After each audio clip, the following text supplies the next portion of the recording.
Welcome back, ladies and gentlemen, boys and girls, to the fourth and final day of the Iesf Asian Regional Qualifiers for Mlbb Women's.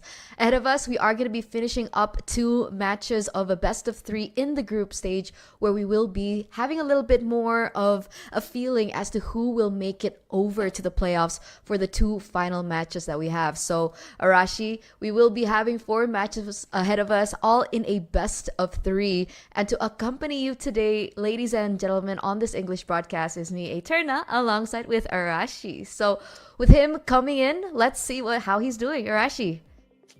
I'm doing great, Eterna. I'm looking forward to these matches. I had a chance to cast one of the matches previously in the lady scene, and I must say I'm pleasantly surprised. I thought that, honestly, with how much less active the scene is in the lady series, it's gonna be a bit slower in terms of the switch over in the meta. But everyone was instantly on the case immediately, just looking for new strategies, looking for new compositions, and looking for new ways to make use of all the new items. So that being said, it's a whole different scene, a whole different meta technically, with a whole different set of players in the lady scene. So I'm looking forward to see what kind of creative differences we can see compared to the usual Mlbb scene that we always see a lot more regularly. That's one of the main differences, I feel like, not just coming into ISF, but coming into the female scene in MLBB as a whole, right? Because like Arashi mentioned, me and Arashi, we've been casting for MPLIT for so long, and we've been so used to seeing all these regular picks come through. They're all very formatted, very prio pick, very meta based. But one of the things that I've learned coming into the MLBB scene, especially that I casted a previous MLBB women's tournament earlier on in this year, is the fact that a lot of these women's, they like to kind of vie out of what is usual, and they like to go in for their comfort picks. So with that being said, will we be expecting some crazy picks coming through and crazy meta? Because Arashi, I don't know if you're aware, but I think it was in the African qualifiers that we saw a double retribution meta coming through, a double retribution strategy. We had some two gold laners in the same lane. So these are some crazy things that we could be expecting. But there's something that I want to remind for the viewers here, Arashi, that of course here in the Southeast Asian region, there are two groups. We have Group A and Group B. Ahead of us, we're going to see the schedules here, as we are going to see Vietnam and Myanmar for match number 1. You can see it on your screen there. And followed in by match number 2, Vietnam versus Philippines. And this is going to close out the group stage with all these other matches that are happening off stream as well. So after that, we will have a little bit of an idea as to who will make it top 2 in each group to eventually make it to the playoffs. And whoever qualifies from the playoffs will go straight over to WEC or over to Riyadh. That's like the end goal for all these teams right now, doing their best. But for today, Vietnam, so playing 2 games technically straight up on stream, definitely a bit of a burden. But at the same time, a bit of a advantage when it comes to warming up, of getting in the groove early on, especially for the later on match. But like you mentioned, Eterna, the crazy things I really hope we see today as well. Because how cool would it be to see a meta start off at the women's scene and then make its way around to the rest of the competitive scene for Mobile Legends? Who's to say that, like you said, the double retribution strategy won't be able to work? Because unfortunately for me, I've only came across it during my rank game, so that's just not the way I wanted to go. But if they can find a way to make it work, we're all ears for it. But here's the next match up next. As we were saying earlier, Vietnam against Myanmar here. 2 regions that, has shown quite impressive performances. And at least when it comes down to it, we can tell that they understand the basics, they know the fundamentals, and once you're at that level, it's all about the fine-tuning, right? The adjustments you can try and bring out to really show that next level, that extra gap in skill against your opponents. And I think today, for sure, we're going to see something of that nature, because both teams, like you said, Eterna, it's just so intense right now. We're getting so close to that final stage of the competition. I don't think there's any space left to try and maybe hold out on some strategies. For sure. So now we're going to take a look at the official team lineup here for Vietnam. We have Sa, Daisy, Kalkutka, Dinner, as well as Shiromi. And I think another thing that's really important to note about both of these regions or both of these teams is the fact that they're both tied in at 3 points on the standings. And if you guys want a little bit of a sneak peek as to the standings, you guys can head over to the official website, isf.gg. I'm pretty sure Nightbot has been spamming that exact website, so you guys can get a taste of what's really going on, because again, right, there are a lot of matches that are being done that are not being streamed. So this is something that both of these teams would like to go out of. I mean, currently in that particular group, we have Philippines and Malaysia tied in at 6 points. So they really need this win for both of these teams if they do want to make it to the playoffs. For Myanmar, we have Luna Lynx, Chikoshi, Ku, Lang, and K. And I do believe that this is the same roster, Arashi, that we saw earlier on when Myanmar played. I think it was yesterday. So they're still going with this main five. Well, at this point, the last thing you want to do is introduce more variables to your team's gameplay, right? I mean, we saw that some teams were able to pull it off, getting so close to the final stages and still pulling out substitutions. I believe Guam did that when they were winning against New Zealand. So it's definitely an option, but I think from the track record, from what we've seen, even in our own region, Eterna, last minute changes, that's just so dangerous, so risky. And even if you say that they're so dominant, there is a chance. The fact that you switch out, and maybe if it goes well, then fine. But if you switch out your players and then it doesn't go well and have to switch back to the original, that just adds layers and layers of confusion. And I think teams are aiming for consistency, man. We've been talking about adaptability, and that adaptability in Mobile Legends can only come when you have consistency in the other aspects of the game that allows you to experiment with the other finer details. So I'm not surprised that it's the same roster for sure. But the question is now, heading this close here, is there anything else they've been saving up, right? Is there possibly like a secret weapon, an ace up their sleeves to try and surprise everyone, including us, for one final time? And I think this is the moment that they should be bringing out those ace cards, right? With them being far behind the Philippines and Malaysia in terms of points, if they, again, still want to make it to the playoffs, if they still want to get a fighting chance to make it to Riyadh later on in the year, to the WEC, then this is the final time, the final chapter for both of these teams in order for them to secure a win. And I think according to the standings, they should require a clean sweep on both ends.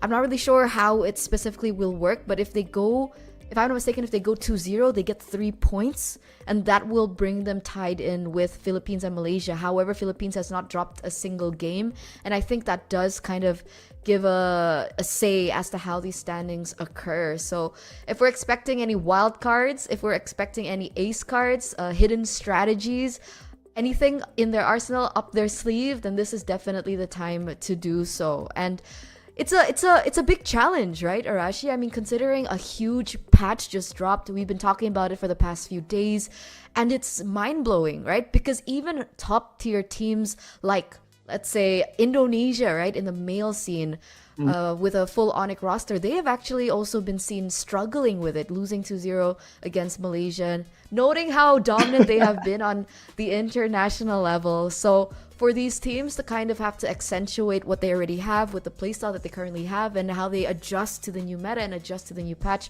it definitely is a big challenge and will put both of these teams to the test. Especially against a team that's so consistent, this is the time where you want to come out with something so confusing, so crazy.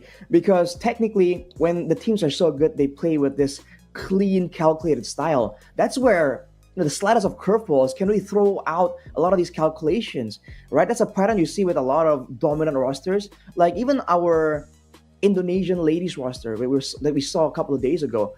When they play, they're just such a small margin of error because they're playing with extra bits of instinct, with extra layer of confidence, so that they actually take so many risks and they come out barely, right, with a sliver of HP, with a very delicate margin of error. So if you can throw some kind of curveball right here, the finer those margins are, the easier it is for things to go south for them. So that is definitely something that can be used to their advantage, because logically speaking, at least, if you're going up against a team that has shown to be calculative, to be clean and dominant, going with the standard stuff, right, almost sounds like a bad idea. So it's easier, a lot easier said than done, obviously, to try and pull off something unexpected against a team that's so experienced and doing so well. But that is something that teams can definitely pull out. And like you said, Eterna, especially with the patch just coming through, this new patch, a lot of new heroes have potential. And teams just haven't had the liberty to really, or the time to really experiment and try and find something that does work even better. So this could be the chance, man. Better, better now than never, especially later on. If they're already on match point, why not, right? If you have nothing to lose, might as well give it a shot.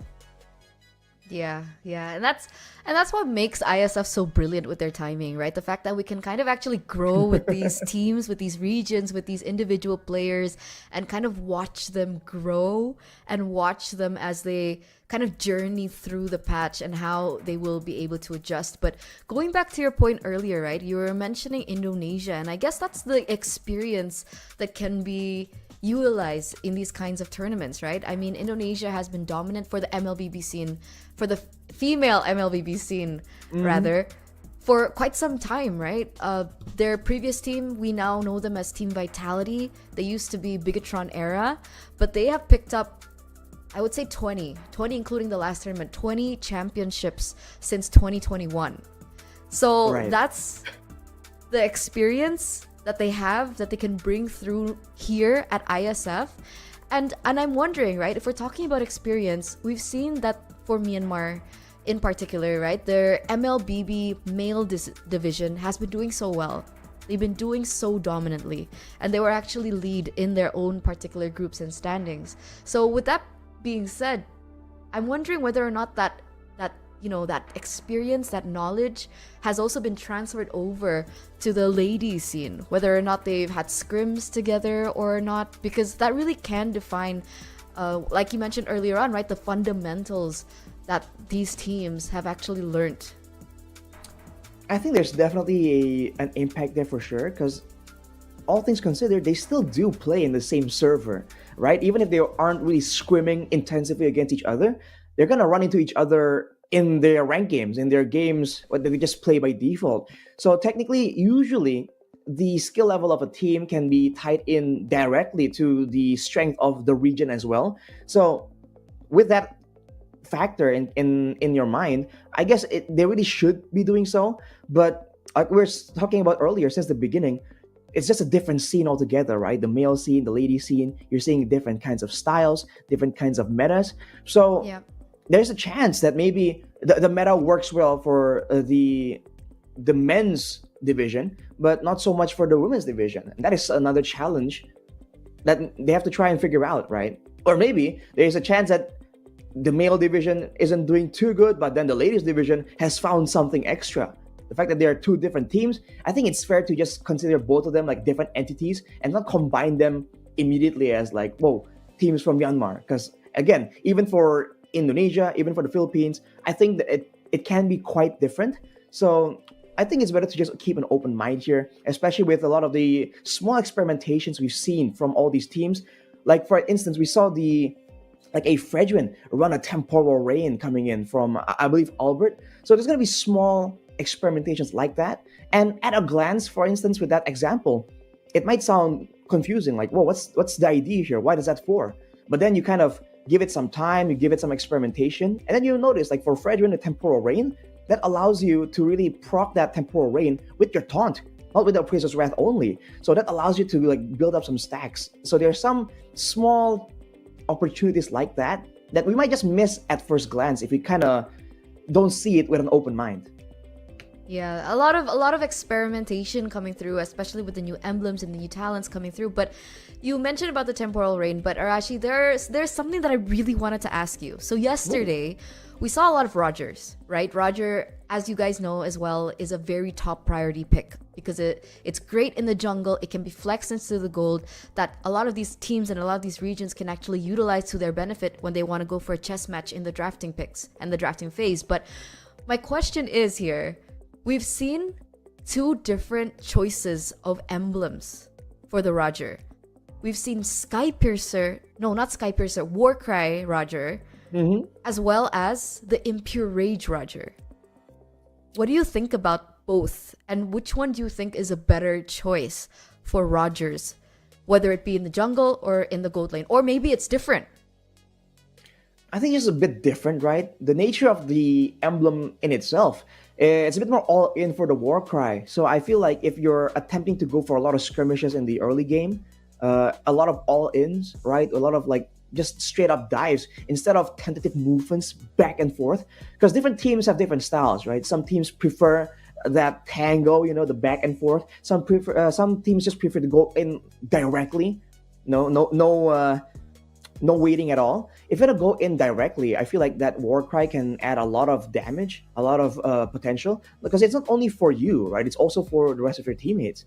Whereas for the Impure Rage, if you're just moving in back and forth, if you don't get the chance to really proc the war cry by using the 3 basic attacks or the 3 skills, then in that sense, it's going to be a lot more beneficial in the long run. And it also gives you a great deal of benefit outside of combat stats as well, with the regen coming in from built into that emblem. So I feel like it depends on how you want to play it. Interesting.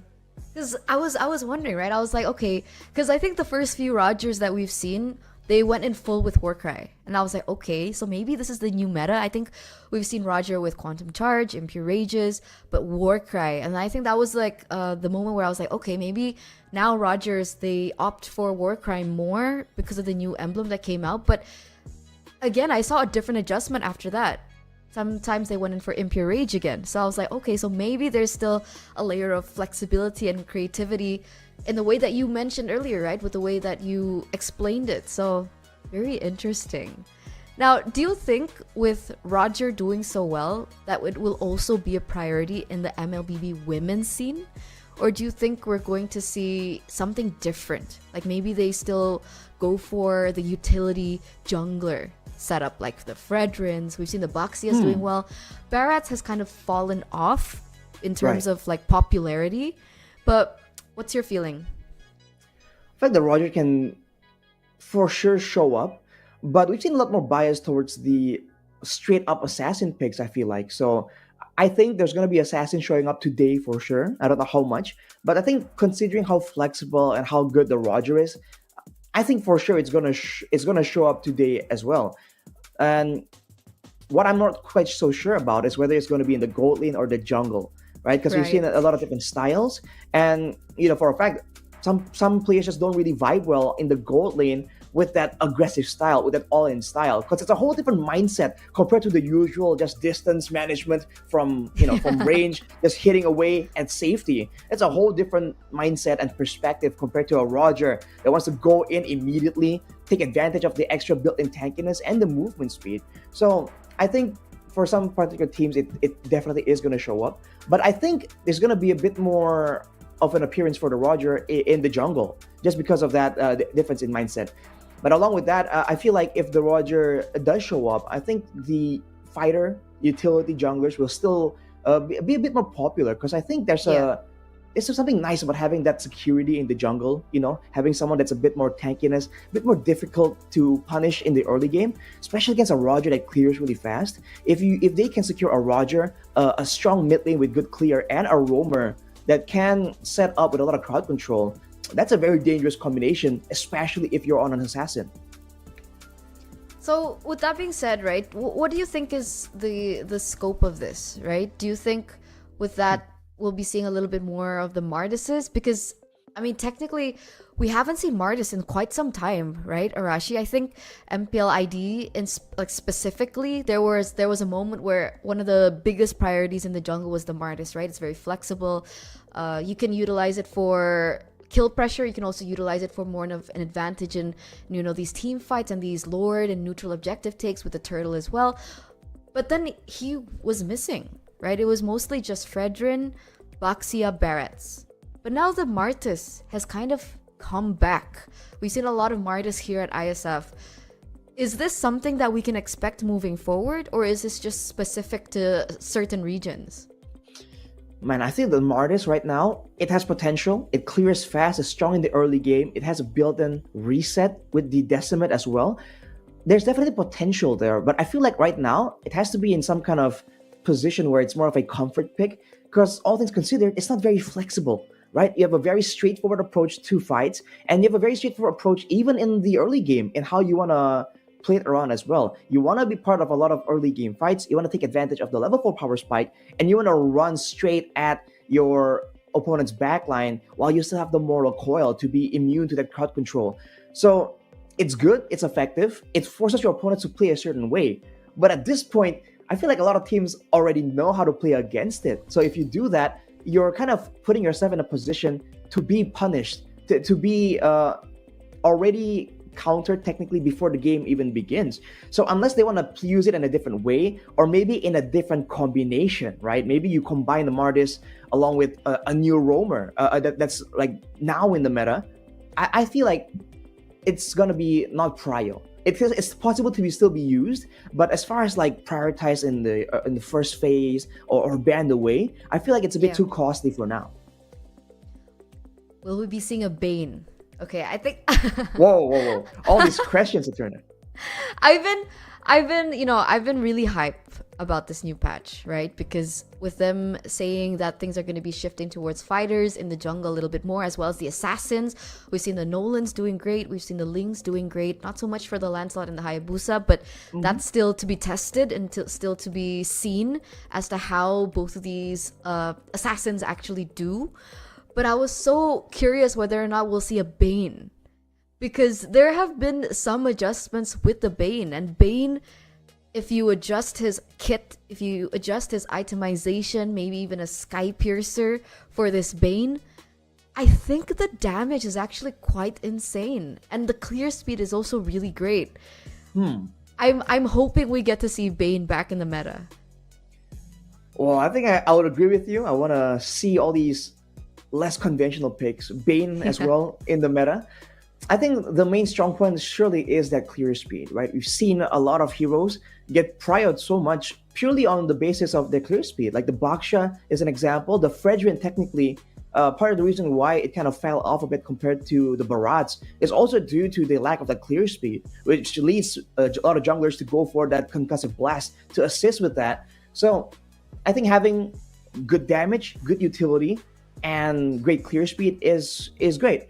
But I feel like it's just a bit less dynamic because if you look at the junglers right now, they're usually a bit more flexible in what they can do, right? So for the Fredrin, you can go a front line, you can sustain, you can have mobility as well. And even if you're on Assassin, you can split, you can participate in fights, you have mobility, or you can go for flanks, or even be just like a threat. So unless a team can really find ways to kind of include the Bane in their composition and in their overarching game plan, I feel like it will require a bit more time.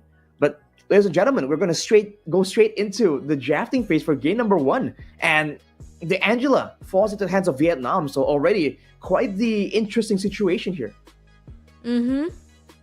And it's great, right? If we take a look at the bans here, we have Vietnam with the first pick on blue side and Myanmar on the red. But Roger, one of the heroes that we've been talking about for the past like 15 minutes, has actually been prioritized and taken off the board alongside with the Novaria and the Chip. On the other side, the Yuzong that has been doing great in the EXP lane, usually traded in with the Charizla, has also been banned out. The Minotaur and the Luo Yi. So one of the main priority heroes that are left is the Angela, and Myanmar actually let that slide for Vietnam to pick up for themselves. And now Vietnam also pick up a Charizla that has also been a huge priority in his own lane.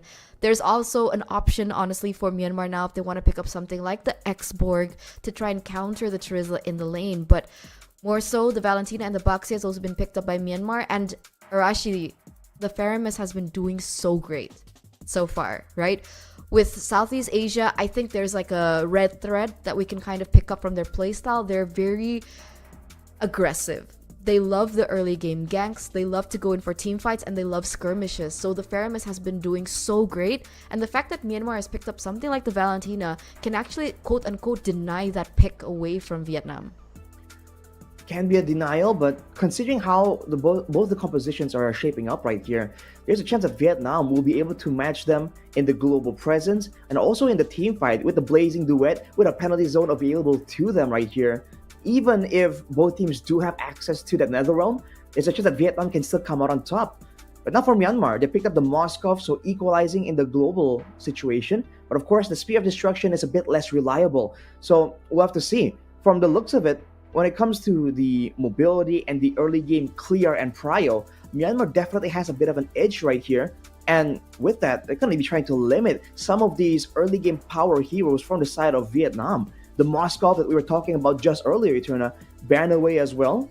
Seems like they're going to be looking to try and maybe go for some aggressive moves. They've banned away the Minotaur as well. So that kind of leads you to think about what are they looking for, right? In theory, if you're banning away the Minotaur, you want to go for something that can go in, that can go for crowd control, that can be countered by the defensive nature of that Minotaur. So I think that's what Vietnam needs to be very careful about here, right? Maybe look a bit more into it, but they banned away the Florin actually. So they just want to make sure that they have the sustained advantage from the Angela, from the Terizla right here. Yeah, I think that's definitely what they're going for here. But of course, Myanmar, they do still have the Valentina, right? The Valentina can still utilize that hard guard if they want to. So it's one of the greatest strengths of the Valentina going against these top priority heroes that quote unquote heavily rely on their ultimates. And that's something that can be capitalized over by them. But it looks like that's a Leomord ban from Myanmar. Very interesting. I thought it would pop up, especially with the changes to his kit.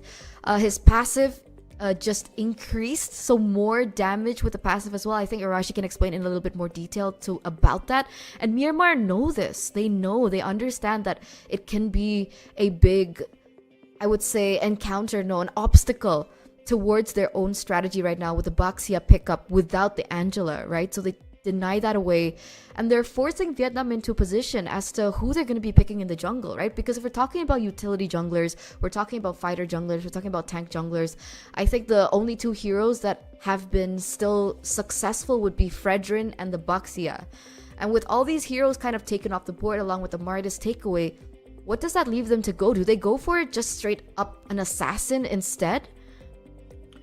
I think an assassin actually would make more sense in the hands of Vietnam because they already have a strong frontliner, right, in the Terizla, and that is usually the main concern. They do have an Angela, so that also lends itself to a great combination with the assassins, because with assassins you want to have a strong frontliner as well. For Myanmar, it's a bit more ambiguous, I would say. It's not really locked in, but the fact that they ban away the Leomord leads me to believe also that they might want to pick something a bit more vulnerable in the jungle, because like you mentioned, Eterna, with a bit more damage for the Leomord built in, at least to better clear, better fighting prowess as well. These are all things that can be used, but like you were calling out just earlier, the Exborg left open, picked up to counter the Terizla, and that's a great solution for an array of issues, right? Even if you want to go for a bit of a slow play, front to back, you can kind of harass with the flames. You can go all in as well and deny the backliners from having any impact with the last insanity. So for now, Myanmar has the better what do we call it? The more direct collision-oriented composition. Yeah. But for Vietnam, that's where the Angela comes in, right? They'll have to contend with the Moskov matching the Angela and push later on. But now, okay. What? Okay, here's the thing, right? Okay. The mid laners, and Paquito as well. Paquito jungle? Is that what we're seeing here? We haven't seen this in so long, Arashi. Paquito in the jungle. I think the last time we saw it was back when Albert was still in RRQ as their jungler, right? Paquito in the jungler, that reminds me of Albert, but also with the Kagura and the Kufra. Okay, here's the thing, after the last patch, one of the heroes that were really highlighted was also the Kagura, right? Aurora received an adjustment, but so did the Kagura.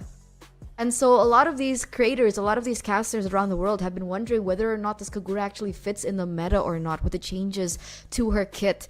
I will, find a little bit more information as to the specifics of her change, but a lot of people have been saying that perhaps Kagura can be reaching back into the meta on a professional scale, so not just in ranked games, but we're going to be seeing her on the professional level as well. What do you think about this Kagura? I think it's great that we're seeing the Kagura. It's a bit of nostalgia as well. It was so dominant back then when it was still meta. With the changes, I feel like there's damage potential for sure. And with some of the items also changed, there's a chance that the Kagura also benefits indirectly through that too. And if you look at the composition here for Vietnam, I thought it was going to be a bit more teamfight oriented, but now it really looks like it's a bit more just pick off heavy, right? A lot of burst damage on the Paquito from the Kagura as well. Now the Terizla might just perform as more of a deterrent for a counter engage tool. But for Myanmar, they went for the Kufra that can really punish some of these squishier members like the Paquito even if they are straying forward in the front line. But considering there's a Terizla, I feel like it's safe to assume that Vietnam won't allow that to happen that easily. So we'll see, ladies and gentlemen, as we get into game number 1 in this best of 3 series between two regions, Vietnam and Myanmar, as they hope to bring themselves up in terms of points in the standings from the group stage to make it to the playoffs. And Arashi, just as a recap, right, the change to Kagura is for her skill number 1, her umbrella throw, they've increased the base damage. And as well as for her skill 2, they reduce the mana cost. So the spam ability... Try and make use of it, trying to contest the clear speed. Usually the Valentina is one of the faster clearers in the mid lane, but you can see that with the Angela, with the Kagura that can both spam out those spells, it's a lot more matchable. And you can see the gang coming into the top side, but Ku is there to try and block it off, deny it. And so far, it's a slower paced early game, but look at K already going for the invades, but she'll be spotted out by Kao Kuteka and back away.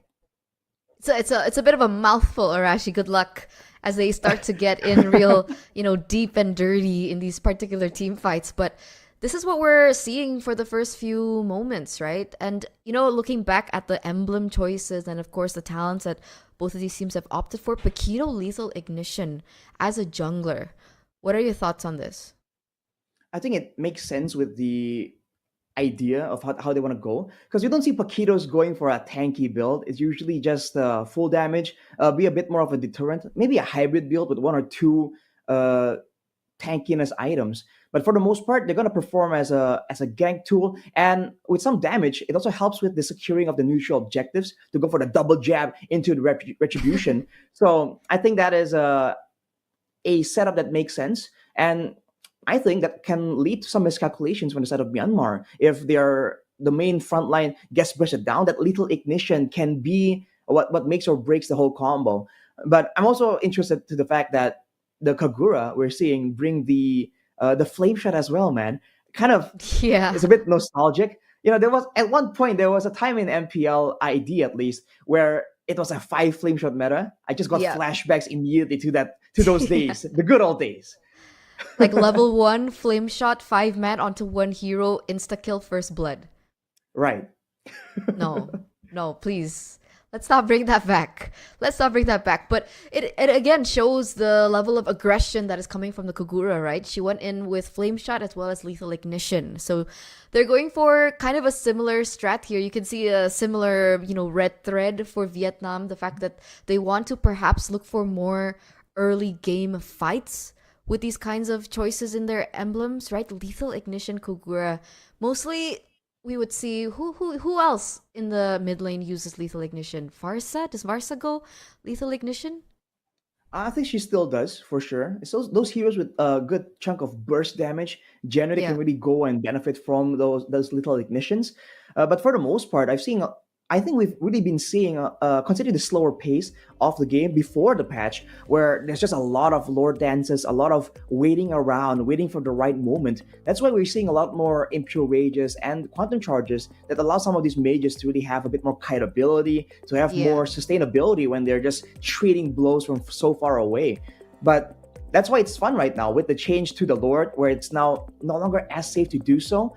With the changes to some of the emblems like the war cry that allows you to just go in all in, I feel like a lot of majors are now considering again, like, do we just go for even more damage? Do we go for more utility even to really just help out in some of these chases, some of these ways to really go all in and ensure that you can force your opponents into those fights when you want it? Because we've seen again and again in the past couple of days, when a team tries to go for an engage and it doesn't work out, it is just so costly right now, man. Yeah, it's a tough decision, right? Do you want to go for something a little bit more risky or not? Because technically going for damage in the long run, it is a little bit more risky, especially if you're going against a team with big aggression with dive and so on and so forth. So that's something that you have to make as a judgment call in the few seconds that you have as you are given the particular pick that is given to you. But ladies and gentlemen, we are experiencing a technical pause. We want to make sure that, of course, our players and our teams get the best playing experience as possible. And of course, you guys back at home, you guys can get the best viewing as possible, right? We want to make sure fair play is our utmost priority. And we want to make sure that with such a high stakes match as is this one, right? In this best of 3 with Vietnam going against Myanmar, the fact that them losing even a single game will define how they will look on the standings to make it to playoffs, to eventually make it to WEC in Riyadh. It just goes to show how important this match is, and we want the best for everyone involved. I mean, even if you're a normal player, right? Pink spikes are already troublesome, let alone these pro players with so much at stake, man. You want to give them the best environment possible because they're already experiencing a lot right here, right? The pressure, the expectations from the fans, and considering it's on a national level as well, there's a lot they're already dealing with, and ping is the last thing we want them to really have in the back of their minds, right? Especially with a lot of these aggressive heroes. That small spike in ping can make or break a good engagement. It can make sure that the penalty zone lands or misses. So we want to just give them a bit of time and make sure that everything runs smoothly. And we have a bit more chance to talk about here. What's the idea, right? Because it's an Angela against a Kufra. In theory, the Kufra should be a bit more aggressive, but considering the rest of the roster, right? Considering there is a Kagura that still, even though with the spammability available now, she still does a huge chunk of burst damage as well. So I think for Myanmar, they can go for an engage, but if they want to do so, they have to be careful and make sure they engage onto the right person. A lot of teams we've seen focus a lot more on the EXP lane when the first neutral objective shows. That's how they can get an advantage. They can get a wave clear advantage, get the ultimate ready first, and then force their opponents to back away because of the lower HP bar. But now if they want to go and expend a lot of that time and resource onto a Terizla, right? That's not exactly ideal considering the fact that for the side of Vietnam, there's still ways for them to really come back from a health disadvantage with the Angela.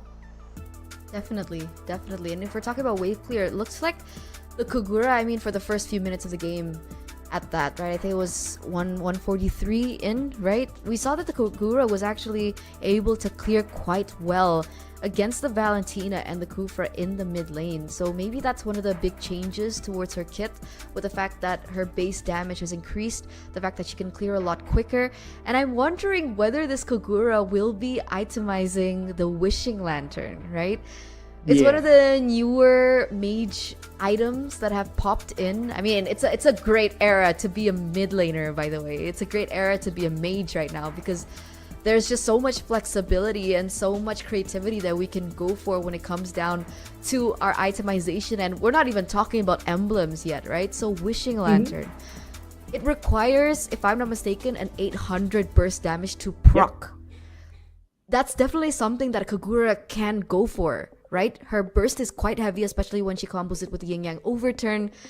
Do you think that the Wishing Lantern could pop up? Because I'm excited to finally see this item in real life, right? I mean, we've been seeing it in our ranked games, but, you know, I want to see it on the pro players. I want to see it on a competitive level. I think the Kagura can definitely proc it, but the question is how often can the Kagura proc it, right? In theory, at least, it seems like this item is more suitable for those mages with a lot of spammable big burst damages.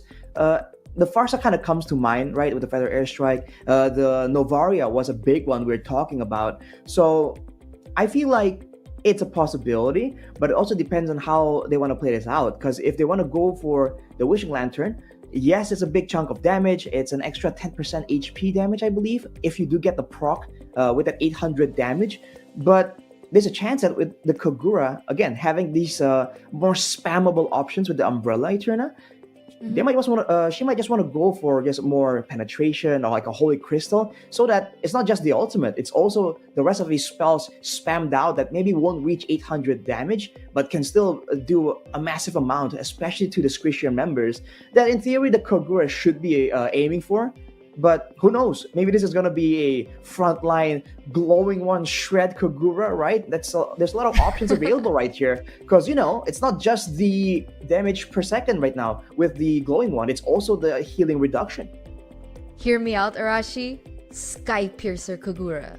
Oh, I like the sound of that, right? I think Execute, right? There's a lot of potential for sure. And I'm glad we can get to have this conversation, Eterna, about how mages have potential and how we can theory craft these items. Because usually we're with Mirko, and he's not a mid lane guy. He doesn't like mid lane at all. But we're both mid laners right here, so we can talk up the mid lane as much as we want without any interference. Shout out Mirko. For sure.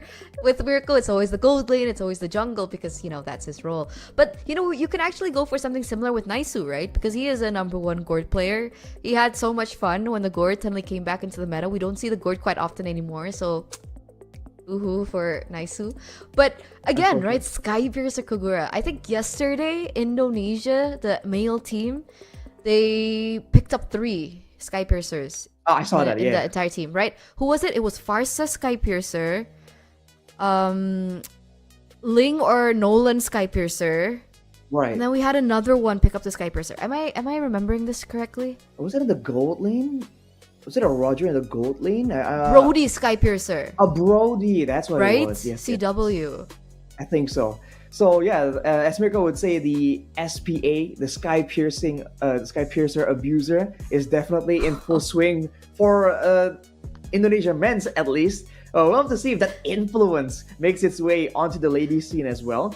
Especially with this composition, we talked about the potential for pickups, especially for Vietnam, right? With the Paquito, with the Kagura. I think the Sky Piercer really lends itself more over there. Whereas for the side of Myanmar, I think it's still a bit more balanced, right? They still have a chance to try and go for it, but I feel like they're banking more so on these like long duration team fights, and they're gonna be trying to really move in and out of danger. So we'll have to see how that plays out. For sure. So that's what SPA stands for. Oh, you weren't aware? I wasn't, because Naisu kept saying, I keep saying SPA. When I should be saying SP for like Sky Piercer, and I was like, okay, what's the A? I was like wondering in my head. I didn't get to ask him yesterday. I completely forgot, but I see SPA, Sky Piercer Abuser. Yep. I mean, that 9,099 damage is kind of awful, bro. It's a little OP. It's really fun to see though, right? When you do get the proc, 9999, it's like, whoa, big damage. It's so satisfying. Very satisfying. I was wondering though, right? I actually, just a personal curiosity. If you do proc it and you get like the 9,999, how does that factor into the damage calculation, right? Because in theory, if you did 9,999 damage, that kind of throws off the damage calculations. But ladies and gentlemen, we are back to the Land of Dawn.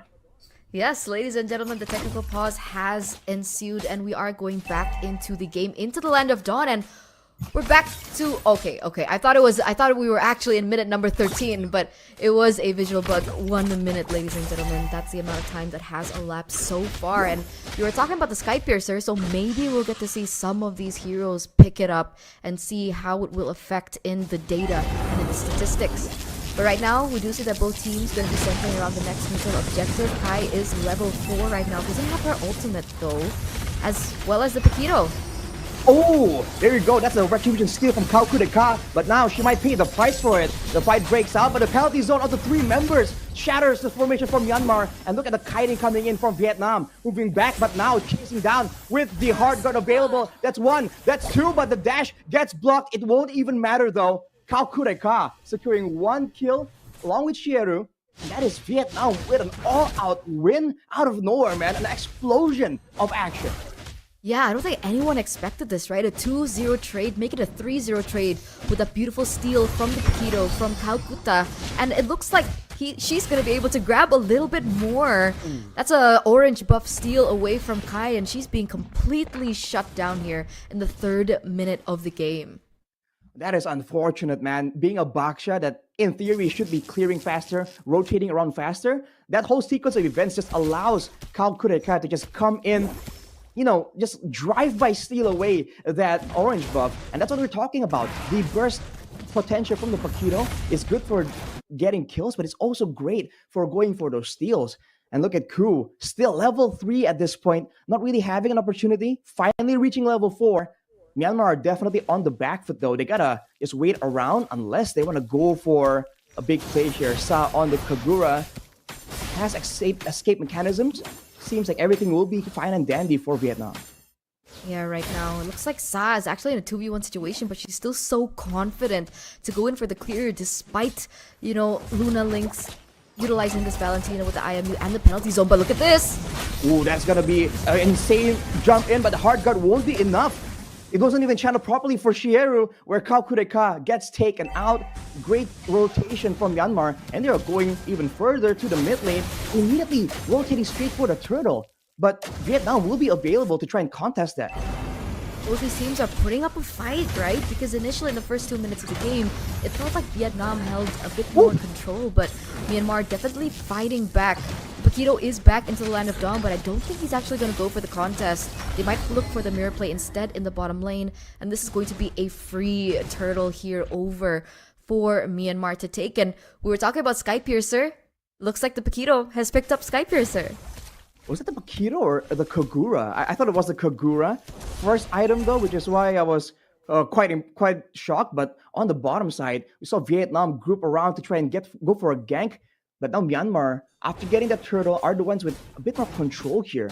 If you're looking at the level advantage for the jungle, K has now caught up to Kal Kureka. So now it's a bit more of an equal situation here, and it's back to that slow, calculative gameplay. Technically, right? Technically, in this mid lane, the Kufra and the Valentina, they're a heavy duo, right? A lot of CC, a lot of base damage as well. The Kufra also has really great clear, but for some reason, the Kagura is still winning it out, but... Okay, comes in, jumping onto Shieru, but it's only one person going in. Ku was just waiting in the wings to try and help out on the engage if Vietnam fought back, but it won't be happening just yet. And look at the cutting being done by Daisy, though. They're setting up for some kind of roam. Looks like it. Oh! Hard guard comes in to save Sa from the Spear of Destruction, but it's countered! That's gonna be Kal Kureka picking up a kill once more, going in, but here comes the counter engage back from Myanmar. Luna Lynx coming in, doing some damage, but LBK picking up the kill first. The Tulane coming in with the X-Borg, just flaming everyone down. Daisy will be the next victim as the Lance Insanity comes in, diving under the turret, but Sa will be able to survive. Myanmar with a great response. Ooh, 2-0 trade after that Spear of Misery that hit onto the Kagura, onto Sa. You would immediately assume, okay, that's a -1 Kagura. She's definitely gonna go down, but the Heart Guard came into clutch, and afterwards they were able to, kind of go for a back and forth team fight really, really well. But for now, 6 minutes in, Myanmar still hold a little bit of that gold lead, as it looks like they're going to start down on the neutral objective. A little bit of a bait here from Dinner, from the Claude, to have a little bit of a taste as to where the whereabouts of the rest of the team. But look at the damage coming through. What? Sao making a ugly attempt there, even with the flame shot, it doesn't connect though. And on the other side, whoa, that's gonna be a retribution steal by Kal Kureka again. Last Insanity doesn't really amount to anything. And now look at the back and forth as always for Vietnam. Myanmar won't oblige though. They lost the turtle, but they were able to get a tower on the top side. So that macro play from them, continuing now, raising a bit from Dinner to try and clear the wave, deter the members of Myanmar from going for the turret, and they will be able to do so. What is this trade, right? I mean, Vietnam, they've been really great at these team fights, but Myanmar are so quick on their feet in terms of that macro play, right? The fact that they've been able to get a turret under the nose of Vietnam for free in the top lane does propel them a little bit forward, and Chikoshi on the Moskov already with the DHS. That should be the third item. We'll get a little bit more information later on, but it looks like the Kufra is charging. Do they really want to go for this? They can, but bottom lane, on the other side, that's going to be Tulane, just taking a lot of damage, a lot of pressure. But look at the rotations, man. Myanmar now, having the Kufra just always standing by in the mid lane, allows them to just have the prio And Kaukurika is alone on the bottom side here, but I think a dive will be a bit too risky. DHS now picked up for dinner.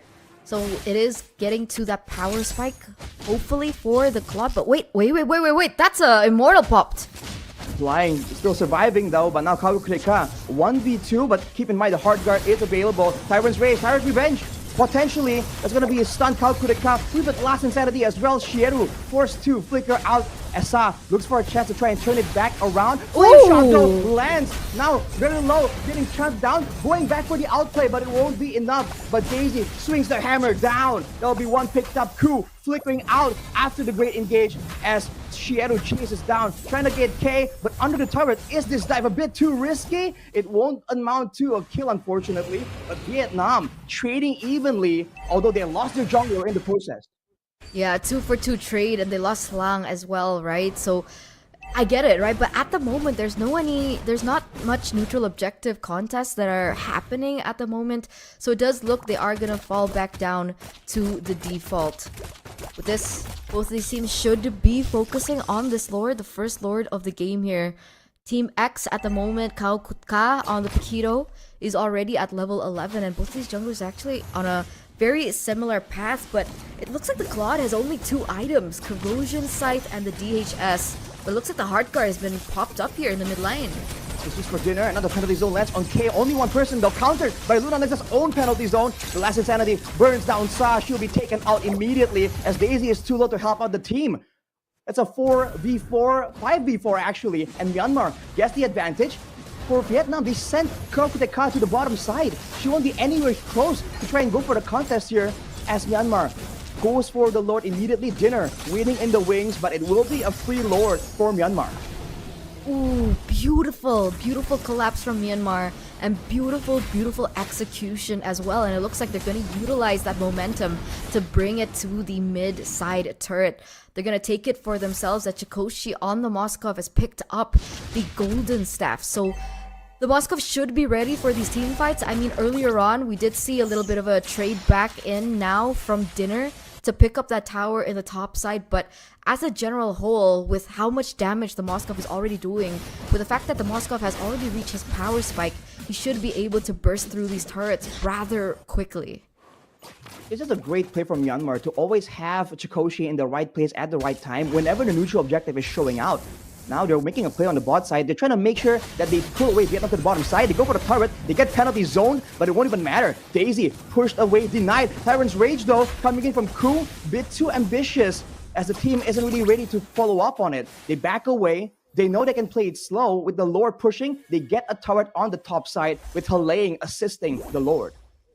Ooh, and now it looks like they're gonna go in for the siege. That Lord is in the top side and it is pushing. Myanmar understand they want to close this out as soon as possible if they want to make it to Riyadh, but it looks like some damage has been put through. Look at that! They didn't overturn. He gets traded back, Sa, but Chikoshi is no longer in the picture. Now Vietnam has a gold lane advantage, DPS advantage. They can go for a fight if they want to, but Myanmar, they go straight for the purple. They lost the gold lane, but they still feel like they have enough damage. They're going to make a final play for the turret, and they will be able to do so. But that is the damage potential from the Kogura we were talking about. Sky Piercer onto the Holy Crystal immediately allows you to do just that. So that's where the damage is coming from, right? We were talking about perhaps we'll be seeing the Wishing Lantern, but of course, we don't get to see that right now. Like you mentioned, right? Holy Crystal and the Sky Piercer. So that's where the base damage is coming from. She should be going for, what do you think is next? Glowing Wand? Did she go for the Blood Wings instead? It's very interesting to say. Wait a second, look at that. Luna overturn dodge away. Luna laying so low, but still alive. The flame shot secures it though. And look at Ku in the backline, zoning everyone away. But everyone coming in. The hard guard just allowing Dinner to stay in the front, but it might be too much than she can handle. It's going to be the last insanity zoning her away as Vietnam back up. But they find Chikoshi in the midst of the chaos. Kaukurika now seeing an opportunity, going for her lane. Oh, no. And that is going to be the Angela slows, allowing Vietnam to go. But look at Sa, just all the way in the back, going for another play, going to try and secure for her lane. What? Now the Sky Piercer, securing one, securing two. Her lane now with the Immortal, back at it for one final time. With the last insanity, it still won't be enough. She will eventually fall. Double kill for Sa. Vietnam No striking way. back right as the Lord spawns. What is that, Arashi? What did we just witness? That should have been a kill over onto the Kagura, the way that she was positioned, but she completely outplayed that with the help of the hard guard from Shieru. But that was so insane. We have to see that play again. You can see that damage coming through the Sky Piercer earlier on, and there it is, 9,999 damage. A double kill being brought in by the Kagura, but that was insane, and it looks like off camera, K is gonna fall to the damage of the Kagura once again. Sa now at a 734 KDA, and on Flame Shot to boot. Man, Kay tried to go for the steal there, a valiant attempt, knowing that there is a level equivalency between her and Kaukureka. But unfortunately, against all the fight, against the damage from the Pakira that allows her to really secure that Lord, it won't be enough.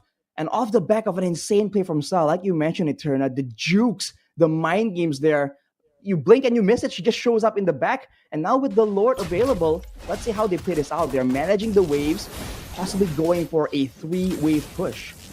That's what that's what great Kaguras can do, right? Catch you off guard, and at some point suddenly you're like, oh wait, what? How did I die? And it turns out it's because of the assassinations coming in from the Kagura. I mean, good Kagura players, they play it like assassins. Look, she's waiting in the bush right now, looking for that proper opportunity to go in for the Yin Yang overturn. Ku does spot her and will deny in that surprise element, but for the most part, that kill pressure is still definitely there. Parents rage onto dinner, but that baits out the hard guard though. It's already used up, but the turret will not fall. Vietnam will rotate to the bottom side here to finally get one of the turrets they were looking for. They want to ideally get all of it. Like, look at Daisy just walking in the front, knowing that there is no way they commit onto her. But the whole team back up, healing. That will be, once again, a bit of a standoff, but cool. Does she smell a play? Walks into Kaukureka, though, takes a chunk of burst damage. Yin Yang overturn as well, it does not land. And now we're back to the waiting game. And Myanmar were able to actually hang on to that middle turret. But Sa, like you mentioned, it turned out the poking, the zoning, and also the vision control with the umbrellas. It's just lending itself to just so much information, so much utility for Vietnam. Huge value, and now she's already picked up the Divine Glaive, so we were talking about her next item after the Holy Crystal and the Sky Piercer, and it turns out Divine Glaive was her next option. So even if Myanmar want to go for the itemization to kind of counter the burst magic damage coming from her, she already has the magic penetration to counter it back. So it definitely is going to lend itself as a big problem for Myanmar to kind of take away in these particular team fights, considering they haven't been able to take her down, especially after she's reached in that power spike, right? It looks like Ku is charging, gonna open up the map, but they have to understand that Luna Lynx, also with the Divine Glaive, by the way, has not found the exact same impact that Sa has been able to find on this Kagura. She's been trying to match the penalty zone technically to try and serve as some utility for her team. But look at the maneuvers here. Kaukureka already on the far side of the map. There's a chance that Myanmar can take this opportunity to go for a fight. But they are the ones with the positional advantage. Daisy now burned low. Haling definitely looking for an advantage, looking for an opportunity. But with the hard guard available, it never is that simple. It never is. Always a miscalculation. Every time you think it's a 1v1, she comes along and makes it a 2v1. And both of these teams are now going to be focusing onto the Lord. Kai at level 15, but so is... Oh, wait a second. Kaukureka just bursted down, immediately taken out. Penalty zone to try and follow up, try and save the fight. That'll be a kill picked up by Sa, but it won't be enough. That's a shutdown picked up by Halang as Daisy might be next. But no, they're backing away. They are aware of the hard guard, the healing potential. And that will be it. Myanmar take the 2 kills out of nowhere. What a misstep from Kaukureka there to just take the initial engage. I was talking about the EXP gap between both of these junglers, but it doesn't even matter if one of the junglers aren't even present, right? 100 to 0% chance, just like that, as we take a look at the instant replay coming through. Initially, it was a great moment for them to capitalize over into the burst, but as soon as all their resources were taken out, that DPS from the Moskov did become a problem in that team fight for Myanmar to eventually capitalize over. And you can see he's actually itemized rather well, right? Instead of going for the Athena shield, Chikoshi went in for the Rose Gold Meteor instead to try and counter in that burst damage coming in from Sa. So there's layers of respect, but there's also layers of damage to the Moskov's kit at the moment.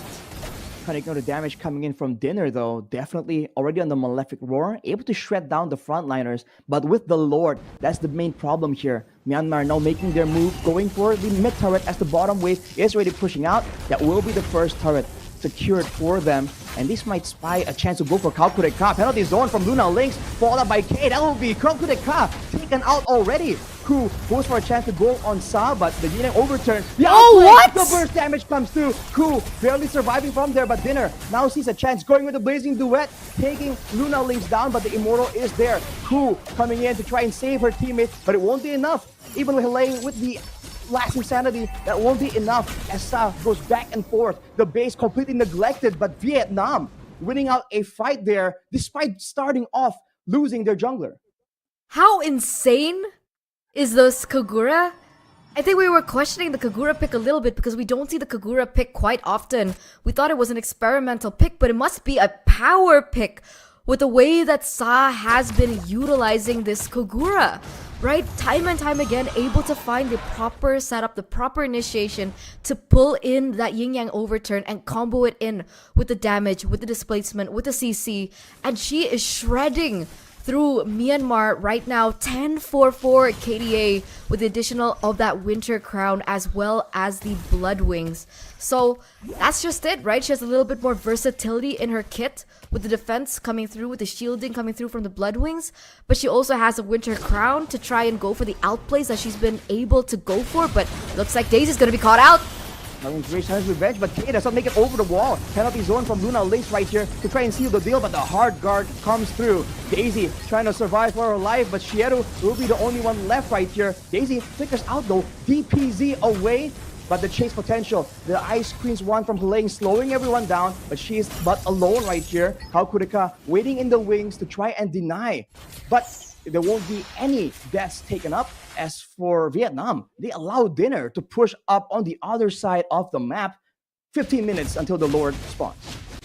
That's something that both of these teams really need to start to prioritize, right? Sure, it's easy to kind of tunnel vision on these team fights, especially when you're in the middle of it or when it's forced onto you. But wave clear, housekeeping is going to be very important because technically for Vietnam, right, they have two lane pushers, they have two split pushers, they have the Paquito, they also have the Claude, and these two heroes will be very difficult to go against when they go in for the Lord Dance, which is exactly what both of these regions or both of these teams are going for right now as we're entering the 20th minute of the game. One of the longest games that I've casted so far, and it has to be between both of these because they do know the stakes, they do know the value, the risk that they're going for if they lose this game number one in this best of three. Both just playing it slow, waiting for one of them to make a blunder. For Myanmar, the fact that Ku is on the Kufra definitely is an advantage, but look at the wave on the bottom side. It's relatively equal, and it's meeting on the side of Myanmar. That usually means that the wave will eventually start pushing towards the side of Vietnam because the backup waves arrive first, as we're seeing right here. This could be a default push that Myanmar can use to try and force Vietnam to deal with it and go for a fight with a man advantage. For now, though, it's still going to be slow, waiting around, just looking for opportunities. And the Lord Dance, you have to remember, it's not as easily done as before. Tyrant's Rage, though, comes in, lands on Daisy, but that's a tanky Terizla with the body of Smith. They won't commit onto that immediately, and it's back to the waiting game. Because I think Myanmar understand, right? Even if they want to go for a 50-50 on the Retribution, Kao has been doing so good on her Retribution, right? There are so many times when she just comes in the last minute after the setup made by Myanmar and is able to out-retry the Baxi, out-retry Kai. So they're looking for opportunities as much as possible to go in for the kill, get a man advantage before they commit onto the Lord. But this is a scary, scary far lane. You can see Sa is there, anticipating the fact that Chikoshi will be clearing it out. And Burst versus DPS, but wait a second. As Daisy jumped on penalty zone as well. That'll be the Teresa taken out immediately. Sa is just too far to participate. Now without the main frontliner, Vietnam, they're gonna be forced to let go of this Lord unless Kao is looking for a chance to try and do something here. The Lord is doing a lot of damage, but Cal gets knocked out. Tyrant's Rage, Tyrant's Revenge. She's stunned. She's going to be taken out, bursted down. The Immortal, though, will buy a bit more time, but the last Insanity. The Death of Jakal comes in, but the Hard Guard, Blazing Duet combo. This is Vietnam's last-ditch effort, but it won't be enough. They're pushed back. Sa will be the last one flying away. That'll be the HP bars from Myanmar, ever so low, but it won't be enough for Vietnam to make a difference. They might go for the Lord right here, but no, they want to try and play it safe. Even though the wave is pushing, they're gonna wait a bit longer to try and go for the Lord when they are at full force. It was a valiant effort by Vietnam. They already lost Daisy, but they still want to go in for a risky, a 50-50 play, as it didn't really amount to much in the end. Despite Myanmar not going and capitalizing over the Lord straight away, they eventually do and are going to be able to blitz it in this 23rd minute. Ooh. But cool, that is very aggressive. You have the Lord. You might want to wait for it before you go in for the kill, because if they get taken out one by one before they go in for the siege, then it could render this Lord useless. They have to be careful with their setup. Myanmar now just waiting for the Lord to push up. They don't really have the best of sieges technically, and they have to be careful. If they group around again for Sa to go for a big yin-yang overturn, that could be a big problem. But delaying now, just burning everyone down, going for the slows. K just running straight for the crystal though. What is going on right there? Sa taken down, super low. Penalty zone from Luna Lynx will seal the deal though, with no hard guard available. That'll be Myanmar immediately blitzing the crystal with no time at all.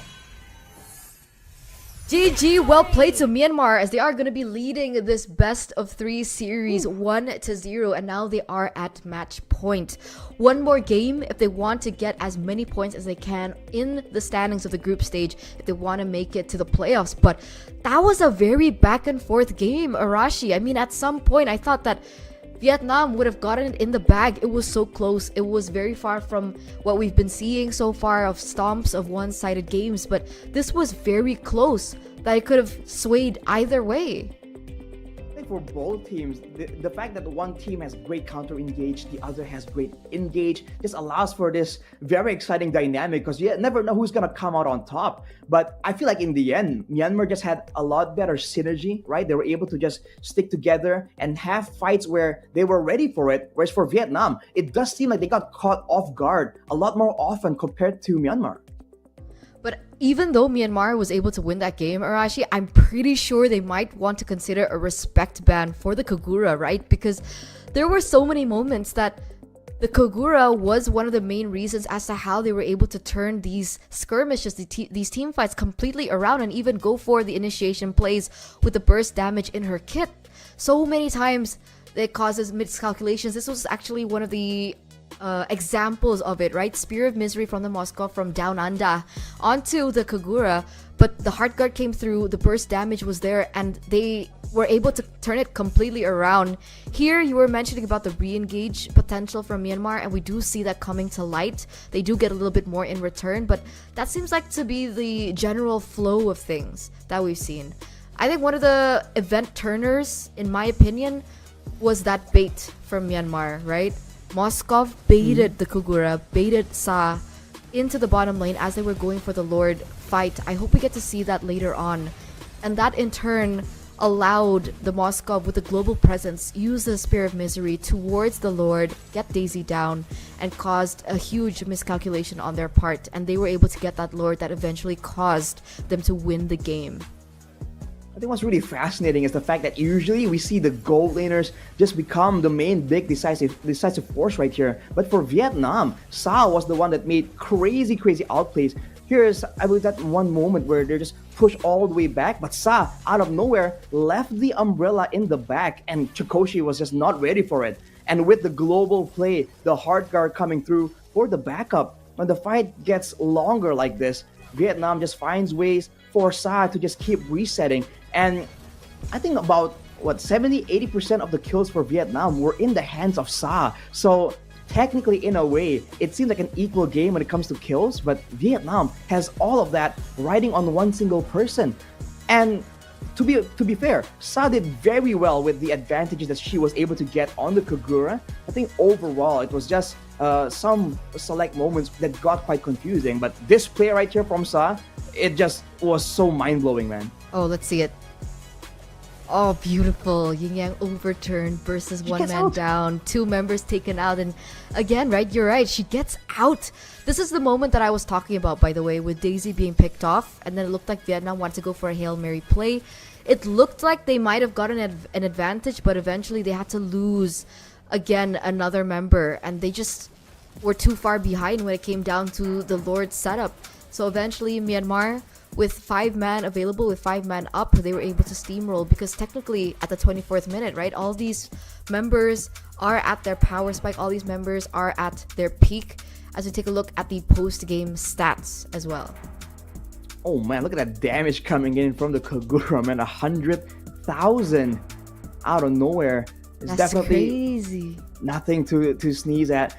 Dinner on the Claw, though, I think it was quite difficult for her to really try and make some impact happen for her team because she keeps going in the right moment with the blazing duet. But for Myanmar, they have this very interesting way of dealing with it by just spreading out. It's almost like they just create a ring around Dinner, and Dinner seemed just a bit confused on which direction to really go for. And that kind of messed around with the targeting, especially because the main targets, the main damage dealers from the side of Myanmar are also mobile, man. The Abyss Walker from Chikoshi on the Moskov and Luna Lynx with the dashes on the Valentina can very easily just kite back away from it. So that is something that I think Vietnam will take into consideration for the next game.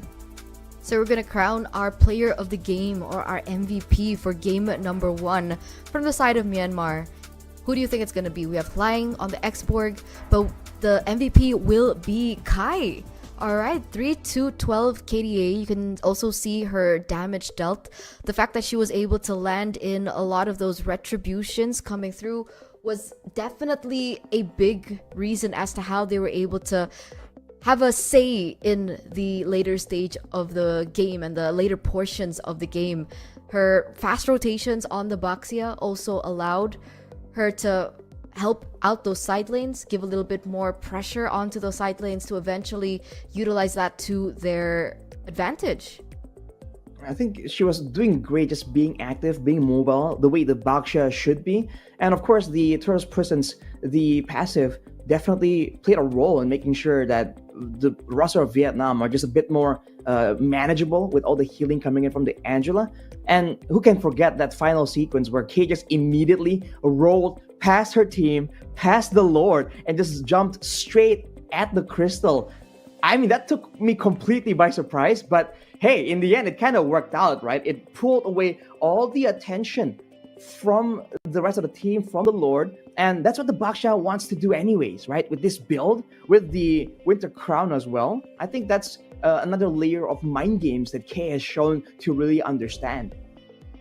Very sustainable, very, what do you call it when you can depend on? Very dependable. That's Reliable. the word, Arashi. Very dependable by Kai. I think one of the things that really stands out for me is the fact that nobody really stood out from the side of Myanmar, right? And it just goes to show how equal all of the members are and how synergized they are and how they focus so much on their particular roles that it wasn't like a Kagura crazy play, right? It's just Myanmar understanding the fundamentals. They were able to execute it properly. And then so it was kind of like a shared victory. But of course that MVP was for Baxia, was for Kay. I think I felt really bad for Chikoshi, I think, because I feel like the whole early game, the macro player, right, where she was before the neutral objectives, the utilization of the Spear of Destruction were also good. But towards the mid game, right, where the fights were so chaotic, you know that Sa just has her eyes on Chikoshi. And again, the umbrella is just so subtle, and we haven't seen the Kagura in so long, right? Who can blame you for missing out on noticing the umbrella left behind? And at one point she was 0-4, even though I felt like she had great contributions for her team and she was doing a lot of damage still, even though she had to be forced to itemize with some respect. Even though her battle spell technically was a bit more defensive, she was still a reliable source of DPS that her team relied on, especially to deal with the very tanky frontliners. Of course, having the X work to deal with the Terizla was just such a godsend, man. I feel like without the X work, the Terizla would have been a bit more difficult to pick off. But overall, again, for Chikoshi in particular, I feel like she did really, really well. It just doesn't look that way due to how the game kind of played out in the mid game. Because like technically even long range gold laners find it very difficult to go against heroes like the Kagura, because like you mentioned, the umbrella is so subtle. But imagine a gold laner that has to kind of be very close to dish out the damage, because Moskov is a very close range hero, right? In order for him to deal in the basic attacks, in order for him to deal in with the damage from his skills, he needs to be quite close. So do you think they could capitalize over Malefic Gun to try and counter the Kagura? Ooh, that's interesting. I feel like with the composition of Myanmar, right, they want to barrel through, they want to be aggressive, and they're the ones moving forward, right? You saw that when they're on the back foot, once they lost Chikoshi in that one fight, and they were just running away, and Sa, along with the hard guard on her, it was just chasing. It seems like Vietnam does a lot better when they're the aggressors. But when it comes to Myanmar, when they were on the back foot, it really isn't as reliable. So I feel like just going for more damage and making sure, just ensuring that your team are the ones moving forward, the ones that are the ones hunting instead of being hunted. I feel like that'll be a better play for the Moskov. But that Malefic Gun, we're yet to see a game-changing, meta-shifting game out of that item. And I'm quite curious as well, because there's a lot of potential there. It's not just the range addition. By all means, the stats from that item isn't really that bad either. Yeah, for sure. I don't know. Have you seen it being picked up yet? Is there just no value in the Malefic Gun that these pro players are actually, seeing? Or they just don't have the time. They haven't had the time to experiment with it yet. Because I'm wondering how that works and how that it will affect, especially in lane, right? If you go 1v1 in the gold lane with the Malefic Gun, with how much range and poke that you have. I'm wondering whether or not like the dynamics that we usually know, like carry versus Claude versus Moskov versus that dynamic can actually shift because of that item alone. I mean, in theory, it's similar to how, let's see, like a Melissa, right, or a Hanabi can just be so safe and still do damage to you, right? Yeah. The Hanabi in particular is a name that popped up immediately when I was talking to several coaches about this. Immediately, they were like, okay, if there's any hero they can really benefit from this, like, in a game-changing way, it has to be something like the Hanabi that is so safe, that want to stay in the back for so far away from the danger. As a joke, I mentioned the Layla, because you're already hitting from far away. Why not go even further? But maybe that'll be quite troublesome. Because technically, you're out the of Malefic Gun. Technically, the Malefic Gun is Lila's gun. It was as if that item was designed for her. So it's not out of the question, Arashi. But yes, continue. I just feel like that'll lead up to the I don't know, man. Like your opponents, the targets you're trying to basic attack, they might just be out of your frame. That might end up being like a very confusing way to play the gold lane. But who knows? We'll have to see. Maybe, I don't know, that is based on the Layla. I'm curious to see the carry actually, Eterna, you just mentioned earlier. I feel like the range is a big problem, right? One of the big weaknesses of the carry. So with additional range, that doesn't sound like a bad idea at all. But ladies and gentlemen, we're gonna go straight into it in drafting phase for game number 2. Game number 2, match point. So really, so much pressure on Vietnam right now to try and turn this around and to force a game at number 3. And I'm wondering whether or not after that game, despite Myanmar being able to pick up that dub, they would want to go for a Kagura ban or pick it up for themselves at some point. But so far, it looks like they're not going for that route, right? Yuzong, Novaria banned out. We do see that the Luo Yi and the Roger has been taken off by Vietnam. And it's also important to note that both of these teams have swapped sides. So now, Myanmar does have first pick. And I'm pretty sure Vietnam, understanding the value of the Angela, don't want to let it go. Unless they leave it open and they go in for the trade instead. But it looks like Valentina is going to be the choice of ban from Myanmar. That's quite interesting, but for Vietnam, they ban away the Luo Yi, but the chip is still available. So earlier, I think we saw a trade the chip for the Loyi. Now, Myanmar can kind of force this onto Vietnam, right? Do you want to ban the chip or do you want to ban the Angela? And if you look at the macro play, at least, it does seem like in the early to mid game, Myanmar were the ones who were able to actually get the best out of the global presence that was from the Moscow in game one. So Yeah. we'll have to see for Vietnam, what's the idea here? They know Myanmar can play for that macro. Which of these macro tools, the Moscow, the Angela, or the chip, do they want to deal with? Answer is neither. They go for the U. Oh, hang on a minute. Yesterday when we saw Wait this, a yesterday when we saw second. this, it ends up being a CC. By the way, when we saw this similar double U song showing up, but we'll have to see, man. First pick now for Myanmar. That's just how OP the Yuzong is right now, ladies and gentlemen. You'd have to ban it twice.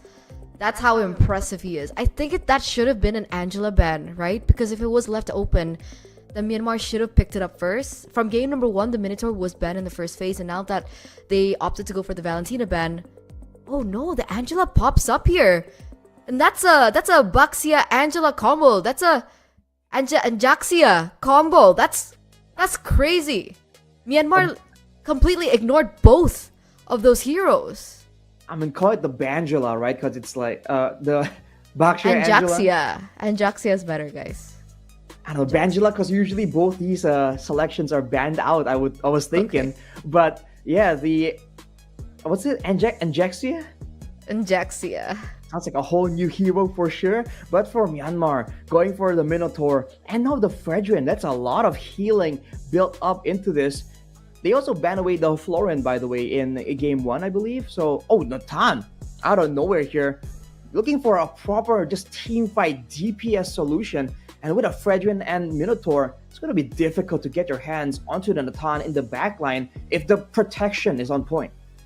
That is actually very interesting because technically the Natan hasn't really popped up after the patch, right? With the way that the patch has kind of proven to us that the early game is as imperative as that, people usually vie away from heroes like the Natan who require a little bit more time to get to that power spike, right? Because for Natan, it takes, 4 items, you would say, to feel like he's gotten a say in these team fights. What does he go for? Starlium Scythe, Feather of Heaven.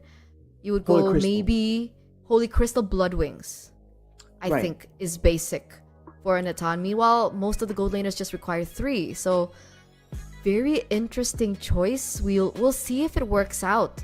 Because the Moskov worked out so well for them. Do you think that was a Moskov ban instead? The double Yuzong, the second Yuzong, is that a Moskov ban? Is that why they picked up the Natan and the carry? I mean, it could be. I wouldn't be too surprised. It was quite problematic for the side of Vietnam to deal with the push, the DPS, and just the pure utility that comes with the Moskov as well. One of the few marksmen that can really go and stun someone up. But for Vietnam, they recognize the fact that they had a lot of tankiness, already a lot of survivability.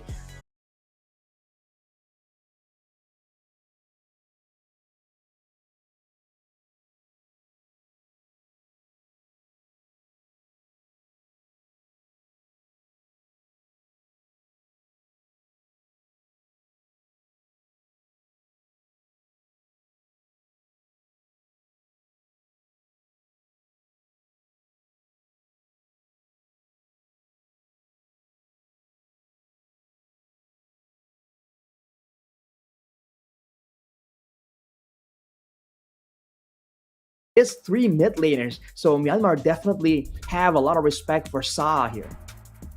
Yeah, you see the Faramis, you see the Valentina being banned out. You definitely, the next thing you think is definitely, okay, we have to pick up the Faramis. And Myanmar understand this. And they don't want to give even more layers of versatility in these team fights. And of course, in addition to the Angela, to let them slide with another Faramis, because man, those brawls and those team fights are going to be very difficult. But it looks like that last ban coming through from Vietnam is actually the Lilia.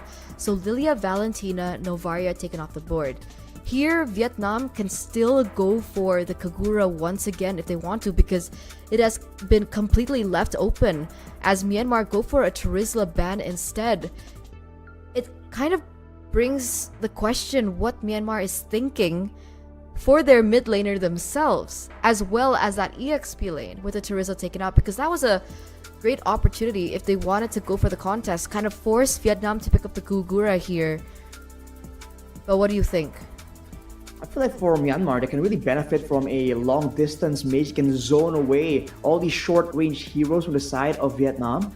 But the issue becomes the vulnerability, right? Having the Angela on the opposing team, if the Baxia just gets boosted with the hard guard, then if you're on a vulnerable mage, you're gonna get taken out very, very quickly. So that is the fine balance they have to think of. I might be biased, but I like my Yves. But for Vietnam, with the Arlet now, they're really doubling down, going for that aggression. And as a response, Myanmar bring out the Benedetta here.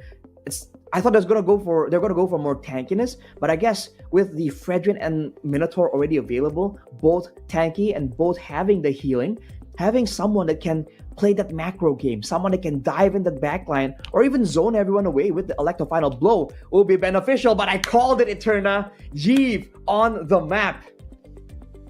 It's Arashi's favorite hero, by the way, guys. That's why he's so hyped. You know, if they want to do this for Vietnam, you know, moving on from the Eve pick just for a bit, Arlot Rome.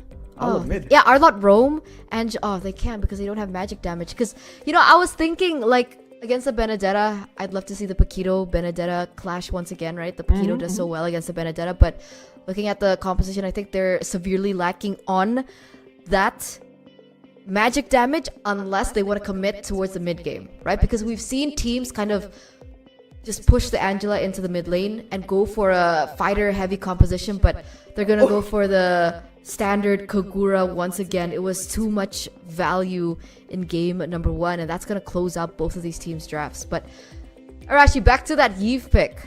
What do you think about this? Because technically the Yves has been buffed, right? Her first skill, base damage, has been increased, so it will help with her clear speed that she lacked against some of these mid laners. It's the base damage, but also the scaling damage. How much more that skill does with items factored in.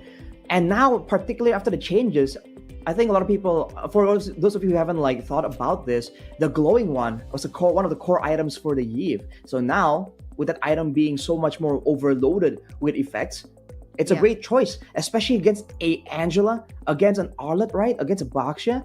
That's gonna be a value pickup for this Yves. And she does well in the pushes. She does well zoning away the carry potentially. And even against a Kagura, you technically have a bit more survivability. Because even if you get caught off guard with a big yin-yang overturn, you can pop the real-world manipulation for a bit of shielding, right? And even if you're chased down by the Baxia, you have the movement speed boost from the Void Blast that allows you to just kite back away as well. It's a bit of a complete package in the Yves, which is why I really enjoy playing her so much.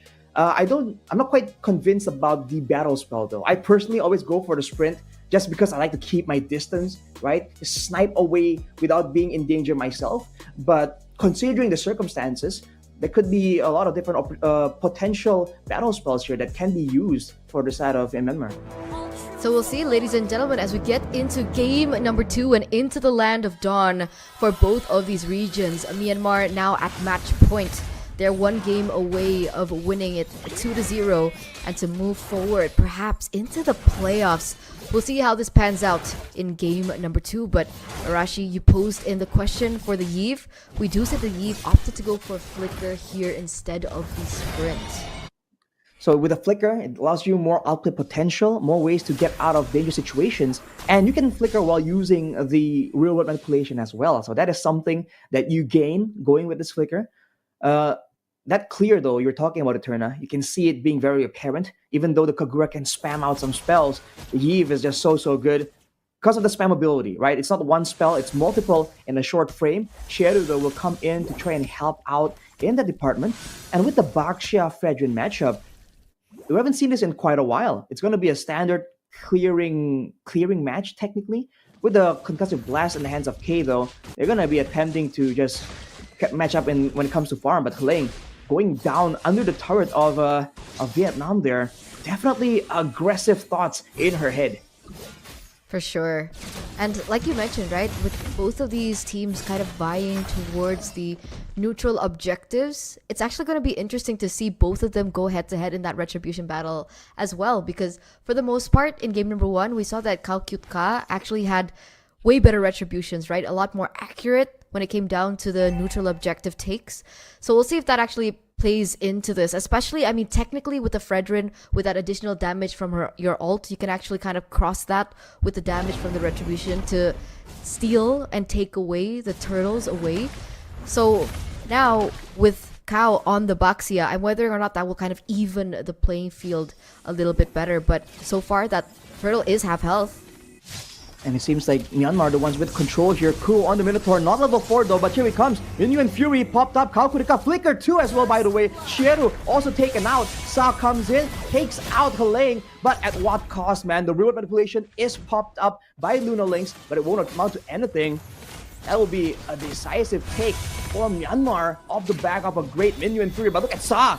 Heartguard will be able to save her, but look at his outplay attempt going in 2v3 as Kao Kurika rolls in to try and back up her team. K now being in the front, but it does not seem like Vietnam can try and get and catch up with Myanmar to get any trades for that turtle take. That was a 1-for-1 trade, a 2-for-1 if you include the turtle in favor of Myanmar. But again, right, Sa on her signature pick, so aggressive, and this time she's not opted for the flame shot, Arashi. She's actually opted to go for the flicker instead. So expect that she can have a little bit more room and a little bit more flexibility to go in for these crazy fights, and she goes 1v1 against a Benedetta. Going for the Yin Yang overturn outplay right there, but Sa does not get it. Helene will be able to escape with her life as Ku zones Sa away. But look at how persistent she is though. She hasn't been recalling when she's this low on HP. With the flicker available, there are more ways to be unpredictable in these fights. Look at the bottom side. Shieru now. Oh, entropy pop by Chikoshi aggressively, but there's no follow-up. There's no catch tools available. That is the weakness of going for a Minotaur as Myanmar make a play for this bottom side turret. Yeah, technically the Minotaur didn't have Flicker yet, right? So even if they wanted to go for the Minion's Fury, it was a little bit more difficult to combo it in with the short range that the Minion Fury had. But it was enough to zone the members of Vietnam away in that bottom side to go in for the gold shield as well as the turret. So this is a heavy Chikoshi on the Natan. Should be able to get to that power spike a lot quicker with how much gold she was able to get from that gold shield. Now, Kai, as well as the rest of the members from Vietnam, are going to be centering around the next neutral objective. This turtle has already spawned. Sa is there, though. Going to be opening up the map, giving information and vision as both of these teams go for the setup. It's a very dangerous situation, but Luna Lynx already with the glowing wand. She went for the demon boots, the mana boots, instead of going for something like Enchanted Talisman later on. But Sa, with the aggressive plays right here, with a Kagura in the bush, that just makes so many areas around the map just inaccessible due to it turning into a danger zone. But for Myanmar, they have the Minotaur. They're confident that they can go for a 50-50 right here. They're trying to burst it down. Real manipulation. The final slash from Daisy, though, sets everything up. But the big Minion Fury and the knockup is not going to be enough, though. Myanmar falling down one by one as Luna Lynx will be the next one. As Helene runs for the turret. Immobilized, though, she will get taken out as well. Almost a full-on wipeout for Vietnam. That was 4 members taken out for the price of none, and it looks like they're looking for that 5th member, Chikoshi, in a tough position, but he's actually able to shut down the Kagura here, Arashi. And that's a big win for, of course, Chikoshi herself. As we take a look at that replay, that Minion's Fury came into clutch, right? As you can see here. But unfortunately, the timing was a little bit off. And so the Baxia was still able to get down in that retribution and take the neutral objective. And that was one of the biggest questions that I had in this 50-50 battles between both of these teams. Who will be able to have the better chance of winning out that retribution battle? And it looks like Kao has been able to kind of neutralize it. A 1-to-1 in terms of that turtle take. Stardom Scythe built in by Chikoshi as looks like a gank is coming through. Now just running forwards aggressively. Going with the Cursed Helmet rush though, more damage essentially around her. Shieru now with the Flash of the Oasis will unable to team, but look at that. Oh, top and bottom, Helene almost gets taken out by Daisy. But without a turret available now, Myanmar, they're still having an advantage when it comes to control, but they gotta be careful, man.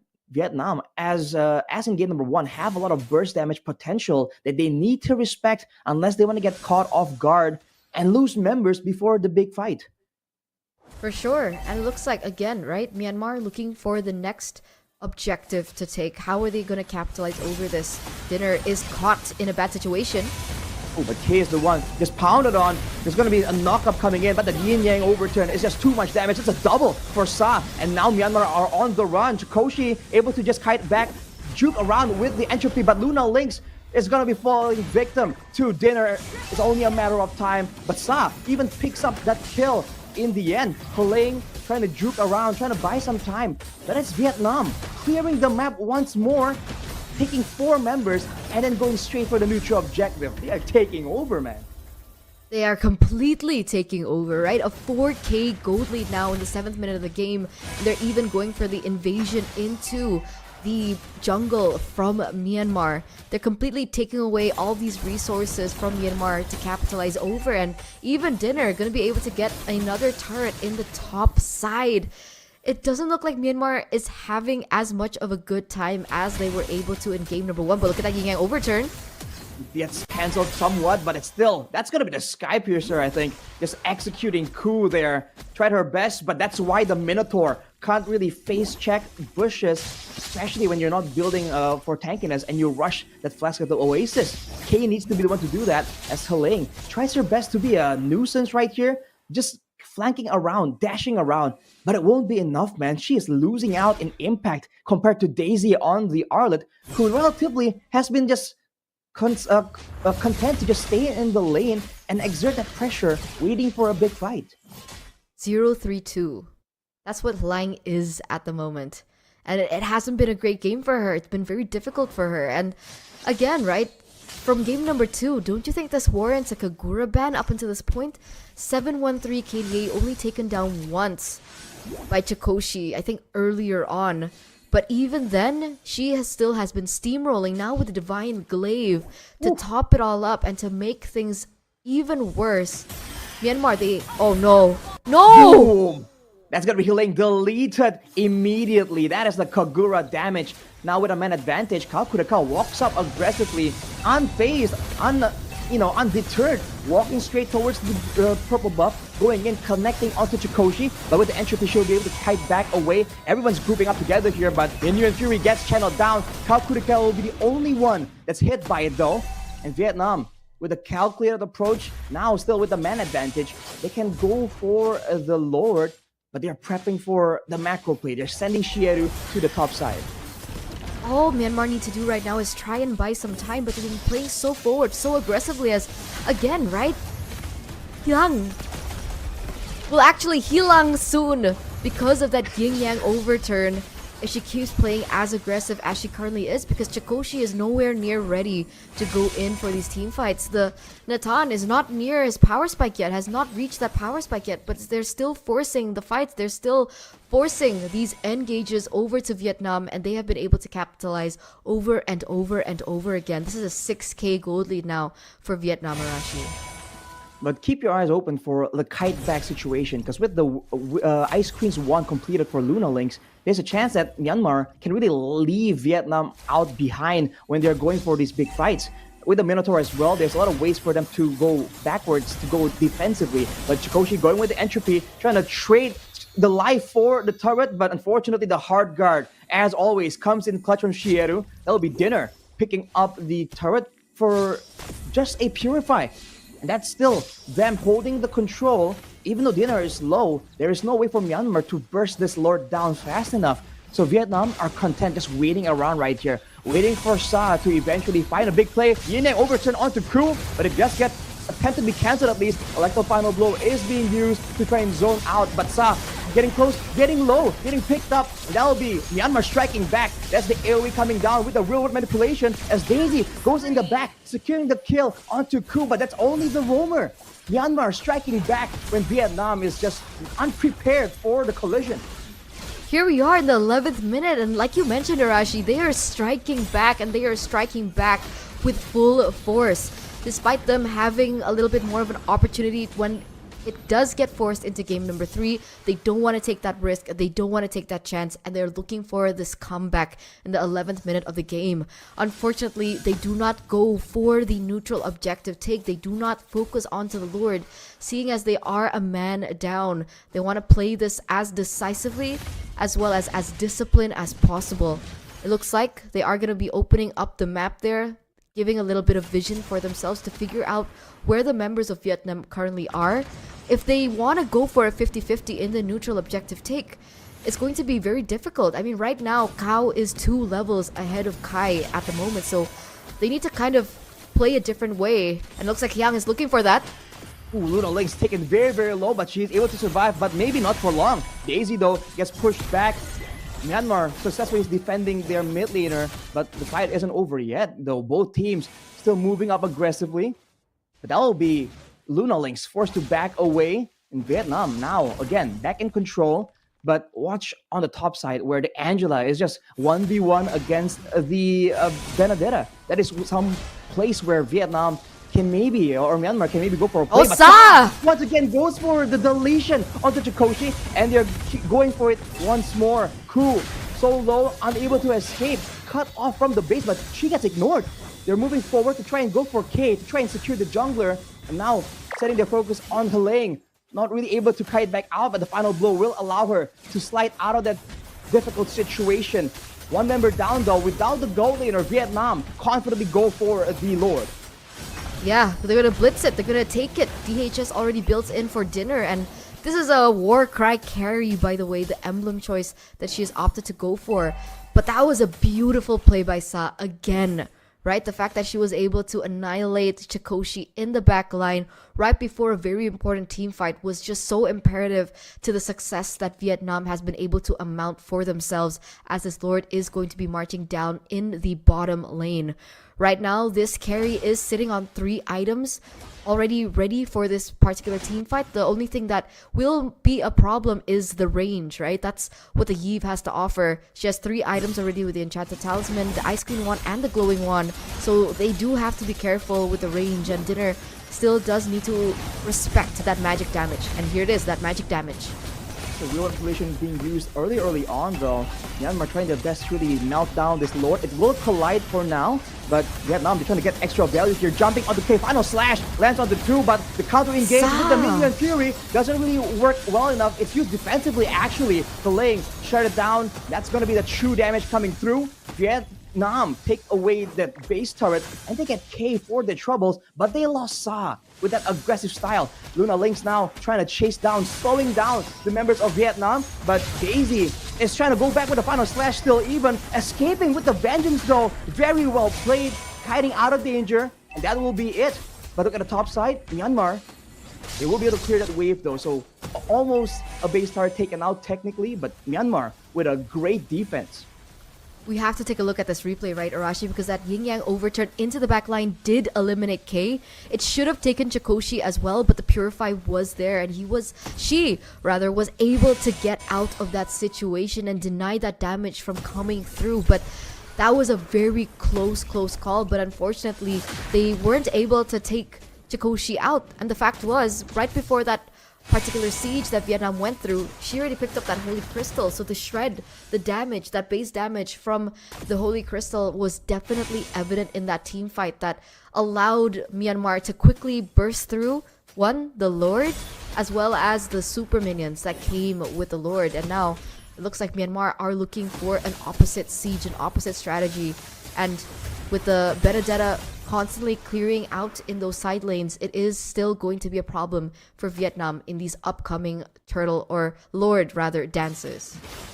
Unless you can use Angela, but now Daisy face checking into a brush, taking a lot of damage. Immortality is available, final slash defensively. Hard cut is really used onto her though, but she will be able to survive. But that's a massive Minion Fury combo with a real world manipulation. But Chikoshi moves forward undeterred, double kill, triple kill for her troubles as K runs for Calcute.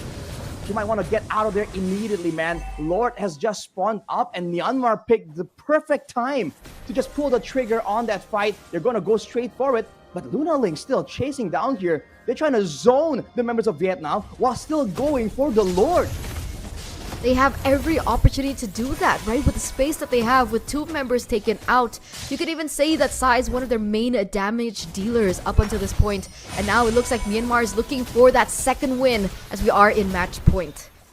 But the Waves pushing on the top side as well. They go for the mid tower first.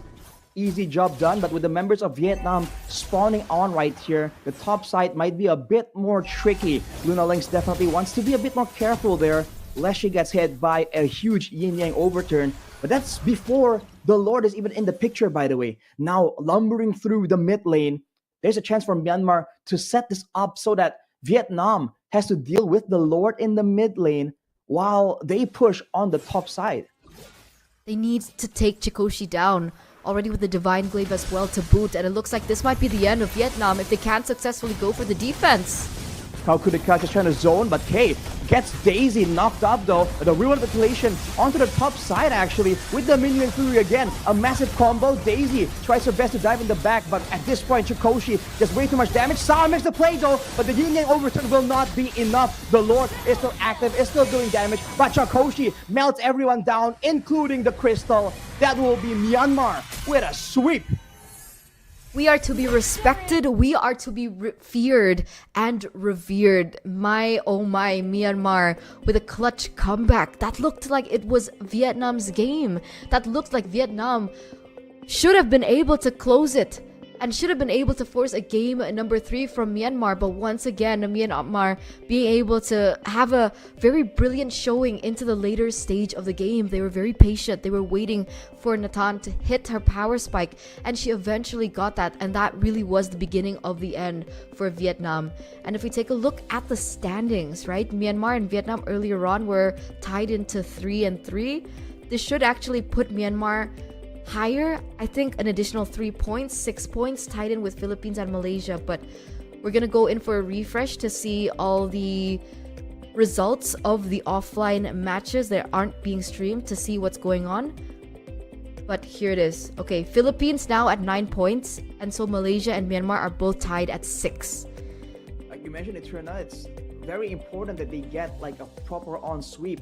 But before we get more into that, let's take a look at the highlights, man, because that game, Vietnam, props to them as well, because even though they didn't come out on top, this game was intense and there were a ton of great moments right here, all the way from the beginning. Of course, there's the big combos coming in from Myanmar. We're already expecting that. But the fact that Vietnam were able to find moments of success right here, despite the fact that on paper, they don't really win out in a proper big team fight. Sa was able to find big moments, and so did Daisy. And the utilization of the hard guard for Vietnam is definitely something that was a major problem for Myanmar.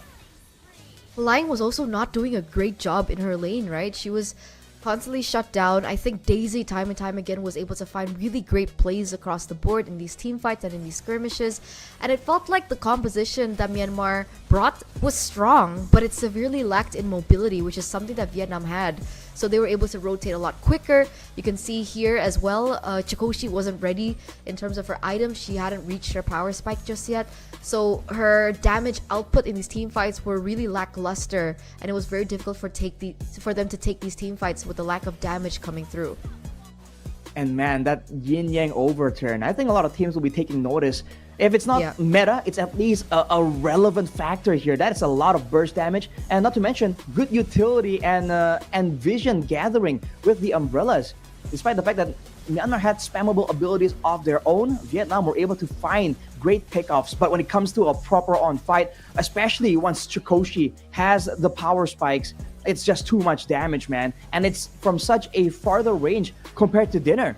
Dinner was just zoned away so much by all the AoE crowd control tools that she can't really walk up and be that decisive damage source that her team needs her to be.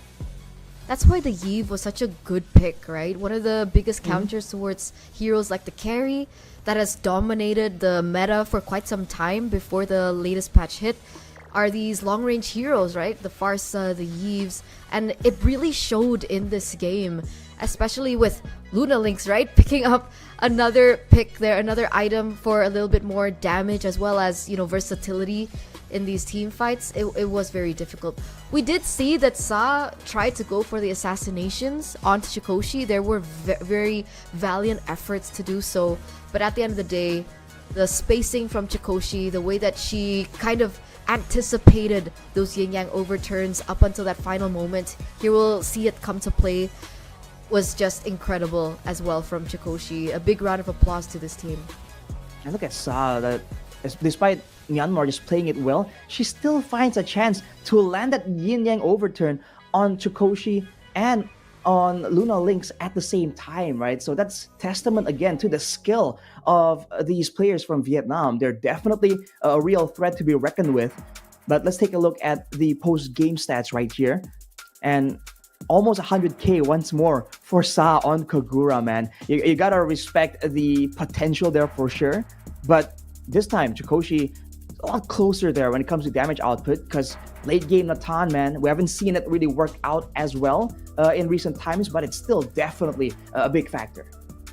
So if Vietnam won, we would definitely crown that MVP for Sa, right? And the question is, who will be crowned the player of the game or the MVP from the side of Myanmar? We are going to take a look right now. Who will it be?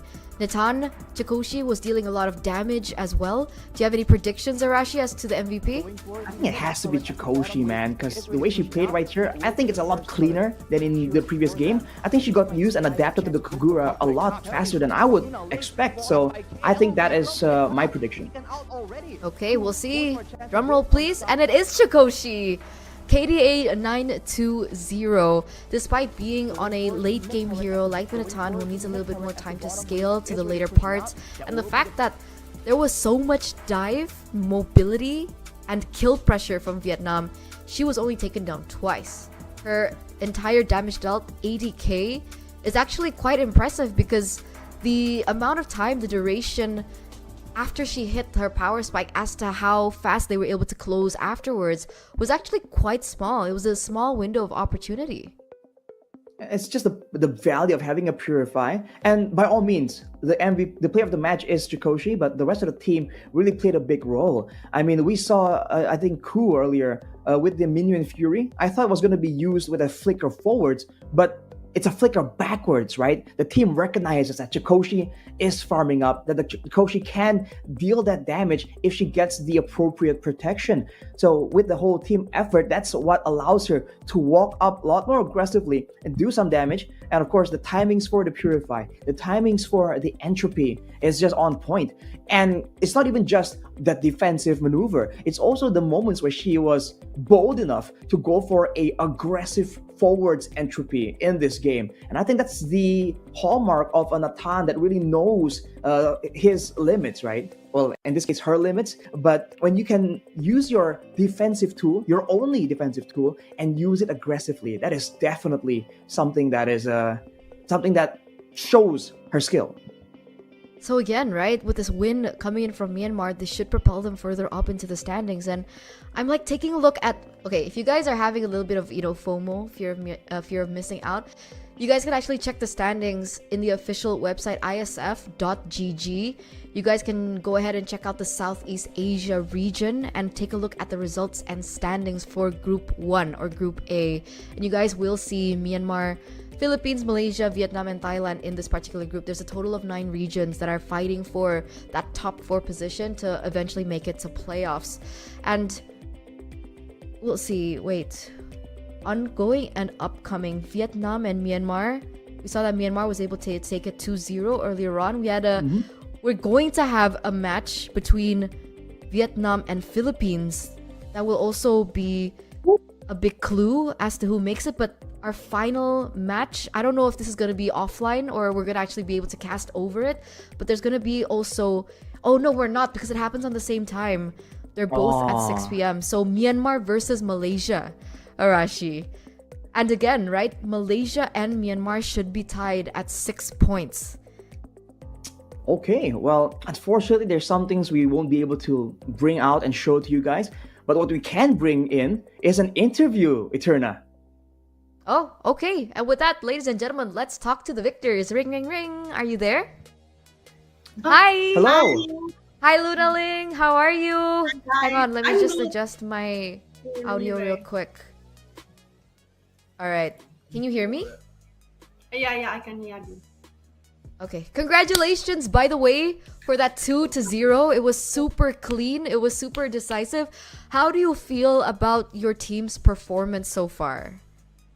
I how to say about it? Yeah, I really trust my teammates. I think that's why we can win. Maybe early in the early game we are really losing and we different go like a 5K. But I trust my teammates. They really can play well. So that's why I think we win the game. That was great, right? Well, Because in game number 2, Arashi, it was so close, right? You came back with a comeback, right? Vietnam nearly closed it out, but your patience, your persistence, and of course your, dedication towards this game, your perseverance and resilience just allowed you to win it out 2-0. Arashi, do you have a question? well, I think there's a big question from all of us here who were watching that game. How surprised were you that the Kagura showed up? Not once, but even twice there. Because that final pick Kagura for game 2, even we were like, whoa, again? Considering this composition. Are you surprised? Did you know about this Kagura? Did you feel like, okay, in game 1 it's good, but we can deal with it. It doesn't matter. We don't have to ban it away in game 2. So we're not really surprised about she picked the Kakura because mostly we are suffering with them together. So sometimes how I play, she is the really best mid laner, so she can play really good play. And Whoa. the last actual day ago, she played Kakura also. Like she's so crazy. So in the second game, we thinking like, should we ban Kakura? Like that. But just give her like she will play Kakura again like that. Yes. What Alright, what so was the decision behind not banning it in the second game? We're just thinking like talking to my Golay or talking to my is Kakura using the skill one to you? Just run it, okay? Like that. We just trying to run, yeah, like trying to escape them, yeah. I see. Okay. All right. Well, along with that, by the way, what was the thought process of going for that Yeve in game number 2? Because I was thinking like it really works well right there for that composition. Did you think that it's a great pick, or is it something like a power pick that you have in your arsenal? I mean, you mean about the Eve? Yes, the Yeve. Yeah. Now I think Yves is a little buff in the game, and then Yves' game is like a slow to the enemy. So there is a Basha, there is a Alo. Every time they get it, the slow effect. They really cannot do the performance. So I just trying to poking, and maybe my Golem will be carry because she have a best damage. So I wanna play like a slow mage and poking. Yeah. So they All right. I really mean, that's a great Ah. call. yeah. Very So it good. was I mean, the so you can utility, calculation. right? That kind of, eventually made you decide to go for the Yeve in game number 2. So very interesting. Okay, I have another question, right? Yeah. In your group so far, who do you think has been your main contender? Like, who has been the most difficult region to go against so far? And our difficult region to Versa, right? So I think it's a Yeah. Philippines. Philippines is the really Oh. hard game enemy. That the other country is, I think, just at same level, and we are really same. I feel like the way. Just Philippines. Right. Philippines so strong. Yeah. Philippines so strong. I mean, they are leading in the group, right? With 9 points Yeah. at the moment. We met Omega yesterday. We already lost like 0-2. They are so strong. Yeah. How confident are you to make it out of the groups? And how confident are you to make it to the playoffs? And now we have to versus Malaysia again. If we can win the Malaysia, we will go to the playoff for tomorrow. So I think we are already ready for that also. We want to versus Malaysia also. Yeah. That's great. Arashi, do you have a last question? Well, it's a customary question I always ask during an interview, but do you have any statements right here for your supporters, for all the people in Myanmar that's definitely supporting your run right here, just rooting for you to really be champions? Champion. We just trying our best, just like that. Maybe we will show our performance so best also. Yeah, just like that. That's great. That's Alright. great. Thank you so much for this interview. Again, congratulations and good luck for your next matches. We hope to see you in the playoffs once again. Thank you so much, Luna Lin. Thank you so much. Bye-bye. Thank you guys. Bye bye. Huh. Arashi, when you asked about the champion thing, it didn't seem like she was confident to get it. Did you get the same familiar as the same kind of idea? Because, man, You felt like she wasn't confident in going for it, you mean? Or yeah. She was like, champion? well, it's great to be humble, right? But I think I would prefer a bit more flair, right? Of course, people know we are from the Indonesian region, and this is that spicy region, man. Of course, we lose out to Malaysia. That's something we're working on. Be patient. Oh, God. But I man, thought we don't talk about that. I'm just saying they have us beat when it comes to that spice, man. But we prefer Yeah. that as much as possible. So hey, they're going with the humble route. That's definitely a way that some teams have been able to use. So we'll have to see their performance. They sure seemed confident, at least going into their next matches. They showed again that they have great understanding about the game, about the composition. Right? We were asking about the Iesf, and she's like, "Yeah, I don't have to do damage." Right? I can trust in my teammates, the trust factor as well. But I can just trust in my teammates to do what they need to do. And all I have to do is just spam all these skills, man. Just slow people down. I mean, I like how everything was calculated. And it's not just like, oh, I like playing Eve, so I picked it. Yeah, their next match is going to be with Malaysia again, right? I think she mentioned it in the interview as well. So there are a few matches that we still need to get through, but our next match of the day, the ones that we are going to be casting over, will be Vietnam again versus the Philippines. And even Luna herself mentioned, like, Philippines is one of the top contenders to be able to make it to the playoffs and top contenders to make it to WEC and Riyadh. So after that loss, let's hope that Vietnam can recollect themselves and, you know, come into this match with the best of spirits. But before that, ladies and gentlemen, we are going to go on a short break. Me and Arashi will be back after the break. So stay tuned. Don't go anywhere for ISF Mlbb Women's Asian Regional Qualifiers. There you go. Bye-bye.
Welcome back, ladies and gentlemen, boys and girls, to the Iesf Mlbb Women's final day here in the Asian Regional Qualifiers, as we are getting to the final matches in this particular group and the final match of the group stage for our second match of the day.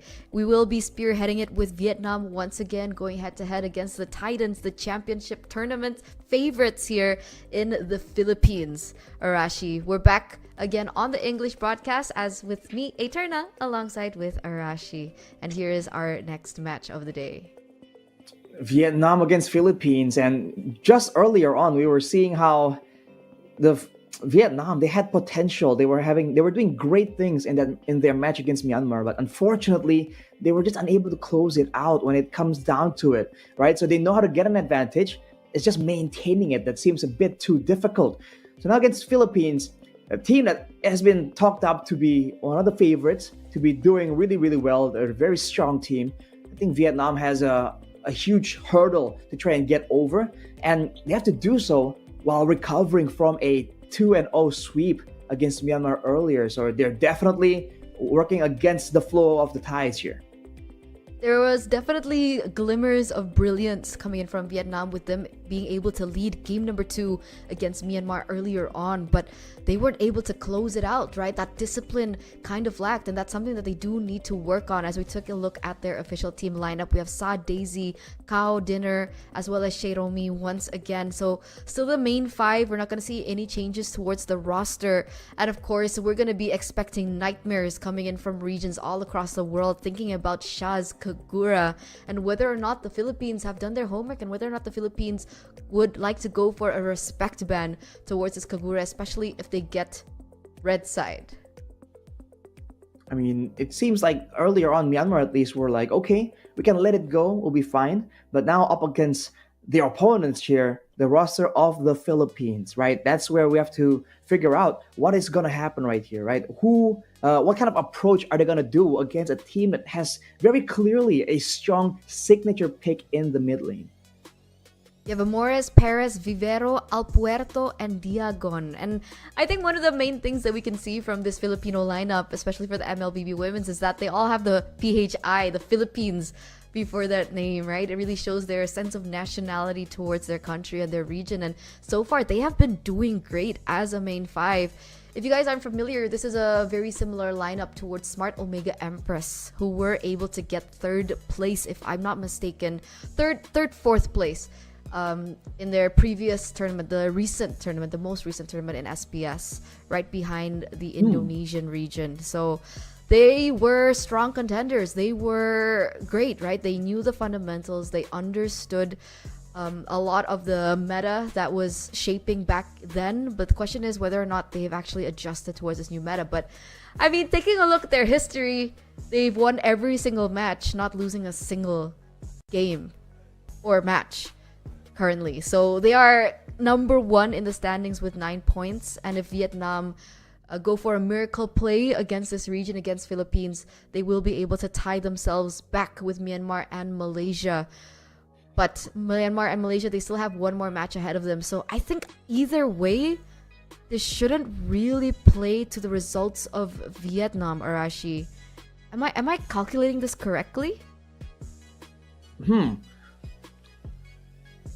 Trying to think about it myself, but I've always been bad with numbers, man. So I mean, if you're actually curious about it, you can go to iesf.gg and do some calculations on your own. But for sure, I think what the result of this match will definitely play a big significant impact in how things kind of shape up.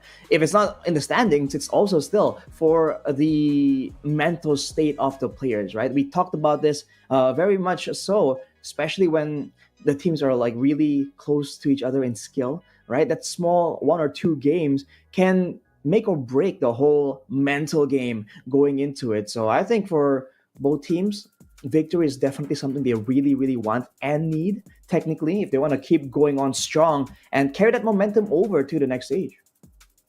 And right now, if we take a look at Group 2 or Group B in the Southeast Asia region for the Mlbb Women's, it's Indonesia and Cambodia currently at number 1.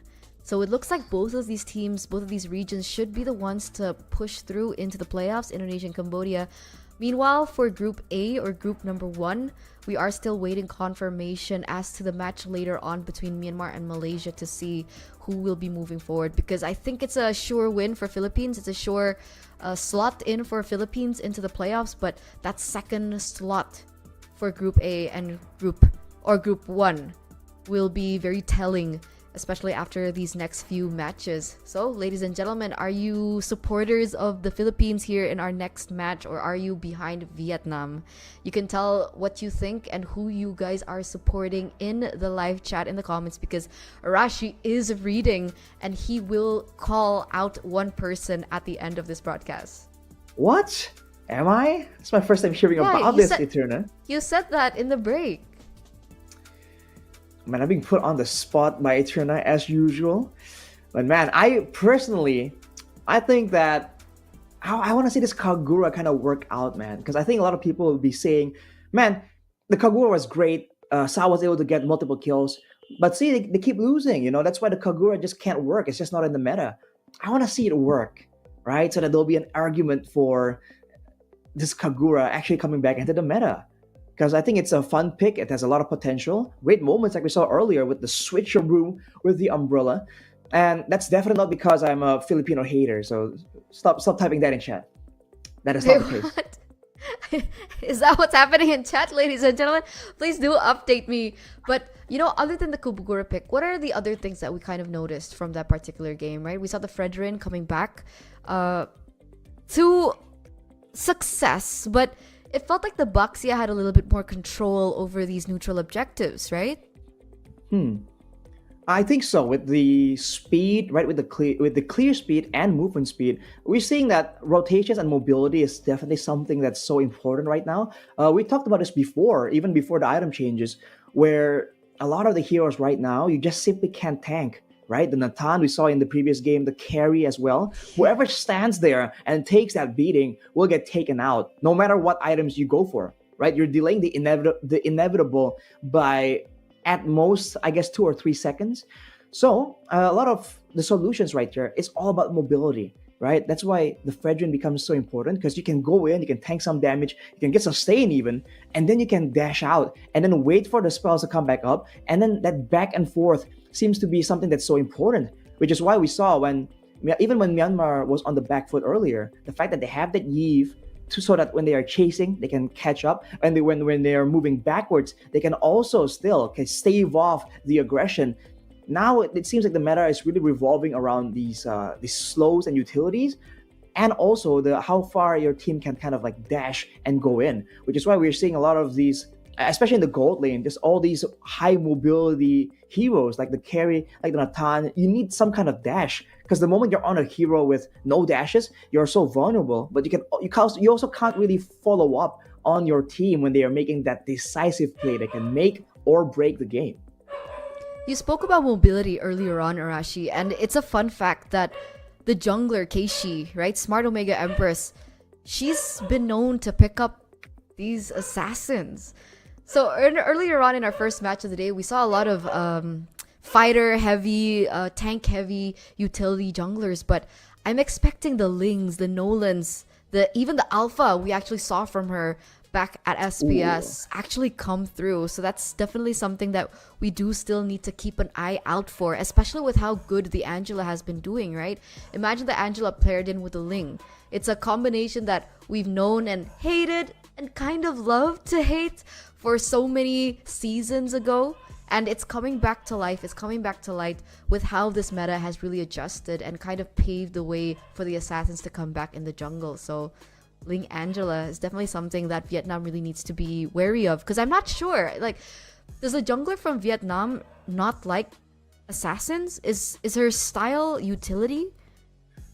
Well, going with the previous play style, at least, it doesn't seem like she's that aggressively oriented. Of course, that's just one game we're going off of here. At least I'm doing that.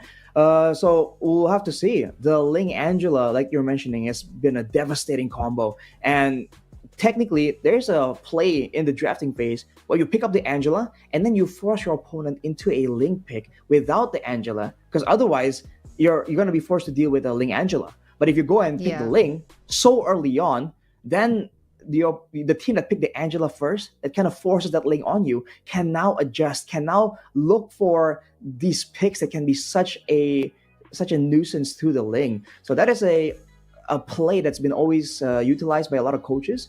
We'll have to see with the potential for assassins coming back if it becomes more regularly, if it shows up more regularly as far as the games go. What do you think about blue side and red side, Arashi, so far, right? Because I think over the course of a lot of tournaments, we've always been talking about this. It's also one of the main things that have become one of the keys to success for a lot of these teams. Do you still think, coming into ISF, with everything that you've seen from these matches, that blue side and red side play a factor into the success of some of these teams and regions?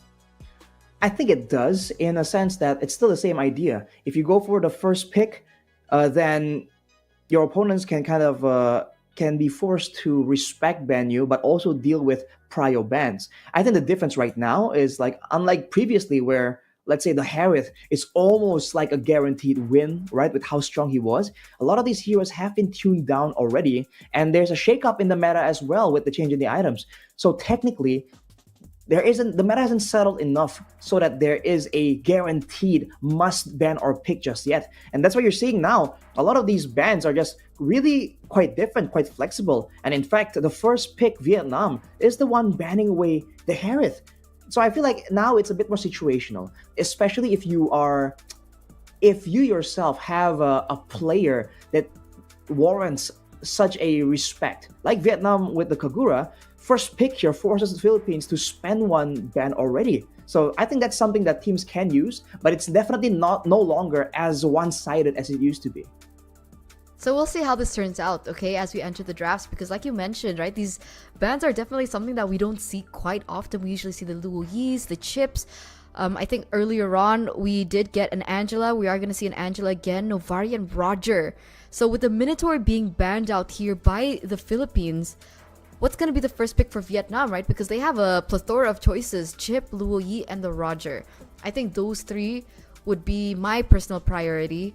And they go for the Luo Yi here. So that actually leaves open a very flexible and high priority pick like the Roger for the Philippines to pick up for themselves. Definitely a great option they can go for. Or they can try and match the global presence with the Chip. But we've seen now that global presence is no longer an all-in solution, right? When you are not used to it, it's difficult. But now you really need to be that much more crafty, that much more unexpected on these global heroes to really gain full value out of it.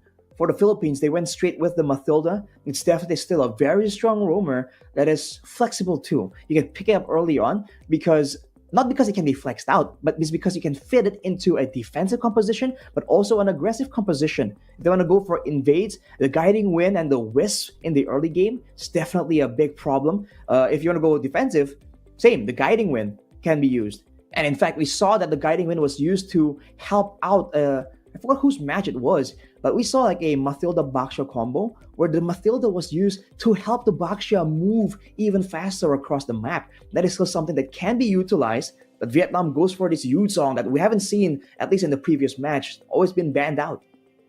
Very high priority, right? It's always just been the Charizla and the Yuzong in the EXP lane. It's always that. So the fact that the Yuzong has been left open, it does signal that it is a high priority pick to be placed in the EXP lane. Because again, right, if we're talking about the Yuzong, he also has a plethora of strategies that can be utilized within the Charizla, right? Really great for team fight, really good in lane as well.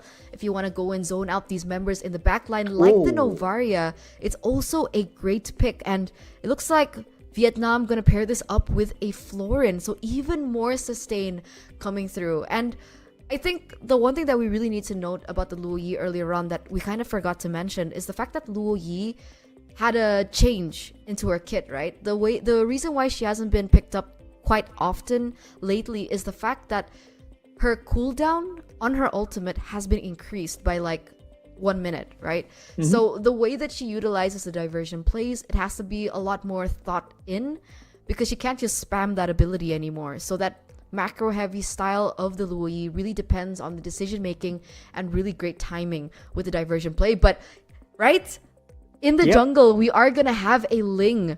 We were talking about this earlier on, and it was something that was quite surprising because for the past few matches that I've been casting for the male scene, we've been seeing a lot of these assassins, the Nolans, the Ling, really finding so much success. And now Philippines with Keishi in the jungle, her name is Al Puerto, I think, in this tournament. She's gonna be able to pick up that Ling. The Ling with the Mathilda, I mean, we've seen it being used. That makes the Ling so much more mobile. Like you thought that the Ling was already mobile with the Finch Poise. Now with the Guiding Wind, that's an extra way to escape or chase. So I think it's a great flexible style still. Right now, we still have no idea if it's going to be a full-on collision style from the Philippines or is it going to be more long distance. Vietnam, though, certainly is doubling down on a team fight angle here. The Yuzong, the Lo Yi is great, the Florin as well. Almost guarantees that when it comes to sustain, you will have a bit more of an advantage. So for the Philippines, with the Novaria and Mathilda, there's a chance that they can go for like a split push style here. They send the Ling off to do her thing, and then the Mathilda can kind of take away or like save any members jumped on by Vietnam to try and disengage from a lot of the big team fights that can get roped in if Vietnam tries to try and capitalize on the fact that they are a member down. And the Novaria can slow them down and spot them out as well. So it comes down again to the usage of the diversion. With the cooldown increased, it cannot be used to scout any longer. And the timing of when to use it, Eterna, like you said, it's not just when you use it, but the cooldowns to make sure that it's available for the next time you require that kind of global transference. This is, as you were talking, Arashi, sorry, I was distracted, right? Because Philippines went in for the export ban. Right. But Vietnam have picked up the Yuzong. So what are they saying here? Are they saying that this Yuzong can be placed in a different lane? Jungler Yuzong? Gold lane Yuzong? Or are they afraid of a export jungle? Is what they're signifying, right? Because very interesting. Ooh. With the Yuzong being there, with the export being banned up by the Philippines, Vietnam, they pick this up and they go in for the Charizla ban. So it looks like this Barats is going to be placed into the EXP. This is something that they've been known to pick up in the EXP. It's not something that we've seen quite often, especially with how far the Barats has fallen off. But they do need a frontliner. They do need somebody to be able to tank in that damage, and it looks like they are going to go for the Barats. But Natan is their next solution in the gold lane. And the big question is, who is going to be in the jungle? We have the Martis still left open if they want to still go for that kind of similar style. Baxia is also still left open. I think there are a lot of options here, but they're lacking a bit of crowd control, I was thinking.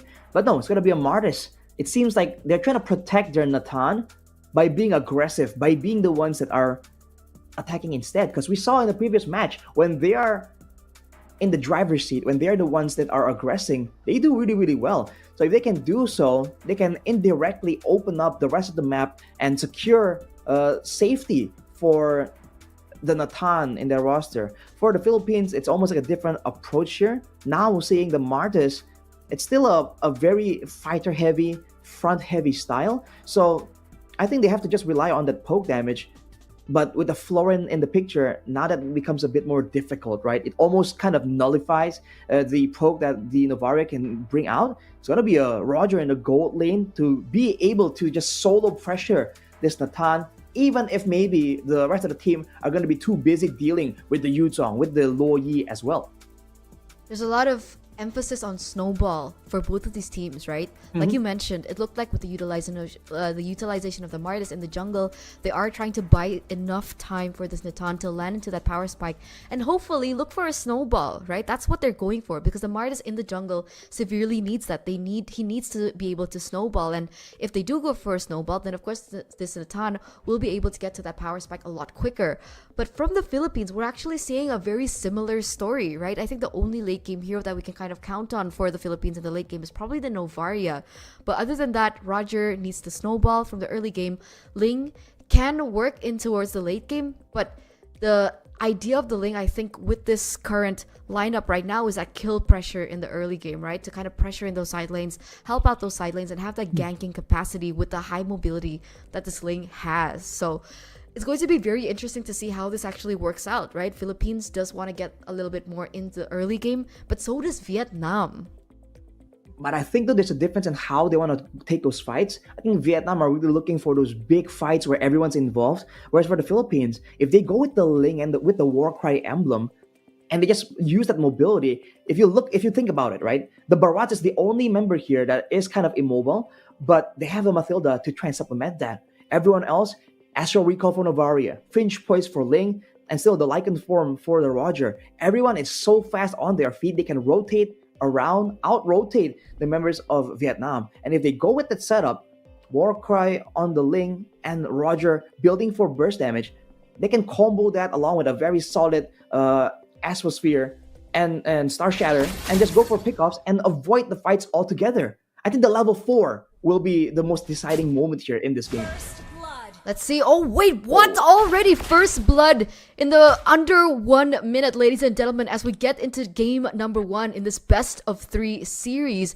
And right, you were talking about that level 4, but even before level 4, we do see the kind of the idea of the composition that the Philippines has brought to the table here for game number 1, with Perez already picking up a kill over onto the Tan in the gold lane. Ooh, look at that damage coming in from Amores, man. The Philippines are out for blood. I mean, Perez showing that she is hungry, going for dinner immediately, securing that first blood. But you can see the pressure already immediately, right? They're able to shove out so much faster, and they're able to rotate even faster as well. Especially with the Novaria Mathilda combo, that's going to be such a pain for the side laners, because Novaria can just put down 2 spells and just walk off with Vivero on the Mathilda, and that'll be the end of it. And immediately look at this invade, though. They're looking for a chance to go onto Calcute, that she'll be able to still be doing quite fine right now. But the fact that now the turtle control is in the hands of the Philippines, are they going to try and oblige for a full-on fight, or are they going to maybe take it a bit slow here? That's the big question, right? Because both of the junglers are actually at level 4, so technically the Mardis does still have a little bit more to say in the neutral objective take, especially with his anti-CC, but a diversion play. Ooh, seems like Amores wasn't expecting the diversion to go through. She will be taken very, very low, but the Guiding Wind saves her. Terms of Blade being popped by Alpuerto, and she'll be able to take one out. Sisik immune though from Calcute, trying desperately to try and secure something, but the Finch Poise is just too pesky, too difficult. That'll be Diagon taking out one member more. Philippines winning out on every single phase. The mobility advantage, they're using it to its full extent. It has been insane the way that they were able to control that, right?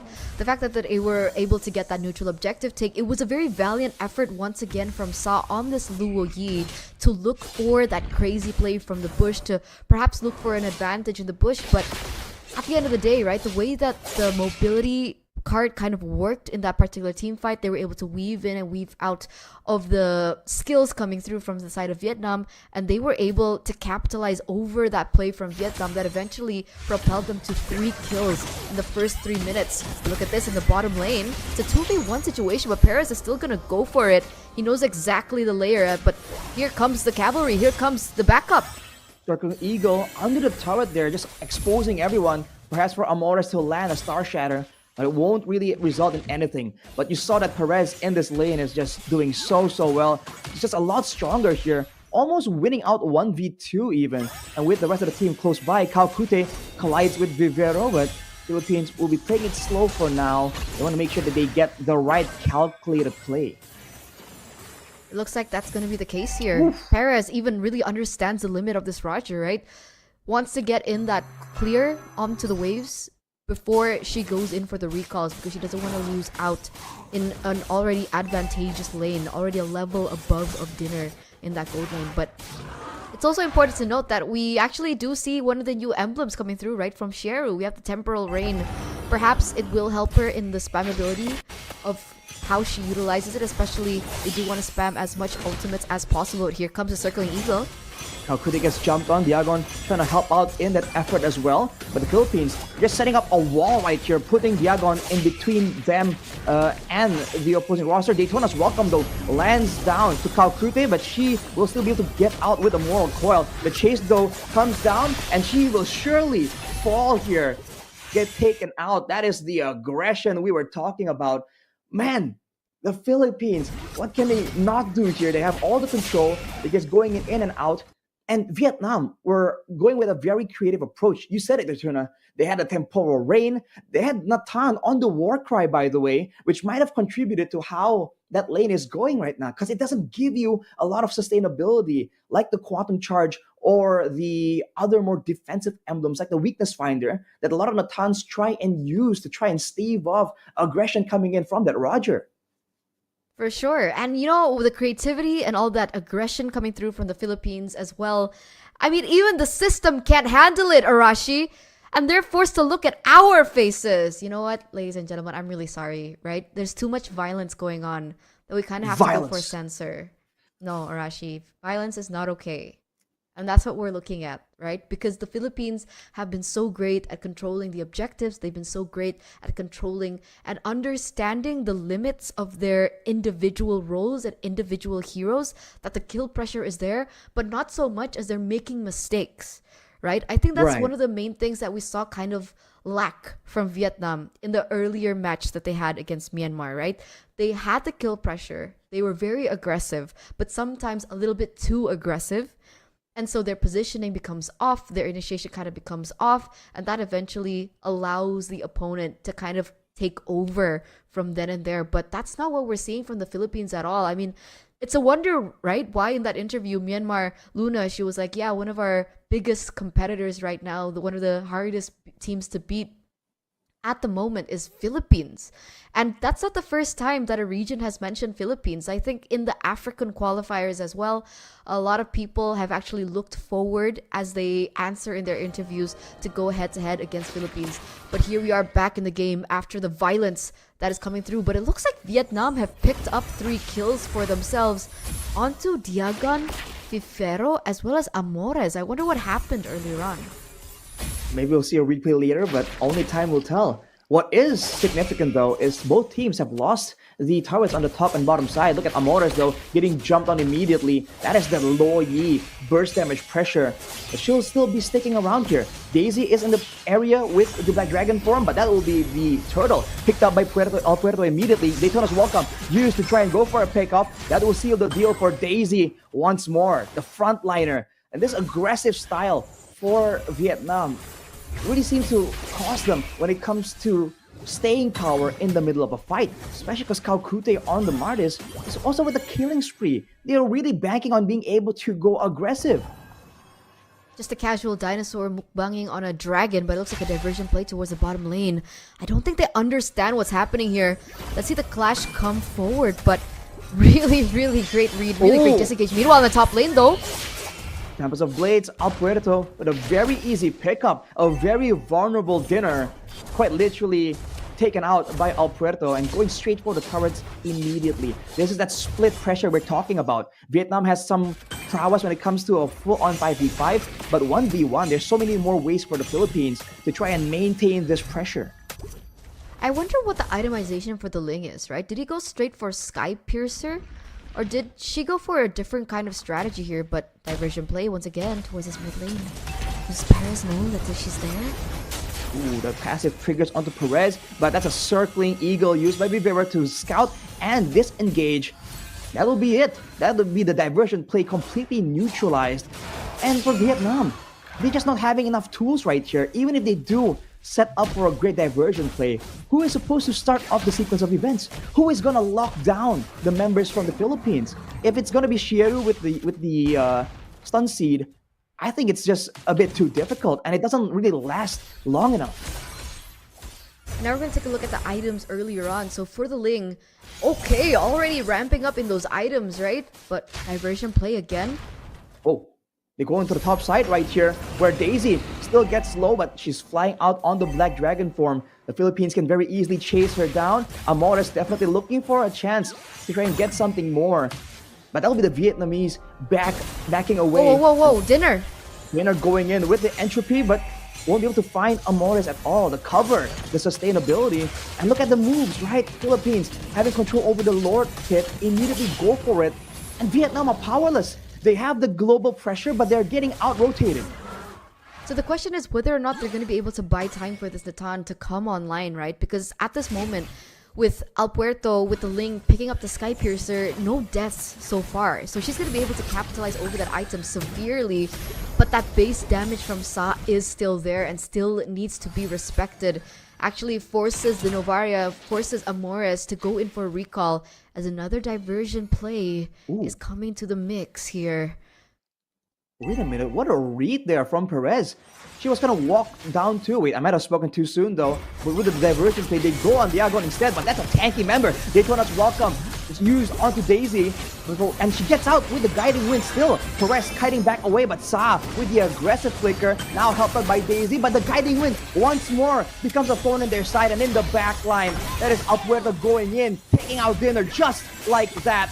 And it's not over yet. Perez coming through to try and participate. And that's Kao Kiteka. Powerless. And with the Lord in tower, 6v5, they go for Daisy as the waves still push on the top side. The Philippines give nothing back to Vietnam. And they might just go for the end right here.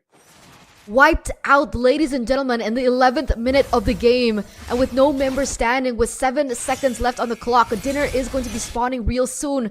Can she defend from the inevitable? Can she defend from this siege coming in from the Philippines?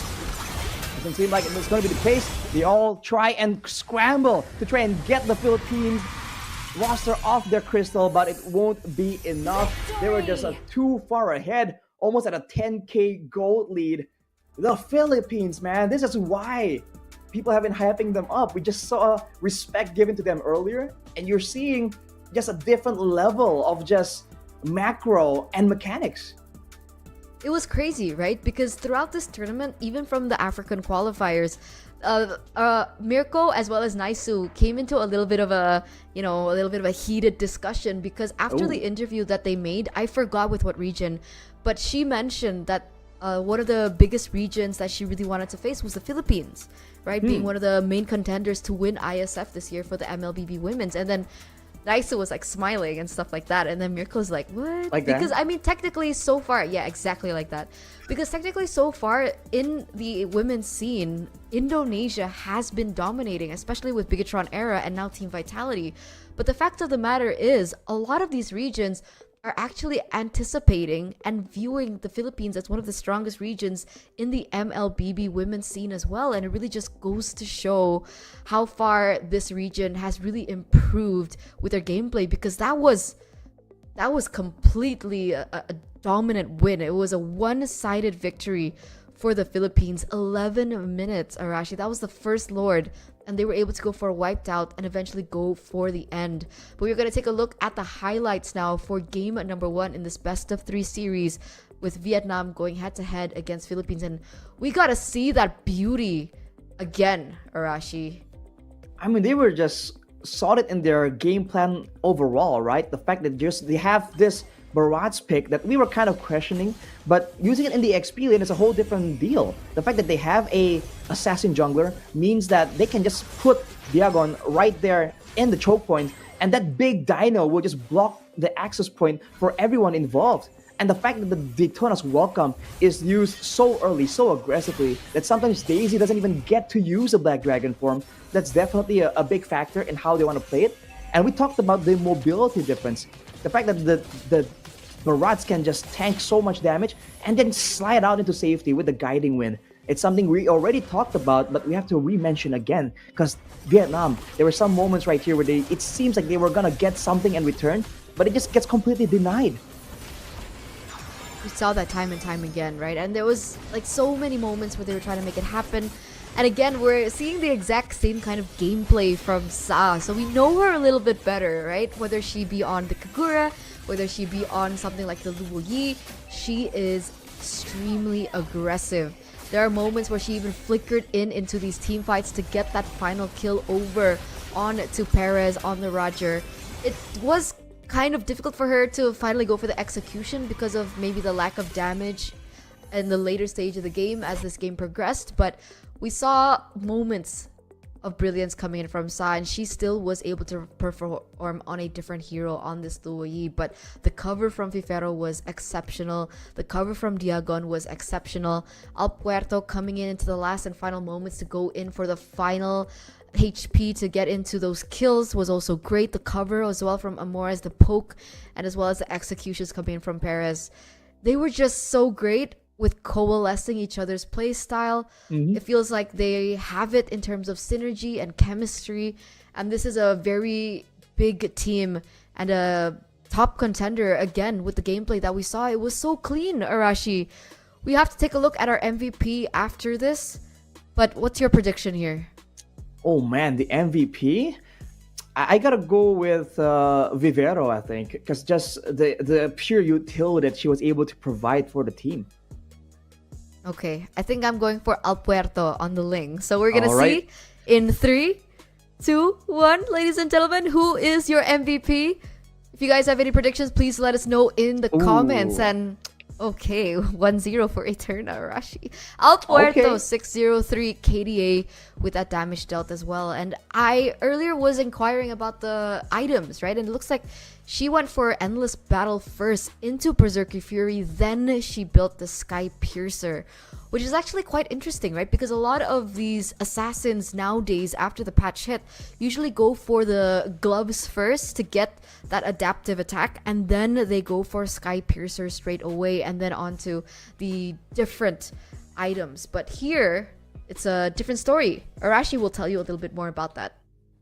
Well, depending on how the game is going, right? The fact that there's just a lot more sustainability, I feel like maybe El Puerto was thinking that the Sky Piercer can't really be rushed. I believe it wasn't really built third. It might be moved around, but the point is, going with the Endless Battle first just makes you a lot more dynamic because you have an extra chunk of burst damage, you have an extra bit of sustainability, and you also get a bit more mana regeneration. So it's almost like you're a jack of all trades, master of none.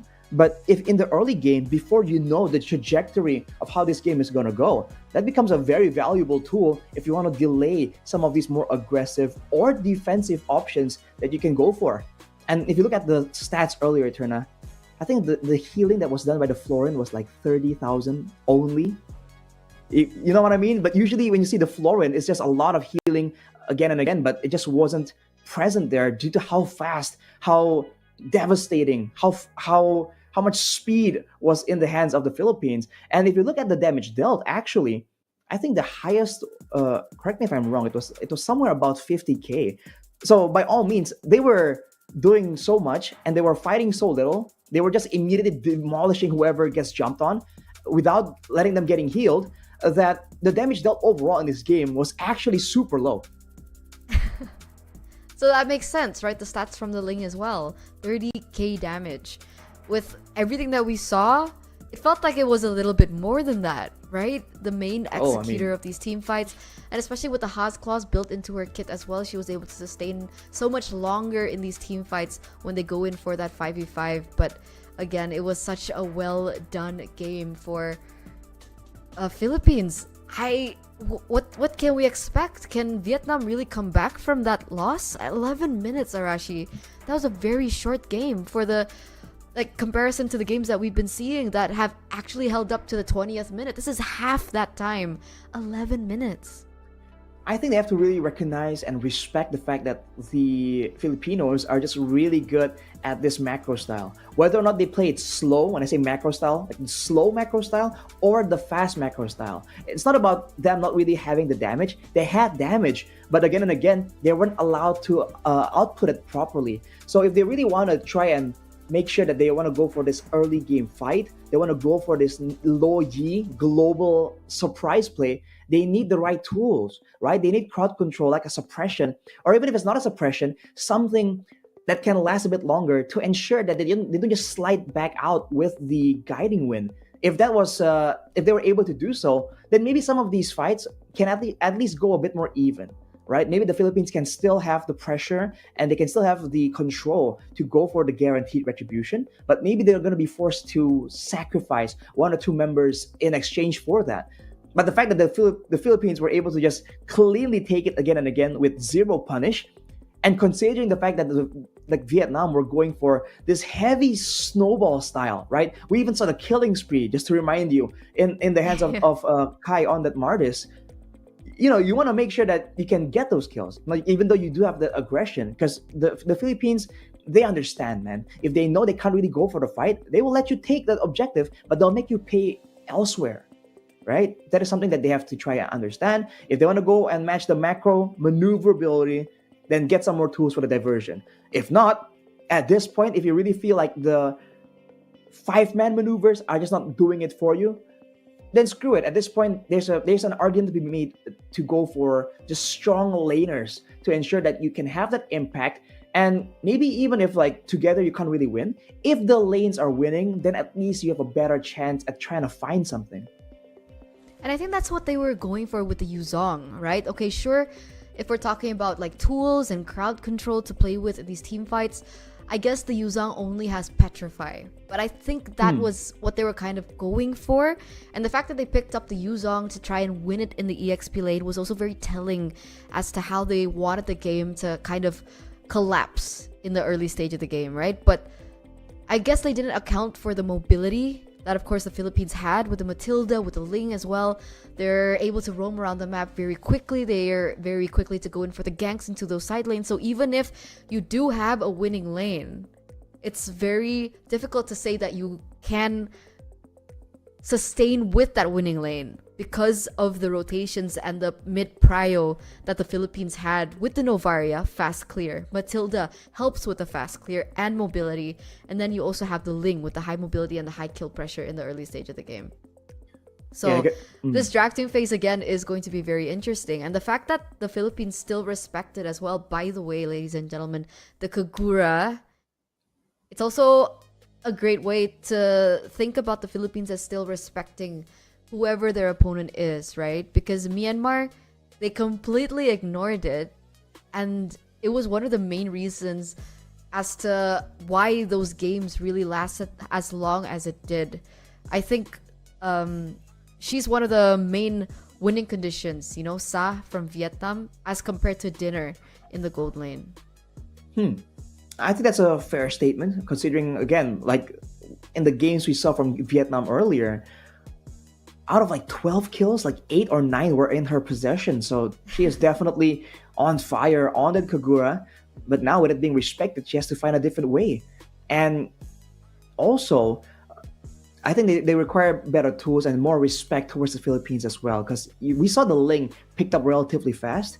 And if you look at the composition, who exactly is meant to stop this Ling? You know, are you trying to make Dinner on the Natan 1v1 Al Puerto on the Ling? It doesn't make sense, right? How is that possible? You saw that in that final sequence in the bottom side of the map. It was like the Tempest of Blades AoE, I believe, and then one Defiant Blade into a basic attack, and Natan just went poof, right? So I think if they want to go for the same style, take note, especially when the Philippines have secured an assassin. And now, in the drafting phase, if the Philippines kind of leave their assassin pick, their jungler, for the second phase, I think that's going to put a lot of mental strain on the drafting process of Vietnam, because they have to be very careful in making sure that they have the right tools to try and stop Al Puerto if she gets her hands on yet another high mobility, high damage assassin. So the question is, what is the answer to the Ling? Right? Because I think back in the day, before the changes into the enemy jungle, you know how now under 2 minutes when you go in for the invade, you receive additional damage? Heroes like the Grok, heroes like the Franco has a very big impact to try and shut down the Ling even from the farming pattern. Masha as well, right? One of the answers towards heroes like the Ling. But with that change, what would be the answer? Do you go for suppression? Do you go for heroes like the Franco with a different kind of playstyle just to go in for the sure kill onto the Ling? Or do you go for something like the Kaja to kind of have a combination with the Luo Yi in that first game? What should have been their roamer if you could do something differently? Something with a quick engage, I would say. Because the Florin, again, you're helping out, but maybe they were just too far behind as well, so we didn't get to see the value of it. But the Florin can help with the healing, but I feel like with their composition, they have to have something to really start fights as well. Kufra comes to mind, and we've seen it earlier in today, and technically that kind of ruins the whole combo from the Ling, right, by denying the dashes. That can be an option, But I think anything that can, if they want to go aggressive, anything that can go for a quick engage that doesn't really rely on the ultimate. I think more importantly for the engage, because if they're only engaging whenever the ultimate is up, I think with that kind of composition, with the Mardis, with the Yuzong, I feel like they would want more ways to pressure, to scare away the members from the Philippines. But ladies and gentlemen, into the drafting phase, we go with the Ling, banned away from Vietnam, and they swapped places right here, but the Kagura is still banned away. Yeah, as you were talking, right? You're talking about what are the solutions. I mean, I asked you about the solutions towards the Ling, and then, Vietnam, they have their own solution, right? Their solution is to just ban it out, make sure that it doesn't even become a factor as we get into the game. And they also respect the Nolan presence. This was also one of the things that I found as a great alternative towards the Ling. It has done quite well so far, the Nolan in the jungler. So despite all the changes coming through, despite people thinking that maybe the Nolan does fall off a little bit after the patch, the Nolan still does considerably well. And the question is, what will they go for now that the Nolan and the Nolan and the Ling has been taken out? Do they go for something like the Lancelot? Something that we haven't seen come through? Hayabusa maybe, if they still want to play the Assassins? Well, the Hayabusa definitely comes to mind, but with the Philippines banning away the Florin, that's an interesting option there. We didn't see the Florin just be a big trouble, becoming a big issue for the Philippines, but they're banning it away straight up still. And Vietnam are the ones banning away the Lo Yi even, so that's an interesting development. But now without the usual, the Angelas and all that, the Philippines can go for the Mathilda if they want. It's still definitely a great option. They can go for the Roger or the Fredrin if they want to be a bit more elusive or a bit more straightforward with their jungle picks. Roger, please, right? Roger. So high priority, super flex. You can still utilize it. Oh, but the Harith gets picked up. And this was actually one of my main questions from match number 1 that we saw earlier on against from Vietnam against Myanmar, right? The fact that the Harith was completely ignored. It wasn't banned nor picked up. And so we're finally seeing the Harith come back to life here for game number 2 in match number 2. And the thing is, the Harith is and should be going to the gold lane, right? So that does give Vietnam a fighting chance to pick up the Roger later on, maybe in the last part of this first phase. Certainly a possibility, but for Vietnam, they go with the Fredrin, they go with the Mathilda. So if they do go for that Roger, there's going to be already a solid frontliner that's already shown in the jungle, so it won't be flexed any longer. The fact that they have a Mathilda, though, means that now the foot is on the other shoe, right? Now Vietnam are the ones that can really move around, but for the Philippines, they go straight for that Roger. So theoretically speaking, unless something crazy happens, this is still going to be a jungle Roger, but I feel like in the current meta, you never know, right? And I like to keep the options available, and they bring in the Faramis that, at least in the earlier match between Vietnam and Myanmar, was a ban away and respected quite evenly. So Mathilda against a Faramis right here. Philippines are the ones that are going to be doubling down. I completely forgot that they can utilize this Roger into the jungle. And so Vietnam, I think, should have done that first, right? Roger Matilda maybe should have been the choice, but an oversight, I would believe, from their part. But now Vietnam, they have a chance to pick up the Valentina if they want to level out the playing field, right? Against the Faramis, you can still use the Nether Realm if you pick up the Valentina with the IMU that is placed in her kit. But, knowing Vietnam, they could go for something completely different. Charizla Yuzong is still available if they want to try and win it out in the EXP lane, but they go for the Claude instead. All right, very interesting.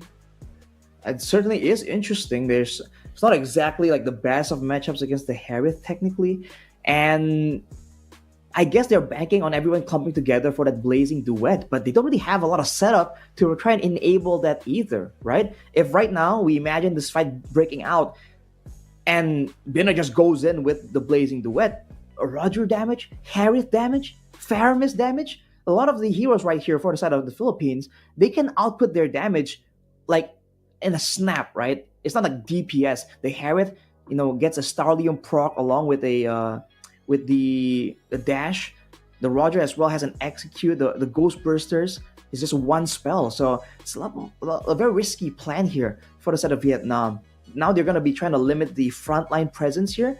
Even though they have the Nether Realm, they still want something big to try and stay in the front. And ideally, someone that can still also lock down the members so that they do oblige the Philippines in a fight, right? So that they can get full value from that Nether Realm. The Terizla comes to mind, but for the Philippines, they ban away this Valentina, so no chance of a Nether Realm showdown. Yeah, the fact that they went in for the Claude instead for that last pick in the first phase did give Philippines the opportunity to take away the Valentina. So this isn't going to be an even team fight, right? If they want to go for it. With the fact that the Faramis has already been picked up for the Philippines, unless they want to go for a little bit of sustainability themselves, which they can't because they already picked up the Matilda, and the Florin was also banned away. You mentioned the Terizla earlier, and it will be the ban for Vietnam. So this does give an opportunity for Vietnam to still pick up something like the Yuzong. But again, right, if they go for the Yuzong, once again, they are going to lack setup. And you mentioned that being one of the weaknesses of Vietnam in their first match. So with the Paquito being banned now for the Philippines, they still go for the Yuzong here. I'm thinking they're planning on going for an X-Borg right here, right? With the low, quote-unquote, low amount of damage available to Vietnam. And the fact that they ban away the Paquito performs really well against the X-Borg because you don't really stick around to get hosed down by the fire.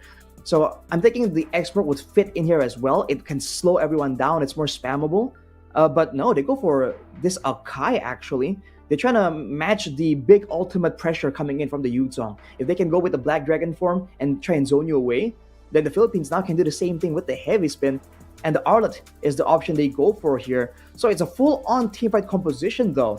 And for Vietnam, it's just looking like something similar with less card control. So it's definitely a scary situation unless they find some way to try and get ahead in a different department. Diggy. Whoa. But they can't, right? It's too tough. Alright. Lilia is going to be their choice here for Vietnam. And by the way, this is a signature Akai for the Philippines, right? They love the Akai. Murray, or well, in this situation, Vivero, she loves playing the Akai in the roam. I think a very similar thing that we've seen from Keyboy sometimes, right? With the Akai in the roaming position. But yeah, this is signature picks through and through for the Philippines.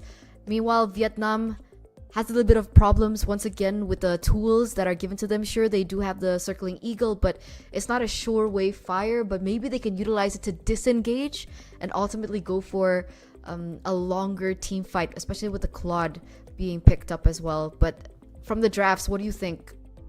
Who has the better draft? I think the Philippines have a lot more flexibility, like in game number 1.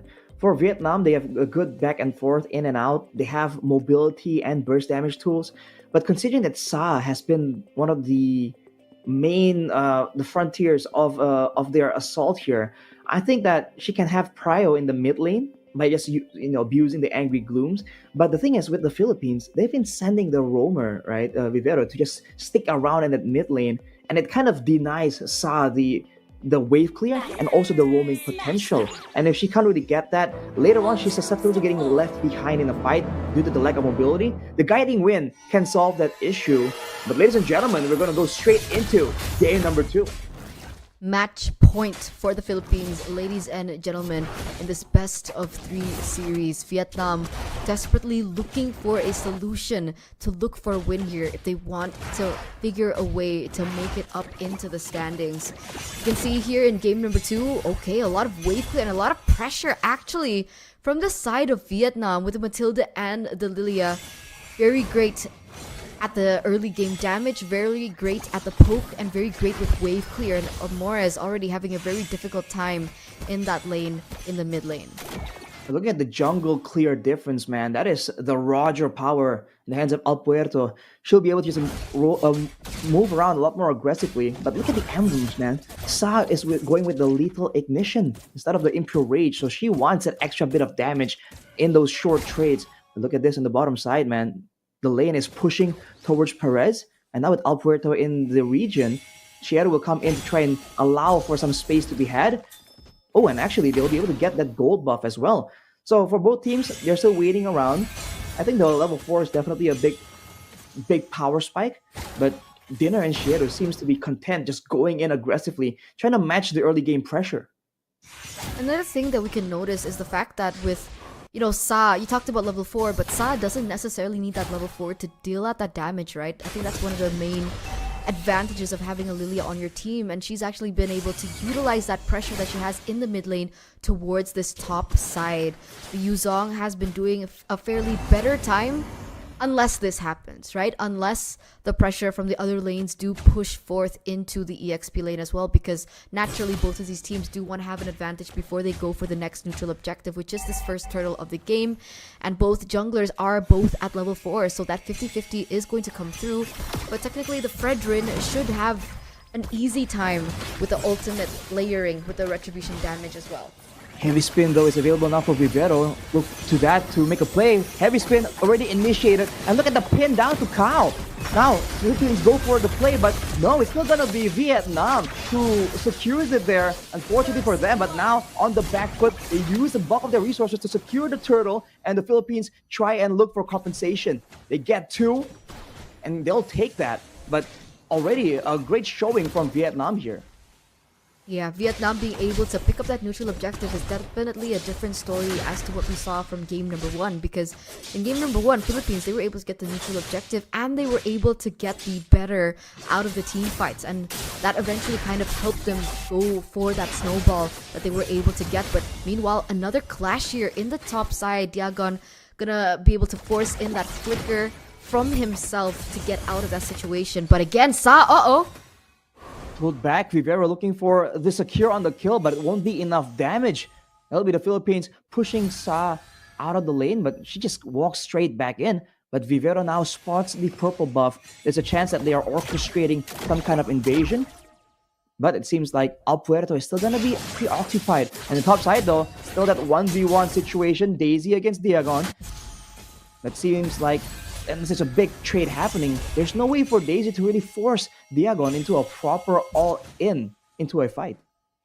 not just yet. Corrosion Sight now picked up by El Puerto, helping him out in these particular team fights. Now sitting at a 1-0-1. Again, even though the Roger is in the jungle.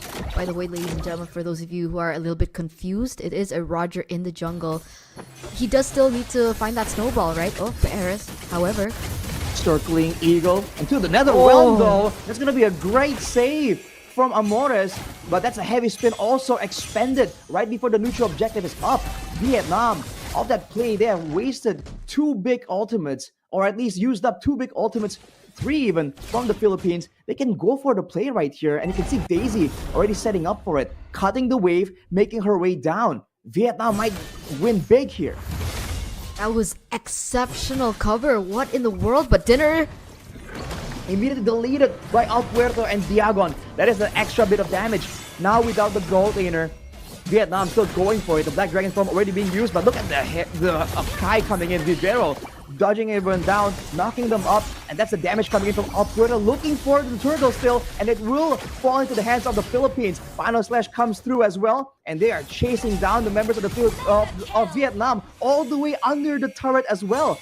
And all that while in the top side, Perez is able to secure the turret. it's been insane how the Philippines have been playing it all the way from game number 1 in this match, right, against Vietnam. The way that they are able to focus on a certain aspect, but also use that to collapse onto something else. Like, they're very quick. You mentioned about that macro play, and we're seeing it come through yet again here. Under 5 minutes, Philippines has been able to amass a 4K gold lead. Ladies and gentlemen, they're picking up turrets left, right, and center. They're picking up neutral objectives left, right, and center. And they're also picking up the kills left, right, and center. 5 minutes in, 6 minutes in, 6-0. Vietnam has not been able to find a single loophole to what has been given over by Philippines. Basically almost 1 kill per minute for the side of the Philippines, and now they're going on to Sao once more. Diagon with a huge amount of damage, but now the Black Shoes into her doom though. That will be Perez picking that kill up.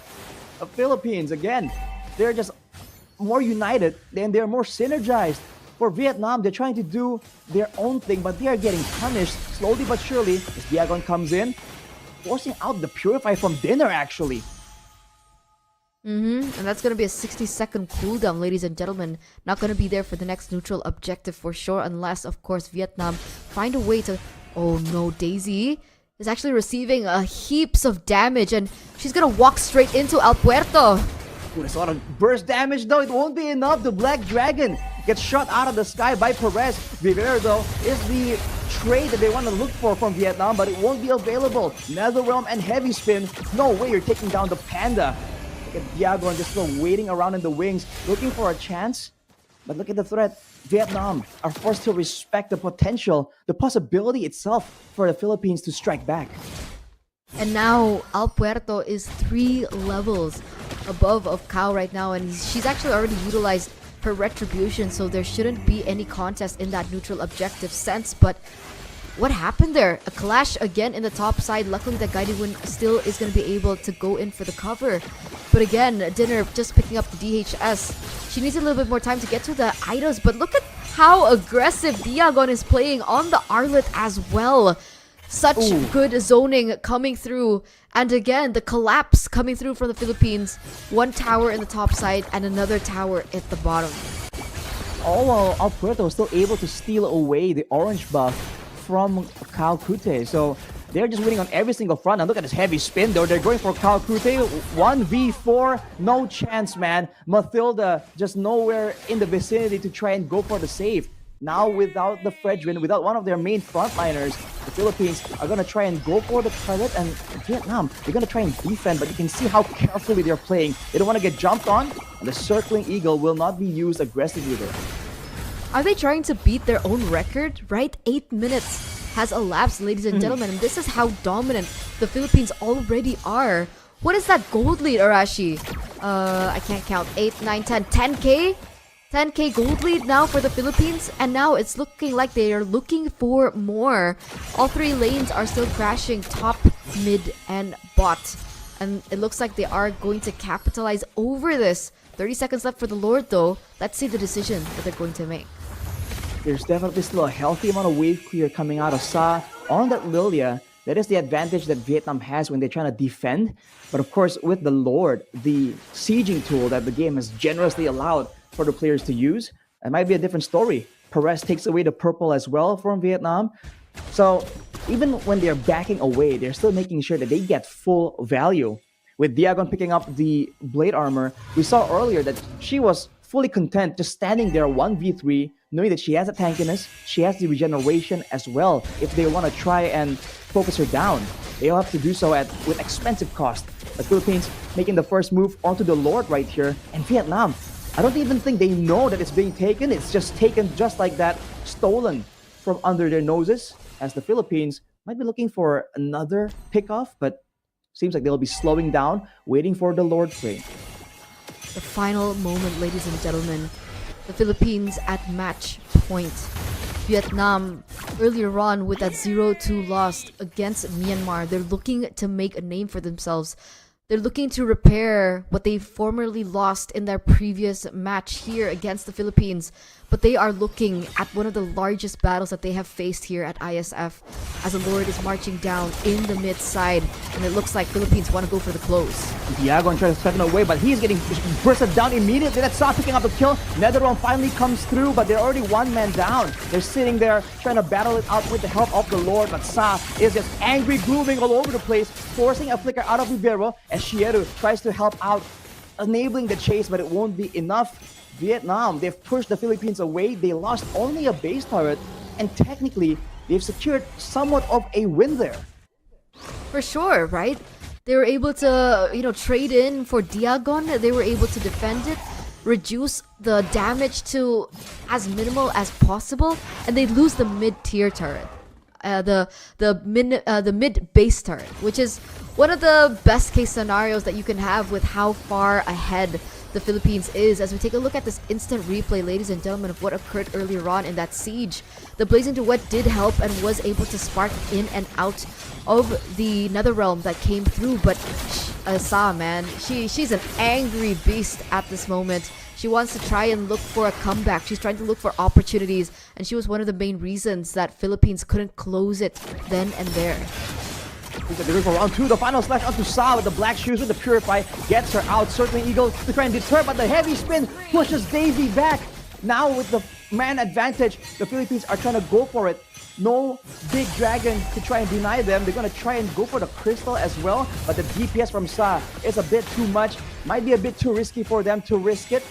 So they are still holding on though, staying in the base. Oh! Final slash, will be another pickoff by Perez, immediately shutting down Shieru. And from there, Looks no like- minion waves available just yet. And Vietnam, they're just still waiting. The Philippines are sticking around. Yeah, it looks like they're gonna be waiting though for that mid-tier turret to go in and crash into the base. But that's the thing, right? Even in the later stage of the game, as we enter the mid-game here, ladies and gentlemen, 12 minutes in, the Lilia does still have a lot of advantage, right? Really great wave clear, very quick as well. And when these players from the Philippines with a heavier level of HP, and as they're clumping up with one another, that's when the Glooms really find its value, right? She already has the Ice Queen one as well as the glowing one, so it will help them in these sort of engages, especially when they go for the defense. Sai is basically serving as like the main DPS tool for the team, man. Dinner is just a bit more utility, just going with the Blazing Duet, but we don't see her being relied on to really shred someone down. Sa seems to be the one doing that as much as possible. But look at Vivero, man. Always active, always looking for chances to find more information, to spot someone out. Because with the heavy spin, that's a easy escape for free card. For sure, but now look at that, Alberto with the Haas Claws. So I guess that's what they're trying to go for, right? A little bit more sustain in these team fights despite being poked in by the DPS. Oh, wait a second, that's a big moment. Final slash of the Calcute, and now look at heavy spin attempt. It gets cancelled out though, but with another realm, it doesn't even matter. The members of the Philippines go in under the base, no minions, no problem. Now with a wave in the center, they're going straight for the crystal, but Vietnam are trying to stop it. The Lord isn't even in the picture yet. The Blazing Duet gets used, but to no avail. The Philippines with a dominant end to this match. They reign supreme here once again in their group stage as well, not losing a single game and not losing a single match to all the other teams and regions that have participated here at ISF. It has been an exceptional run for them. So dominant, so clean as well. You can tell that they have put in the practice, they have put in just everything, the persistence, everything, resilience as well, to form that much of chemistry, knowledge, and discipline of the game. Exceptional plays from the Philippines. You can't help but just praise everything, man. The synergy, the decision making, Right? even in the midst of all that chaos. It seems like they're all on the same page, right? Who are they going for? Are they continuing the assault? Are they falling back? We didn't see a single moment here from the Philippines where it seems like there's a disconnect, right? We never saw like one person go forwards and everyone going back. Everyone, including Diagon, who's essentially on an Arlet that's so confusing, right? She's dashing in and out. She can still keep track of what the team is trying to achieve, and that synergy is lethal, man. It's dangerous. Let's take a look at that synergy again as we go into the highlights, ladies and gentlemen, for game number 2 in that best of 3. Where again, right, Philippines were so dominant. We're gonna get a sneak peek into the highlights real quick, and here it is. All begins in the early game for sure, but that heavy spin, despite the fact that they had it at their disposal, the Philippines were actually away from them. And all along the game, you do see moments like this where with the better playmaking tools, Vietnam did try and go for those pickoffs, but Amores with the Netherrealm just comes in clutch again and again. And if you look at how these fights are shaping up, Vietnam definitely look a bit more scattered, and for the Philippines, even though they are at threat of being AoE to death by Sa, by Dinner as well, they're just very confident staying close to each other, knowing that they have the tools available to cancel out big ultimates and to give them like a second chance right here, either through a heavy spin or through the Netherrealm. It was already a very different and a very difficult draft to kind of execute though, right, Arashi? Because you were talking so heavily about tools and things that they can utilize in these team fights to kind of stave off that pressure and that aggression coming through from the Philippines, and they didn't really answer that in this game as well, right? With them opting for the Yuzong again with Shieru on the Matilda. It's not as great and as promising as something like the Akai or the Arlet in terms of that tool utility, and we saw that actually happening in a lot of these team fights. There was nothing that Vietnam could actually do with how much damage was already put on towards them in these skirmishes and in these team fights and in this final siege. There was a moment that Sa was able to carry a little bit in this 10th minute of the game to go in for a clean defense, but ultimately with El Puerto racking up with the items, with as well Amores, by the way, also dishing out that magic damage that you don't necessarily see but is coming through, and of course Perez with the burst on the Harith. It was very difficult for Vietnam to look for a proper way to prolong the series, to wait until Dinner gets that power spike. And this is a big situation that we talked about a lot of. Whenever you have a Faramis or you have a hero that can go for a big combo kind of style of gameplay, having burst damage available to deter and to corral your opponents to group together is definitely something that the Philippines were using here. The fact that if anyone steps out of position, you can expect Vivero to come in with a heavy spin to pick him off. You can expect Diagon to just go at him. And of course, once you're out of position for just a little bit, Perez and El Puerto has so much damage available to just melt someone down completely. So the fact that that was a factor forces everyone to clump up together, and that means more Ghost Bursters damage, and more ways for Diagon to get a big combo with the final slash. So let's see, ladies and gentlemen, who will be crowned as the player of the match and the player of the game for game number 2, our MVP from the side of the Philippines. Earlier on, we had El Puerto, but for game number 2, drumroll please, Arashi, what are your thoughts? What are your predictions for this time's MVP? I mean, man, I gotta go with Vivero again. The fact that she can get so much information, play defensive and aggressive throughout the course of this game, I feel like that was what allowed them those big moments. But of course, if it falls to anyone else, I wouldn't be surprised, man. Everyone just performed really well. Okay, so let's see. Our MVP. Ladies and gentlemen, drum roll, please. Is that a drum roll? Can you hear the drum roll? I hope you can hear the drum roll. But it's El Puerto again. 2 times in a row, back to back. Our MVP, our player of the match, a KDA of 608. So again, she was not picked off again. She was untouched again with a higher damage dealt and a very, very aggressive, by the way, item build. But Arashi, it looks like the Sky Piercer, she sold it. She sold the Sky Piercer for this Brute Force breastplate. I think she transitioned from more burst damage straight up to a bit more DPS, perhaps fearing or being a bit more concerned about Sa and the damage output, right? Because they can get pickoffs already with the Ghost Bursters, with the damage coming in from Diagon as well.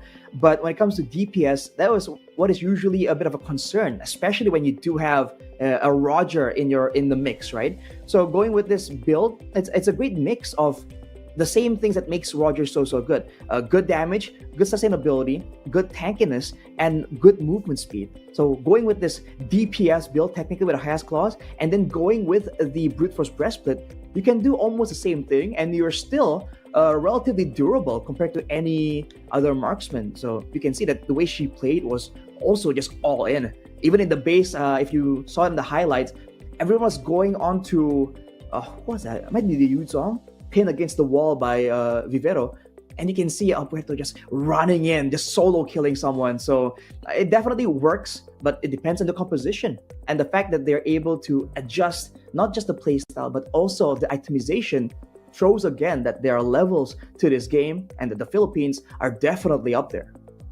For sure. So that actually brings them up to 12 points, Arashi, in the groups. And I think in that earlier match that was happening at the same time as Philippines versus Vietnam, Malaysia versus Myanmar, I think of Malaysia, according to what I'm seeing from the standings on isf.gg on their official website, Malaysia's at 9 points. So I think it was a 2-0 for Malaysia. Wow. Malaysia, man.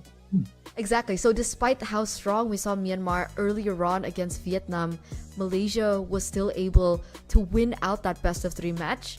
And so they are now top 2 in Group A. So it's Philippines with 12 points and it's Malaysia with 9 points. Meanwhile, if we take a little skip into Group B or Group 2, we have Indonesia at 9 points and Cambodia at 6 points. So those are the top 2. So we have Indonesia, Cambodia, Malaysia, as well as the Philippines.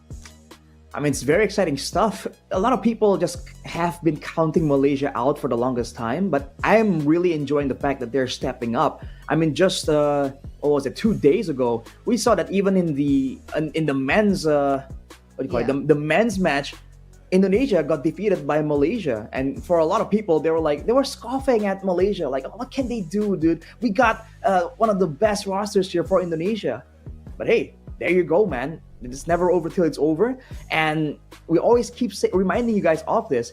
It's not about, it's harder to stay on top rather than like get on top. So there's definitely a lot of ways that some of these teams who hasn't really been as dominant to really get a leg up over the quote-unquote tournament favorites.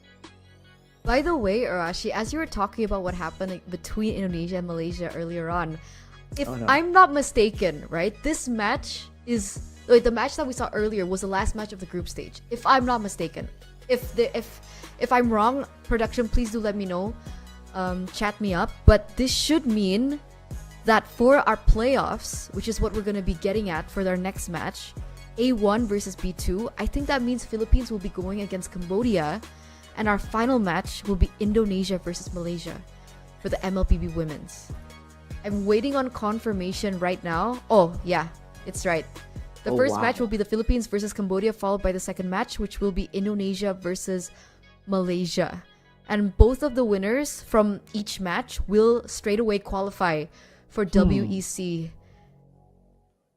Interesting. Here we are. This is the time for Malaysia to go big, man.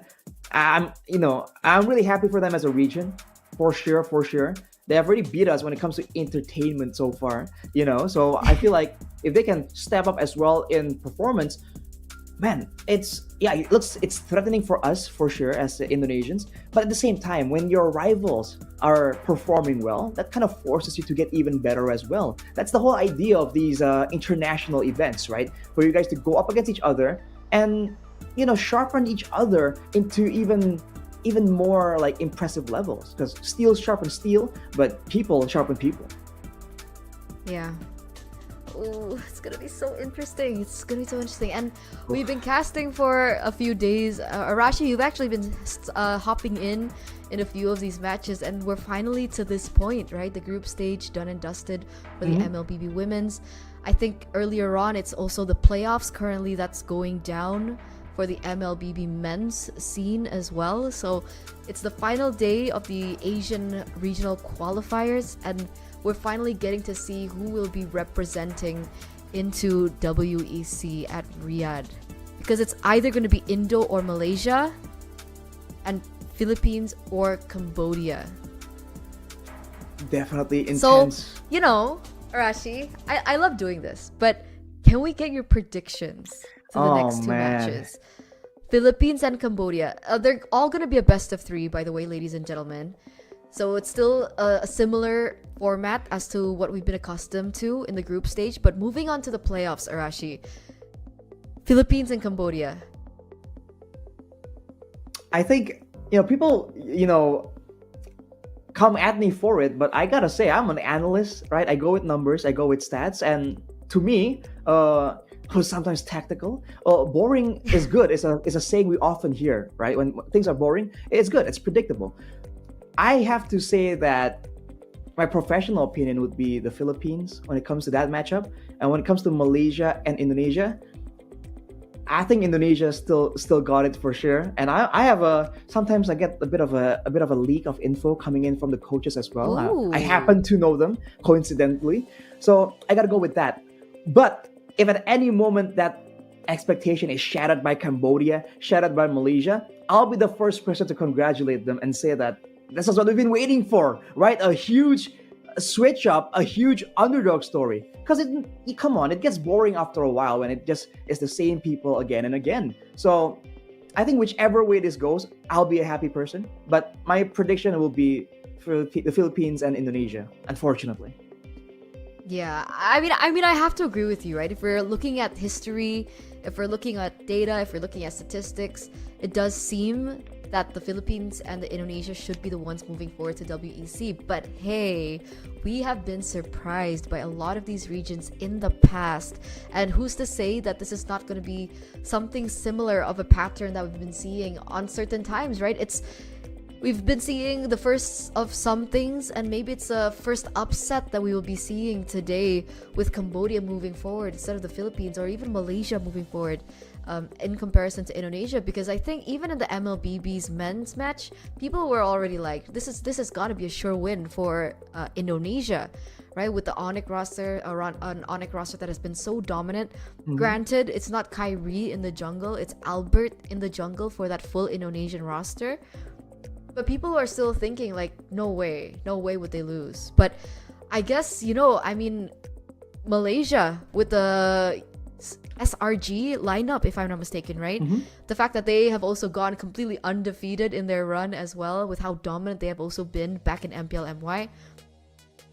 It was a big moment that they were able to win it out in a very dominant fashion as well against Indonesia. And it just, again, reflects how much of these regions have progressed, and it's no longer the typical Indo versus PH kind of storyline that we've been so used to seeing over years and years and years and years. So before we get into that though, as preparation to our first playoff match, we are going to take to an interview, Arashi, with the Philippines. I do believe it's Diagon. I think she's the EXP laner, so we're gonna get a chance to actually talk to her. So let's ring her up. Hello? Are you there? Hi. You hear me? Hi, wait a second. Arashi, if you can start the interview, I need to adjust my audio first. All right, hello. So congratulations on the great performance, man. I think you in particular, Diagon, you're doing great. I mean, as the main frontline and also as a utility player. But I gotta ask, in game 1, you went with the Barats. In game 2, you went with the Arlet. Which is your preferred playstyle? Do you want to be aggressive, getting in there, or are you content just being a big dino, just stomping around the place? Personally, I prefer the Arlot. I want to be in the going there, going in the clashes and doing damage. But I can also play Barats and any other heroes. I mean, it really depends on the team lineup. I can play both. I think I can play well in both play styles. Okay. I mean, they were definitely a big factor in how your team were able to just get so much control around the place. When you play, do you coordinate how you move forward? Because sometimes it seems like your friends aren't really near to try and back you up, and you just move forward 1v3. What's the story behind that? Do you just feel like at that point you're strong enough and 1v3 won't even matter?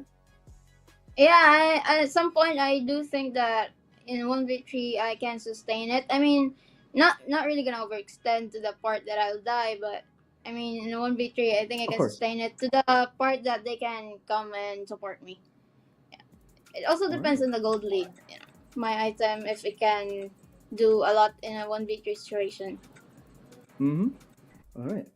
Well, Eterna, do you have any another question right here, maybe from your side? Of course. Hi, Diagon. Congratulations on that victory, by the way. You guys have been doing so great in your groups, right? If I'm not mistaken, you haven't lost a single match in your ISF run. How does it feel to be number 1 in your group right now? It feels nice, but I think as well that we shouldn't feel compliant. I mean, we shouldn't feel compliant that we're on top 1 right now, because I know it's not yet the real fight that we need to fight. Okay, you were talking about the real fight. What is the real fight? If you could tell us. I mean, it's a fight, but I think there are more. There are more obstacles that we need to face, and even though we're performing good now, I really hope that we'll still perform good into the next fights that we'll have. I actually want to follow up on that question. Oh my. Okay. Ooh.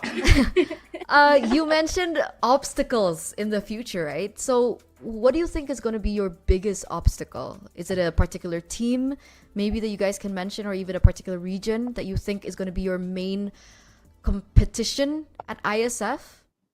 Well, the main competition would be the typical answer, it's Indo from the stats and all, but I also think that our next matchup is gonna be.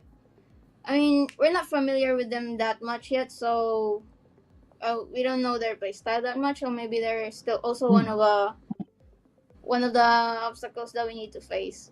Yeah, aside from the typical answer that you all know already. For sure. All right. Well, along with that, by the way, Vietnam, they were putting out some really very niche picks, very specific pocket picks, like the Kagura, for instance. Is this something that you Yeah. guys have been like picking up on? Did you decide from the beginning, okay, we're up against Vietnam, no Kagura? Yeah, I respected it. She was good. She was good at it. We respected that. Okay. Yep. We saw it was actually great to see that respect coming through. Sorry, we're thinking because like we're having nightmares about the Kogura, and it was great to finally see that the Philippines, a region that has been so dominant in the group stage, still wanted to go for the respect towards that. But now you do still have one match ahead of you, right? You're going head to head against Cambodia. I think you talked a little bit about that matchup, the fact that you don't know much about them, but how confident are you guys at winning that match to secure your spot at WEC Riyadh? How confident? I guess I'd say 70-30.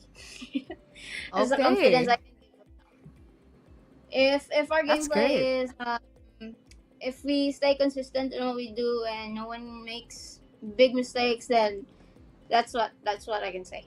70-30. That's great. I mean, the fans are loving that, right? They need that layer of confidence. And, other than that, maybe do you have a message to all your supporters from the Philippines? I mean, I'm seeing a lot of them in the live chat and they have been loving what you guys have brought in ISF so far. So maybe the final message to your fans and your supporters.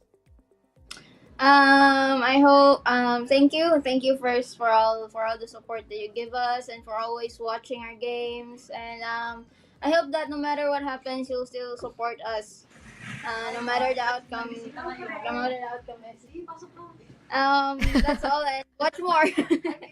We're still not done. You gotta watch more. All right. Thank you so much. How do you pronounce your name, by the way? Diagon? I'm actually confused as well. It can be Diagon, like diagonally, or Okay. Diagon or Jagon. I mean, if you watch Okay. Harry Potter, Diagonale, you know that? Oh! Oh, it comes from that. We own that. Just kidding. Oh. I was like, man, you caught me there for a second. But okay, thank you so much and congratulations. Thank you so much for your time to, have an interview with us. We'll hope to see you and good luck for your next match against Cambodia. Hope we get to see you at WEC. Bye-bye. Thank you so much. Bye. Good luck. She a troll. I got trolled there. Diagon Alley. I was like, really? Like, oh, okay. But again, Yeah. congratulations to the Philippines for being able to win that match. I mean, they didn't even really need it, right, to secure their next position. Actually, no, they did. Oh, no. They still would have been, because even if they were tied with Malaysia, the fact that they went undefeated in terms of games, that should have also given them that slot to go to the playoffs. But again, Arashi, did you expect this? Wow. 2-0. I thought that the confusing nature from Vietnam might give them a bit of an edge, maybe make it a bit closer. But I've heard the rumors here about how good the Philippines has been, and they definitely showed it today. And looking at the interview, even you can just feel the confidence, right, after such a performance. And sometimes you can see that they're kind of still like, okay, still kind of intense. It was kind of a close game, and we gotta stay focused. But you're saying that they were able to troll you, Eterna. So I mean, gotcha, man. That got me, bruh. Got me, bruh. Diagonally. Dang, that was intense, but that was only the group stage, Arashi. We haven't Right. even moved on to our main part. We haven't even moved on to the playoffs. But by the way, congratulations and nice try to all the regions that didn't make it to the playoffs. We had a total of 9 regions participating. Hang on. I'm gonna bring that up. We had 9, right? So Getting him a shout we out. had Thailand, Vietnam, Myanmar, Malaysia, Philippines, Brunei, Indonesia, Cambodia, and Laos. So for those regions, those teams that didn't qualify to make it to the playoffs, you guys are on the right track. With every L, it's not a loss, but it's a learn. And we hope to see more from your region in the coming future, because we've seen a lot of promise, we've seen a lot of potential from these regions, and hope we get to see more and hear more about your region in the upcoming tournaments. So, keep your chin up and your head high. Like that. Thank you, Arashi. That's But this literal. does point to our next match of the day, ladies and gentlemen. We are going to go to a short break before we head into the playoffs. So don't go anywhere. Stay tuned with me and Arashi. We'll see you after the break.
Welcome back, ladies and gentlemen, boys and girls, to now the playoffs of the Mlbb Women's Asian Regional Qualifiers 2024 here at Iesf, as we are going to go to our semi-final matches, all in a best of 3.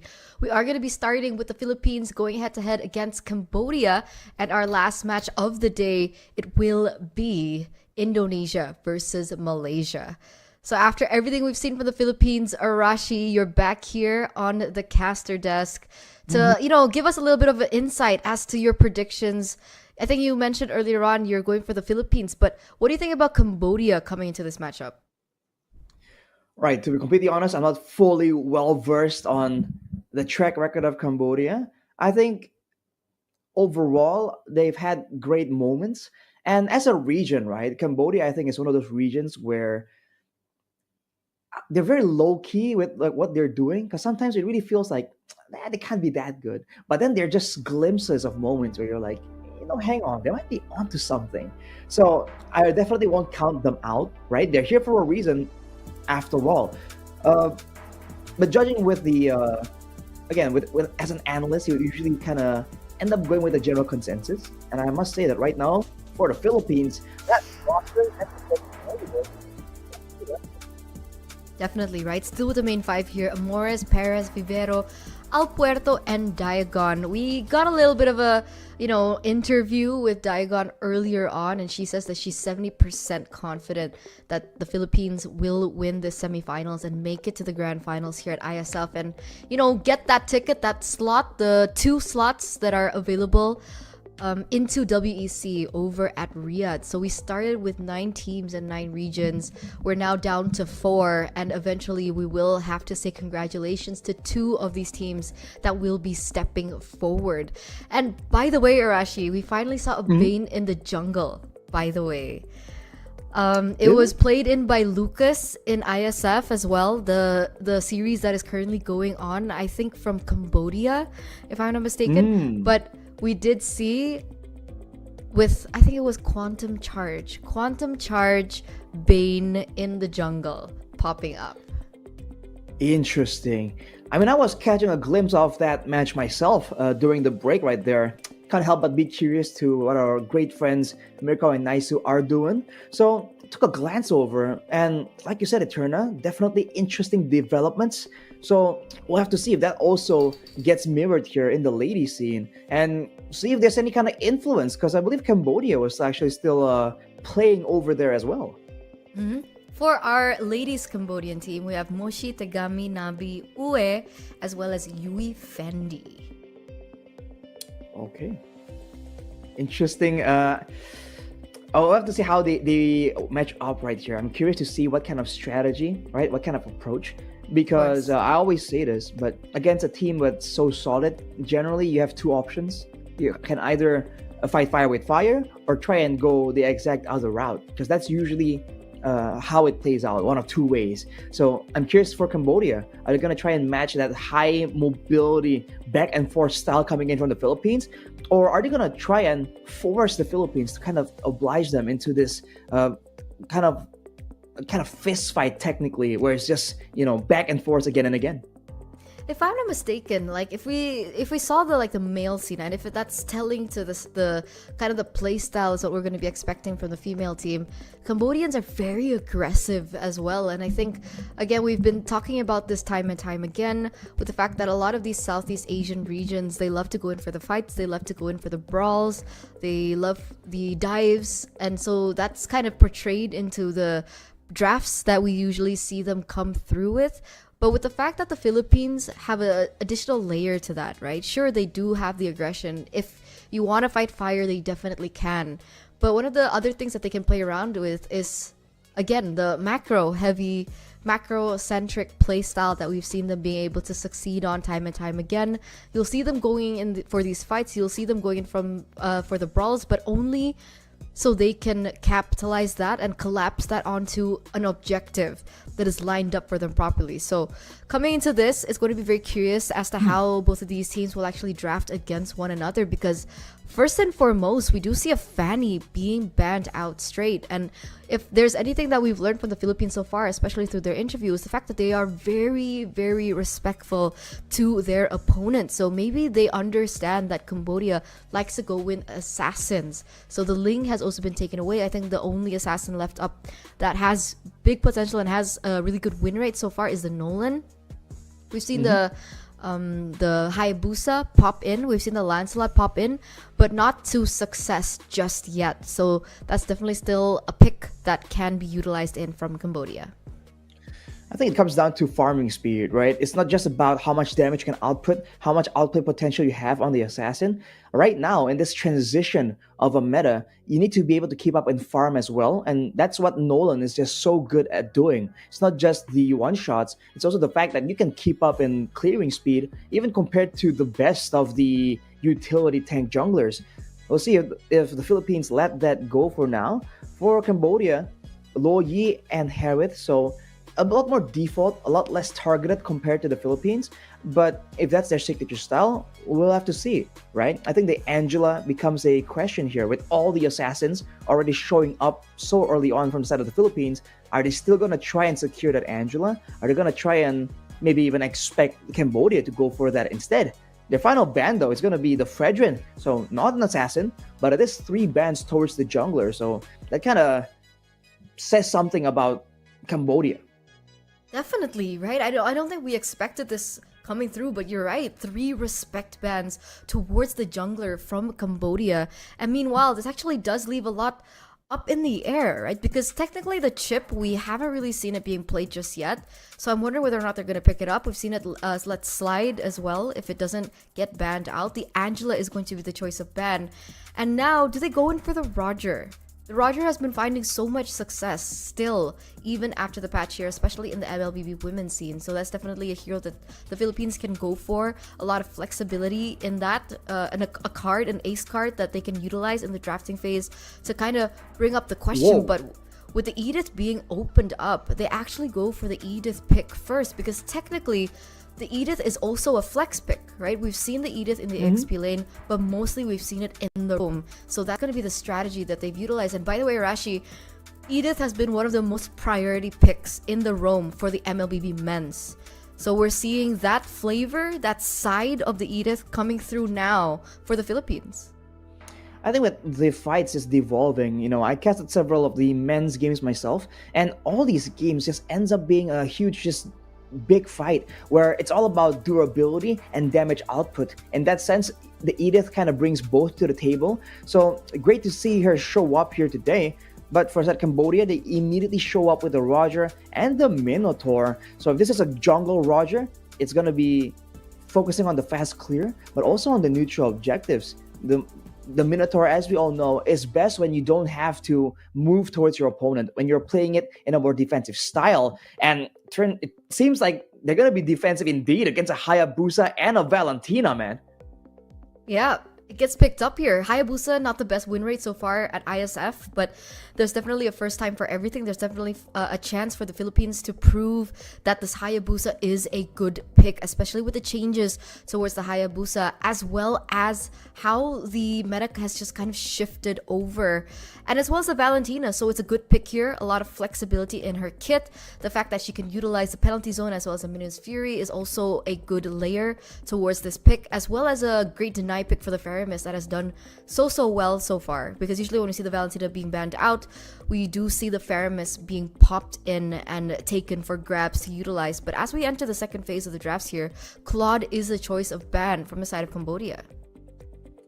So with that ban, you can kind of figure they're trying to mitigate the team fight prowess, right? The AoE that Blazing Duet will bring. And to the same tone, the X-Work being banned away as well. They are going all in on trying to just group together and staying united here against what is potentially a more mobile, a more dangerous composition if you're alone, right? By all means, with the Valentina locked in as well, there won't be a stolen Primal Wrath available to the side of Cambodia. So even if they want to go for a full-on brawl, so far, it's looking like they have the advantage. They'll ban away the Fermis as well, even though they have the Valentina. They would rather have that IMU for different tools, and along with the Vexana. So they are completely expecting here to just head on for a collision.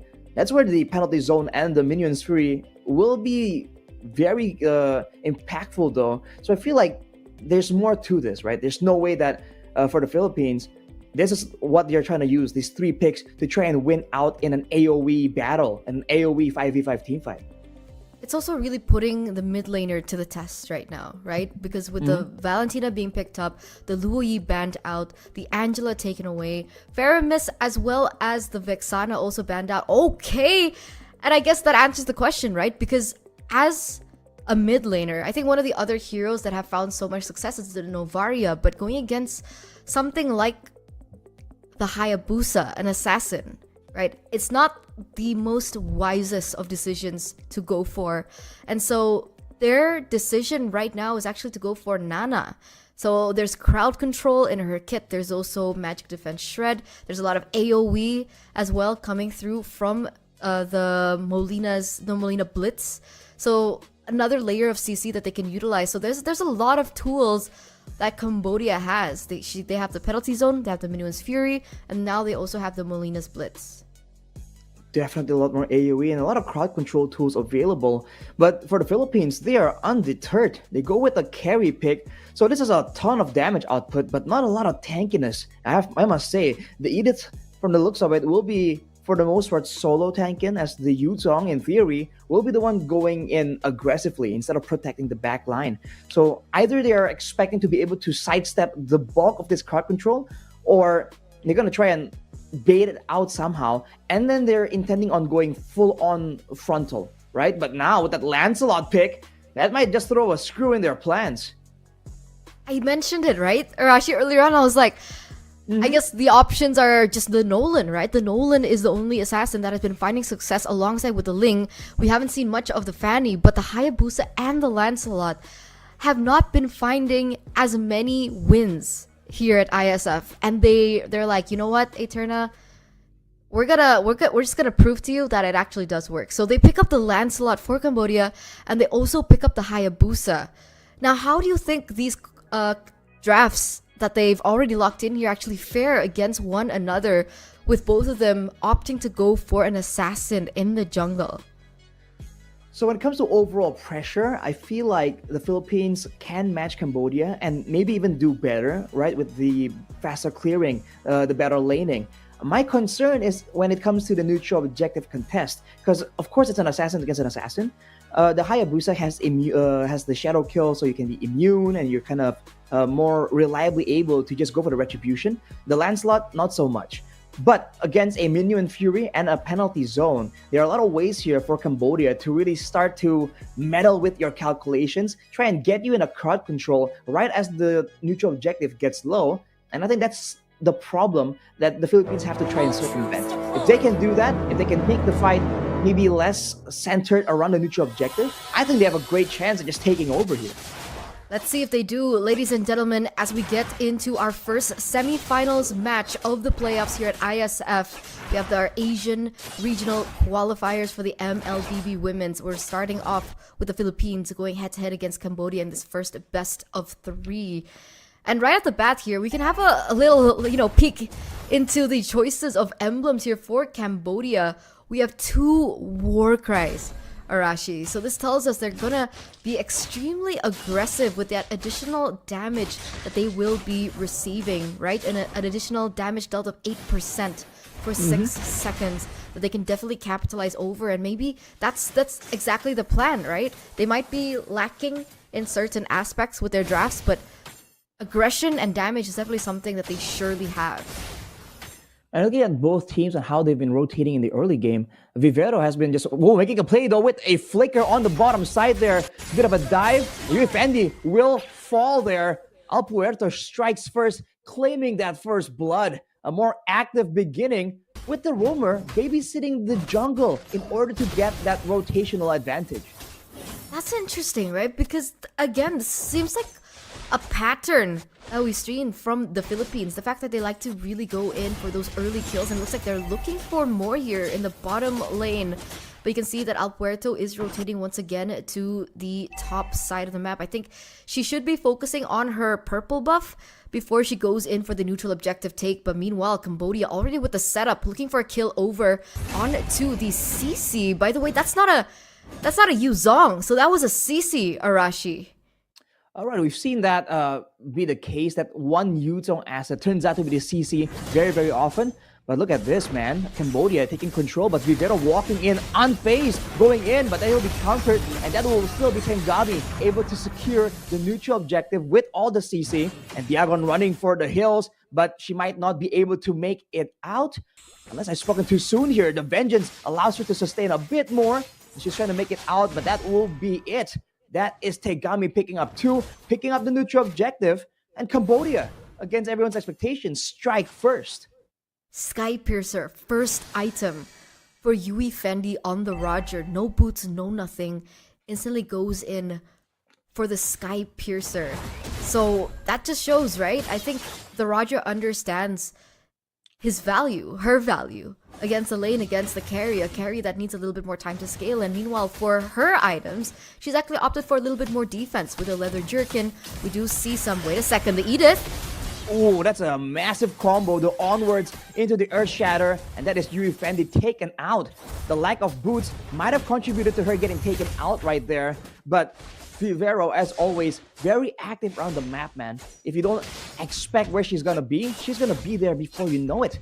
Fortunately for Cambodia, no neutral objective is available just yet, but look at that, setting up for traps already. Once again, Vivero going in with the whole combo. The Minions Fury, though, does land on the 3 members, but it won't be enough. It is an equal trade so far, but the passive gets triggered for Nabi on the Nana, and it will be Vivero taking very low. Alpuerto, though, with the jukes there. Tegami, blindsided. Oh, are they gonna go in for the kill, though? It's not enough to save Alpuerto's life, so that's gonna be a 2-for-3 trade, or 1-for-2 trade in favor of Cambodia once again.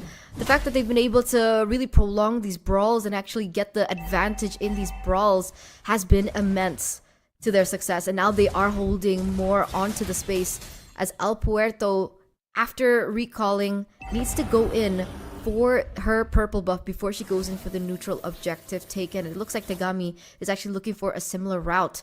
There are rotations from the side of the Philippines to go in towards the bottom side, perhaps looking a kill onto Yui Fendi. Valentina is in position here. Amores already in that bush.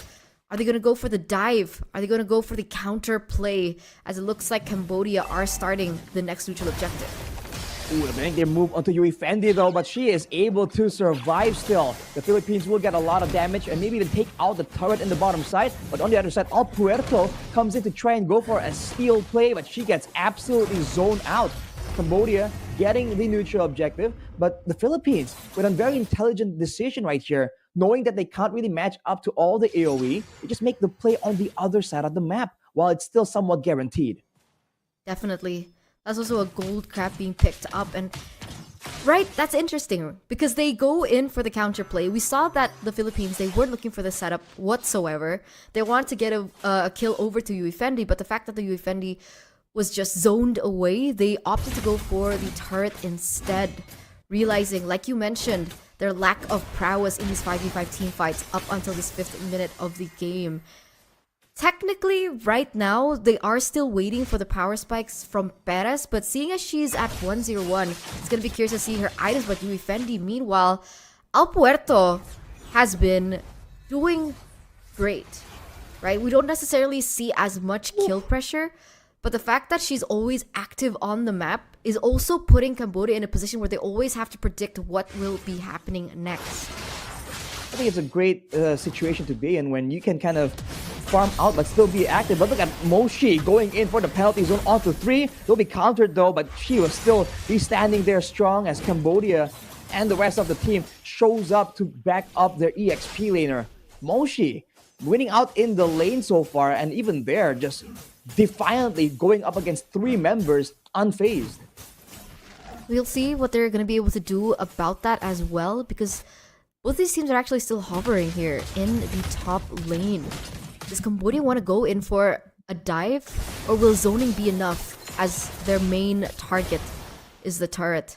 But it looks like they're not going to overcommit onto that just yet.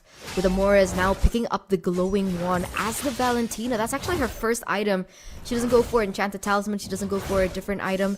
She just goes straight for the glowing wand. So much value in one item because of the changes towards the glowing wand. There is the, NOD being factored into the glowing wand now. So that's additional passive that can be capitalized over Amores going head-to-head against the Minotaur. But that's going to be a turtle. Stolen, actually, by El Puerto. Arashi, what happened?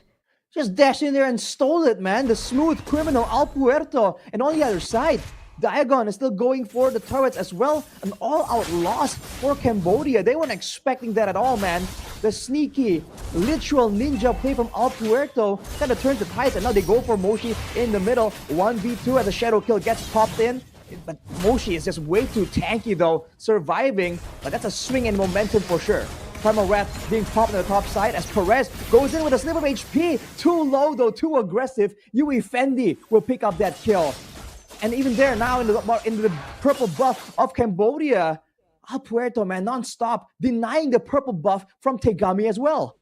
It's insane. It's insane what both of these teams have actually been able to throw at each other here in the 8th minute of the game. El Puerto, again, so clean with that. Because, technically Lancelot, right? Tegami is also on the same level. So if we're talking about retribution battles, the fact that El Puerto was able to get that was insane. But look at this.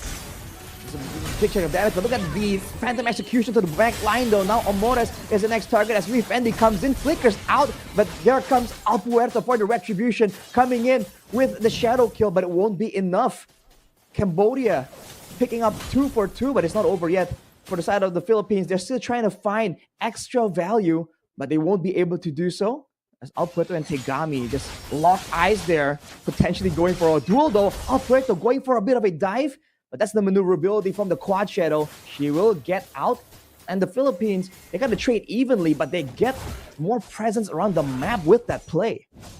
But Tegami was forced to use that retribution, so I thought that maybe Daigon wanted to go in for the contest for the orange buff, but it looks like she saw that it was too much of a risky play, so they go and decide against it. But for the most part, again, both these teams have been trading back and forth. Philippines is leading with a 2k gold lead, and Perez picked up that DHS. And look at Vivero looking for a play. They're gonna onward to try and deny motion coming in, but that's a penalty zone coming in a bit too late. The Minion's Fury stolen by Amores will be zoning away the members of Cambodia for just a bit longer. But look at this. They're going in afterwards with the Lord taken. The Philippines are trying to back off away, but they lose 2 in the process.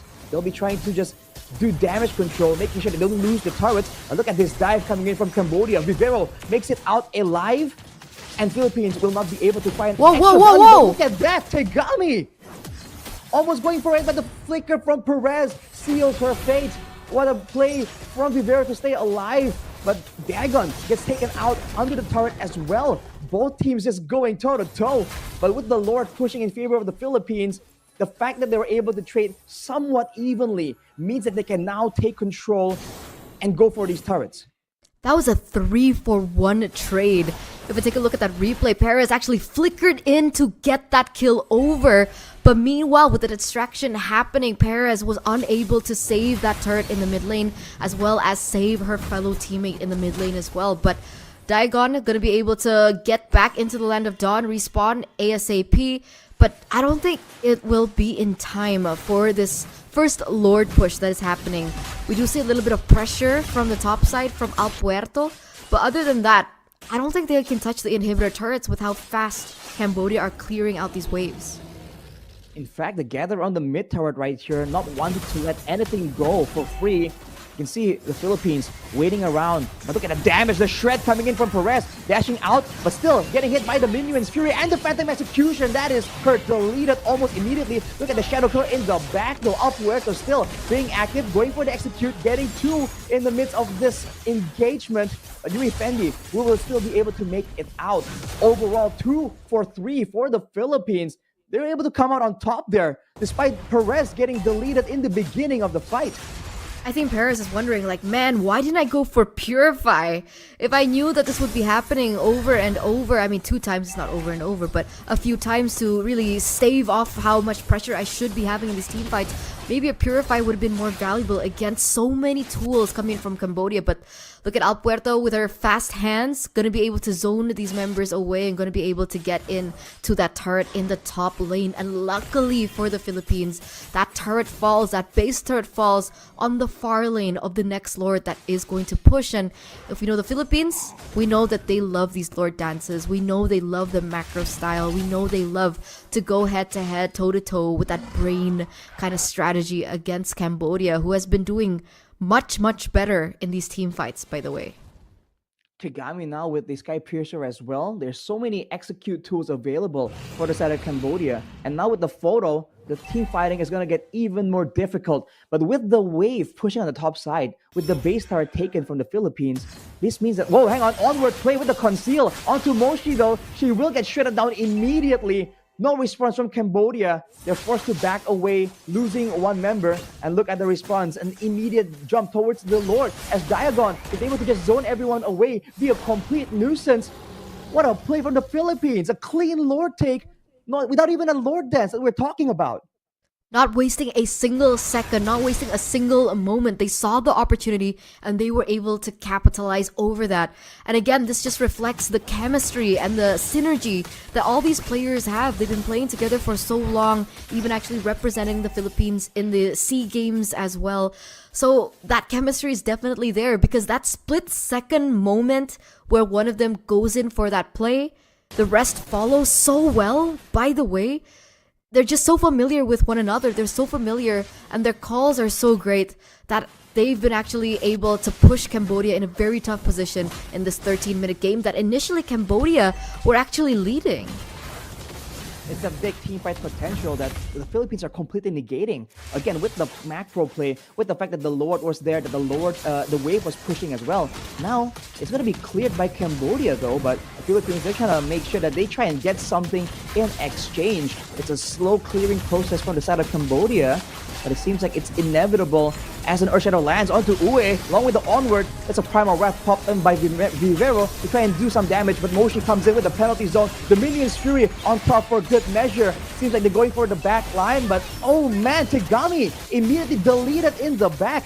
And now with the Philippines having a full roster still, they're gonna go for the base tower 5v3. Cambodia trying their best to clear. They do have carries available. In goes Yui Fendi without any response, but Nabi becomes the next target, getting popped with the passive, and Moshi pushing still to try and do something, but the Philippines are going straight for the crystal. It's gonna be the end in the hands of Alpuerto, going in for an amazing comeback performance here against Cambodia for Game 1. A decisive game number 1 here from the Philippines, leading this best-of-3 series in our first semifinals in the playoffs, and that was an exquisite example of Mlbb gameplay, right? I mean, like you mentioned in the game, Arashi, it was a really good point. The fact that they understood that they lost in terms of composition, if we're talking about team fight, with how many tools that Cambodia had, right? They were like, fine, so we don't go for team fights. We go for the split pushes. We go for the macro-centric style. We go for the pickoffs instead, right? They don't even allow Cambodia to think of a proper setup before they go in and pull the trigger. And we're going to see that in the highlights, ladies and gentlemen, from that game number 1. Again, I want to see all the way from the beginning, because earlier on, we were talking about this, right? Sure, the Philippines, they were trading quite okay, but Cambodia, for the first few moments of the game, they were the ones showing what the tempo is all about. In these team fights, in these particular, turtle dances, they've been able to get the advantage. They were able to pick up the first turtle, but something went wrong after that, Arashi. What do you think that is? I think it's the pick-off gameplay here, the traps that were set up by the Philippines. Like even here, in this moment, this is Cambodia walking into it. And even though you have a better composition, a better synergy technically, it doesn't matter when you are the ones walking unprepared for a fight, right? It's almost like the Philippines have a sucker punch advantage. And when they tested the waters and they felt like the fights were still not really going their way as much as they would like it, they just immediately go for this split route, right? To just send someone to try and quote unquote split push. And this was the steal, man. Al Puerto, out of nowhere, just coming in. The range on that shadow kill is just so deceptive technically. And even when Cambodia are trying to go and trade it in for a dive for some more damage, the Philippines are doing a great job of playing it defensively. And of course, when they get caught in a combo, when everyone gets hit together, it's a whole different story. But Perez knows exactly what kind of calculations she's having, right? When someone else gets nuked down and she has some window of time to go for the damage, she would just go in immediately and just tank all the crowd control and damage coming her way. And finally, we get to see something different, right, in the EXP lane. Diagon on the CC. We usually see the Yuzongs and the Terizlas happening, the Expert being banned out naturally to go and eliminate the counter towards the Terizla. But with the CC coming through, Caster Curse, right? We mentioned her and then she gets immediately taken out in the highlights. But for the most part, Diagon has been a game changer, right? Being able to win the lane was important for the neutral objective setups, but also in the later stage of the game, as soon as she was able to get her items, she was able to zone so many times and buy so much time for her team and go in for the split pushes that were also very detrimental to how quickly the Philippines were able to turn the game around after that point. And here you go, see Diagon just completely zoning even Tegami on the Lancelot away from that team fight. And afterwards, just the difference in damage output, like that really is what it was. Perez can just shred everyone down so much faster than Yui Fendi can, and with the Wind of Nature already available, she can have even bolder time just standing right there doing damage. And Vivero, man, landing the Earth Shatter on Tegami as she comes in with the Phantom Execution. That's just great timing that she's displayed all the way in several games today. But Al Puerto as well, knowing the limits of that Hayabusa. You're seeing here, for the most part, they notice the window of opportunity to try and end the game, and they immediately, without hesitation, just walk up straight to the crystal and just start focusing it down. I don't think you noticed that, but it was a 14-minute match, right? I thought it was a lot. Wait, how do I feel about it? Did it feel longer or did it feel shorter? But I didn't think it was the 14th minute, right? The Philippines, they were so decisive with how they played that 14-minute match. I don't know, maybe I expected it to be a little quicker. Oh, quicker, huh? I was thinking that with so many setups being made by the Philippines and Cambodia both, right? The movements around the map, I thought that for sure this has to be a late game. You know, with everyone just setting up, waiting for the right opportunities, already waiting in the bushes to try and spring up a trap for their opponent. I thought for sure this was a later game. The fact that it was 14 minutes and 30 seconds more or less actually is quite surprising to me. But there has been a lot of action so far in the game for sure. So that certainly skews your perception of time a bit. Yeah, it also is a trap, right? With the Yuzong CC. You know, even we got trapped into thinking it was the Yuzong when it was actually the CC. My God, Philippines, do your strategies know no bounds. But anyway, we are gonna crown our MVP, our player of the game, up soon. I think Vivero was a monster as well on the Edith. The fact that she was able to, you know, utilize her kit so well. But Al Puerto was really good on the Hayabusa. That steal on the Lord was immaculate. Amores, so dependable. Diagon, we talked about her already on Perez, just also a very reliable source of damage for her team. Who would you crown the MVP for this? For me, it's Vivero, like hands down. Again. Yeah, she was the one making the moments happen for her team here, despite the fact that they were supposedly on the back foot. So she has my vote. Okay, I think I'm gonna go for El Puerto again. So production team, let's see it. Our MVP for game number 1. I mean, it's a Arashi 0, Eterna 1. Boom! And it's Eterna 2, Arashi 0. It's okay. Better luck next time, buddy. But here are the items that Al Puerto went for. I mean, surely it is what it is, but man, the Hayabusa, the fact that your damage comes out in small chunks, just makes the Sky Piercer that much more fearsome, right? Because even if you're on a low amount of HP, you're just concerned about like a shuriken or one cut from the shadow kill just nicking you, and then you're just deleted.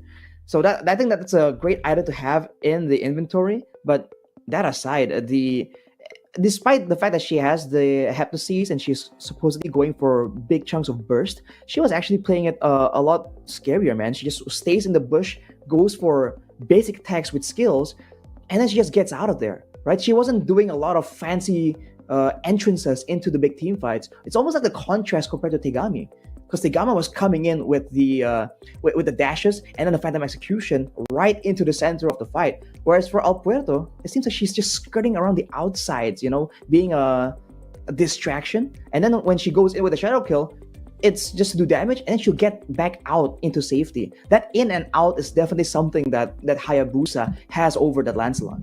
It's a really good tool to trigger resources, right? Because if you have a stun, if you have damage abilities that you want to utilize against a Hayabusa, you would definitely pop that up, but a little bit too late. I think that's one of the reasons why I personally hate the Hayabusa, especially as a mid laner, right? The fact that they're able to weave in and weave out like that just causes so many miscalculations that El Puerto was able to capitalize over. And that steal, again, was brilliant.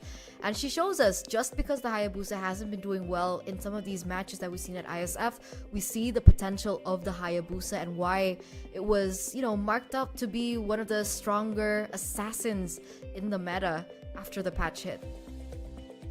I think that's definitely the case. The immunity in particular, just The speed. even though exactly, it's even when you're fighting, right? And you know that, okay, it's not me that's getting hit with the shadow kill. You know that in the back of your head you're seeing, the cuts showing up, and you're fighting, but it's almost like you're looking backwards, like is everything good behind, because if the backline is gone, what am I doing here, right? I'm in the midst of all the chaos, I'm gonna get taken out.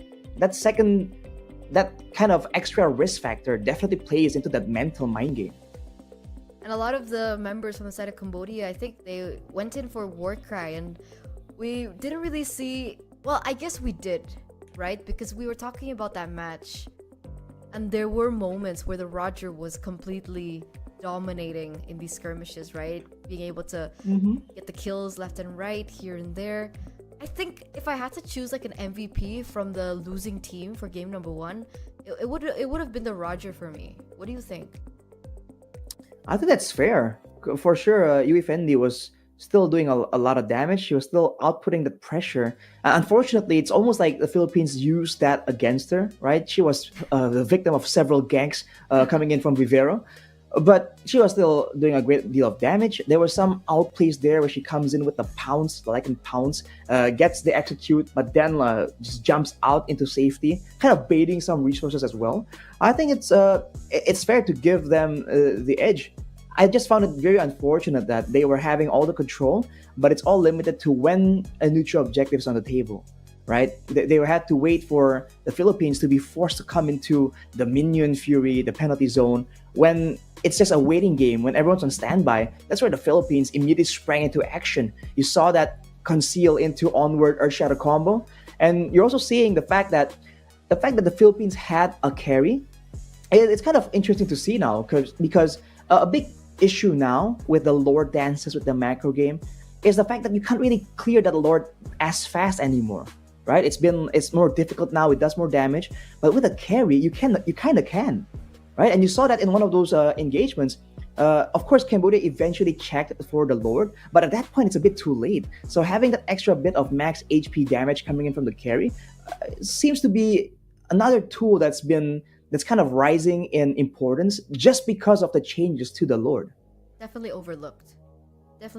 Because coming after the patch, I think a lot of people have said that if we're talking about gold laners, sure, it's still very experimental, but the gold laners that we've seen in ISF in particular are the Clint, Brody, Roger for sure, number 1 priority, Harith, and that's about it, right? The rest are kind of, well, I guess Moskov. We can put Moskov there, right? But Claude, Carey, these are the heroes that are a little bit more conditional.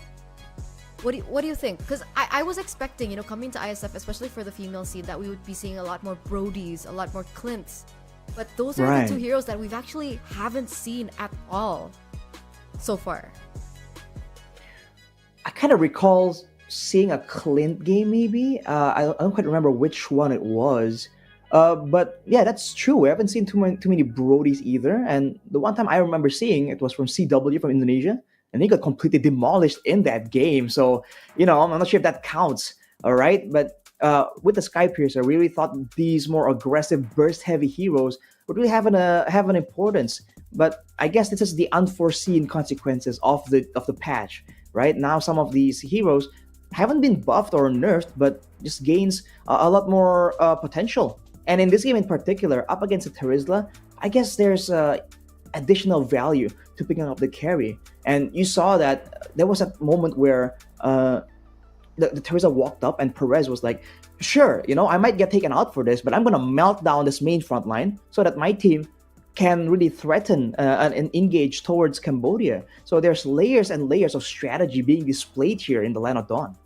So let's jump into the drafts, ladies and gentlemen, for game number 2, match point in for the Philippines. And it looks like both of these teams have actually swapped sides, with the Luo Yi now being picked up as a ban for Cambodia. And I'm wondering if there are going to be any changes towards the drafts, right? Because if we take a look last time around, the Edith was a huge takeaway. The fact that they were able to pick it up for the Philippines, that was a game changer, I do believe. Do they want to let that go, or do they want to go for the bans instead for game number 2? The Edith, I feel like it's not just the Edith. Of course, we saw great engagements, but we didn't see a lot of, for instance, big moments with the Primal Wrath as swinging the balance in the favor of the Philippines. I guess some of the fights were that close with HP bars being really, really low, but all things considered, I think the engage part was what's more important. So I don't think it's something that can be solved purely by going for a ban to the Edith. But if they want to go for it, banning away the Grok right here, one of the heroes that can walk up in relative safely with the power of nature, that is definitely something that Cambodia can put to good use. Other than that, right, I think one of the beauties of the Grok is the fact that there's just so much control that you possess when you want to go in for like team fights around the neutral objectives, right? With the pit being placed the way that it is, and with the utility and the kit that the Grok has to offer, there's a lot of control that has been taken away with the ban coming in from Cambodia. But again, they go for the respect. The Ling gets eliminated as well as the Angela. Last time, I think we saw the Fanny being banned out. That's definitely an option that we saw. Fredrin has been left open. Harith as well. So now it begins the chess match, the chess game. Honestly, so far the chip completely ignored. So that's not something that we're looking at right now, right? But the Harith versus the Roger, what do you think has more value? The Harith versus the Roger, I feel like if you want to have this chess match going on, the Roger has a bit more value due to the flex potential. I don't think we've seen a Harith flexed anywhere else aside from the gold lane. But having the Harith itself as a pick, technically it's not a guaranteed win anymore. So I would personally say now it's going to be a Roger. The Harith still has power, definitely. But now it's been a while, and some teams have it seems like a lot of teams already felt like, hey, this Harith can you can kind of mitigate the Harith's impact depending on how you want to play this. Especially for the Philippines, if they want to play this mobile style, just kite away from the Zaman Force, and this Harith becomes almost half as mobile as he usually is. So that could be a solution if they want to go for it. Also very weak to CC, right? Not the Yuzong CC, but like C. It's like crowd control. Okay, Crowd control. That was an easier way to put it. But again, okay, so first pick still the Edith, but this time it's Cambodia that picks it up first. Philippines now, they have the chance to pick up. Do they go for carry again? I guess Harith, definitely. Okay. But what's the second pick, right? Do they go for Terizla? Do they look for that strong lane that they have? Or do they wait for that? What's the strategy? Usually we see the Fredrin show up. Considering the Youth Song has been so important for a lot of teams, they can try and go for that as well if they want to make sure that Diagonal once again can just have so much impact in the lane. This is the flexibility we're talking about as well, by the way. A lot of them has performed not only on one or two heroes, right? They have multiple heroes available in their arsenal, and they go for the Valentina to deter most likely any kind of big ultimates from the side of Cambodia. And this is a great pick because, again, we talked about it in the previous drafting phase, but that Primal Wrath, if it gets stolen by the IMU, that's a lot of damage, man. It might even be it might even make the Edith pick more detrimental to the side of Cambodia. They love this Valentina pick. They love it, right? Time and time again, Philippines have picked up the Valentina. And we're going to see the response now from Cambodia. Do they go for an assassin once again? Do they pick up the Hayabusa themselves this time? Look to have more say in the early stage of the game. By the way, the Matilda has also been ignored. So no pickup on the Matilda just yet, but they go for the Fredrin and the Claude. So I'm pretty sure that this Fredrin is not a flex Fredrin, especially with the Edith here. Edith is still flex. Technically can be placed in the EXP lane or in the roam. But the Fredrin definitely in the jungle. So that does give us a little bit of information as to the strategy and the idea of what Cambodia wants to do. In the second phase of the draft, now that the Philippines have also picked up the Terizla, they can definitely just eliminate. Make sure that Terizla gets a good lane, right? You can go in for the Xborg ban, you can go in for the CC ban or the Yuzong CC ban, right? That's definitely an option. But they go for the Faramis. Well, the Faramis is a still pretty good choice if you're considering just the overall team fight. But I gotta agree, man. The Xborg ban is something I would go for myself. It's just a very annoying situation when there's a Xborg just spouting out all the flames again and again. And especially with your gold laner being a Harith, right? It's very low range. You're gonna be forced to tank up a bunch of the flames. So I think that is something that that would be good for them to deny from the side of Cambodia. But for Cambodia themselves, it seems like it's a proper drawn-out fight. They have crowd control tools available right here, so I'm trying to figure out what's the idea for them because they banned the Minotaur as well. It's almost like they are the ones that don't want to be punished now for clumping up together, but it's going to be a Cho. It is going to be a Cho. And the Cho is... I think the last time I saw the Cho was yesterday in the roam, still using Concussive Blast. So despite the changes towards his kit, I think it was his passive that changed, right? That a lot of people are speculating that maybe we're going to see more of Cho junglers. But in the roam even, it still had a lot of value, right? Great pickoff, really great moments for this Cho. And so they're eliminating a lot of these roamers from the side of Cambodia, right? Really respecting your favorite hero, by the way, Fifero. The Cho and the Ruby has been banned out, and we mentioned the Xborg earlier on, and the Xborg does get banned.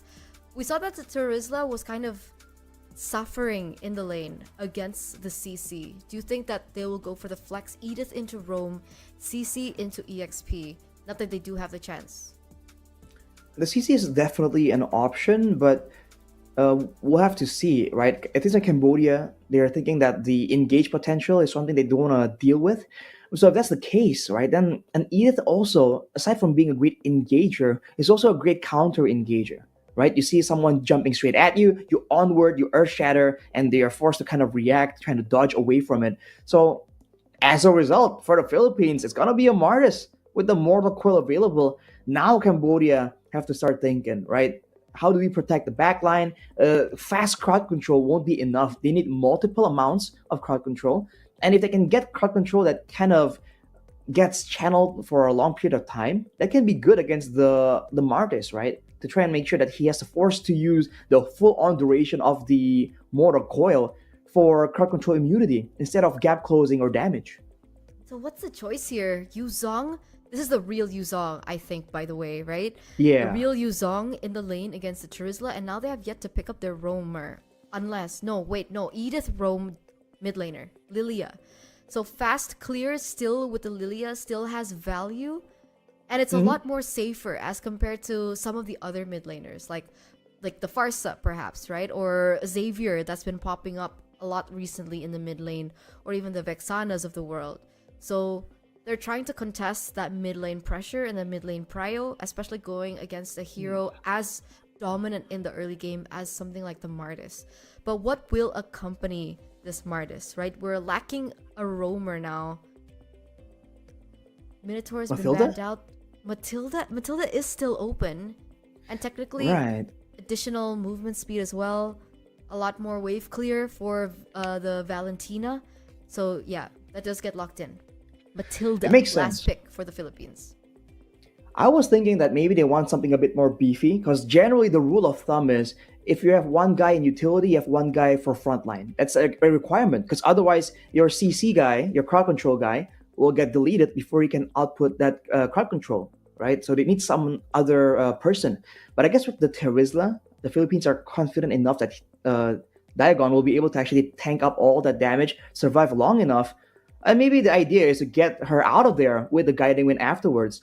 Alberto, though, on the Martis, we've seen that she can be very, very aggressive. But now, with the lack of mobility on the from the Martis, right? I guess Vivero can kind of supplement that with a guiding wind as well. But I'm curious to see how the early game plays out, because I think that when it comes to push power and crowd control setup, I think Cambodia actually has a better chance here. Yeah, I'm a big bias. I'm a big bias towards this Lilia. Because again, right, the Lilia has such good wave clear. She's so maneuverable. She has high mobility. She's also very independent in her lane as well. If you're talking about DPS, she does have that, especially in the later stage of the game when she gets her items going. And now she can actually go in for the glowing wand and get ultimate value from that item. So ladies and gentlemen, we are at match point. One more game away for Cambodia to have to say goodbye to the hopes of going to WEC, of going to Riyadh, of representing their region in the international stage. And Philippines are only a game away. So let's get down into the Land of Dawn for game number 2. All right, game number 2, and really seeing a bit of a difference when it comes to emblem preferences. Diagon going with the Impure Rage here, not going for the Warcry like we saw earlier. That might allow for better laning, but look at this, Moshi getting jumped on. The dive is orchestrated by the side of the Philippines. Vivero, very, very low there was Moshi, but Vivero will be able to pick it up with that Mathilda pick, orchestrating the dive so early on. That's part of what makes this Mathilda so annoying to deal with. In true Filipino women fashion, right? Always first blood under minute number 1, under minute number 2. And we're seeing that yet again here in their second game against Cambodia.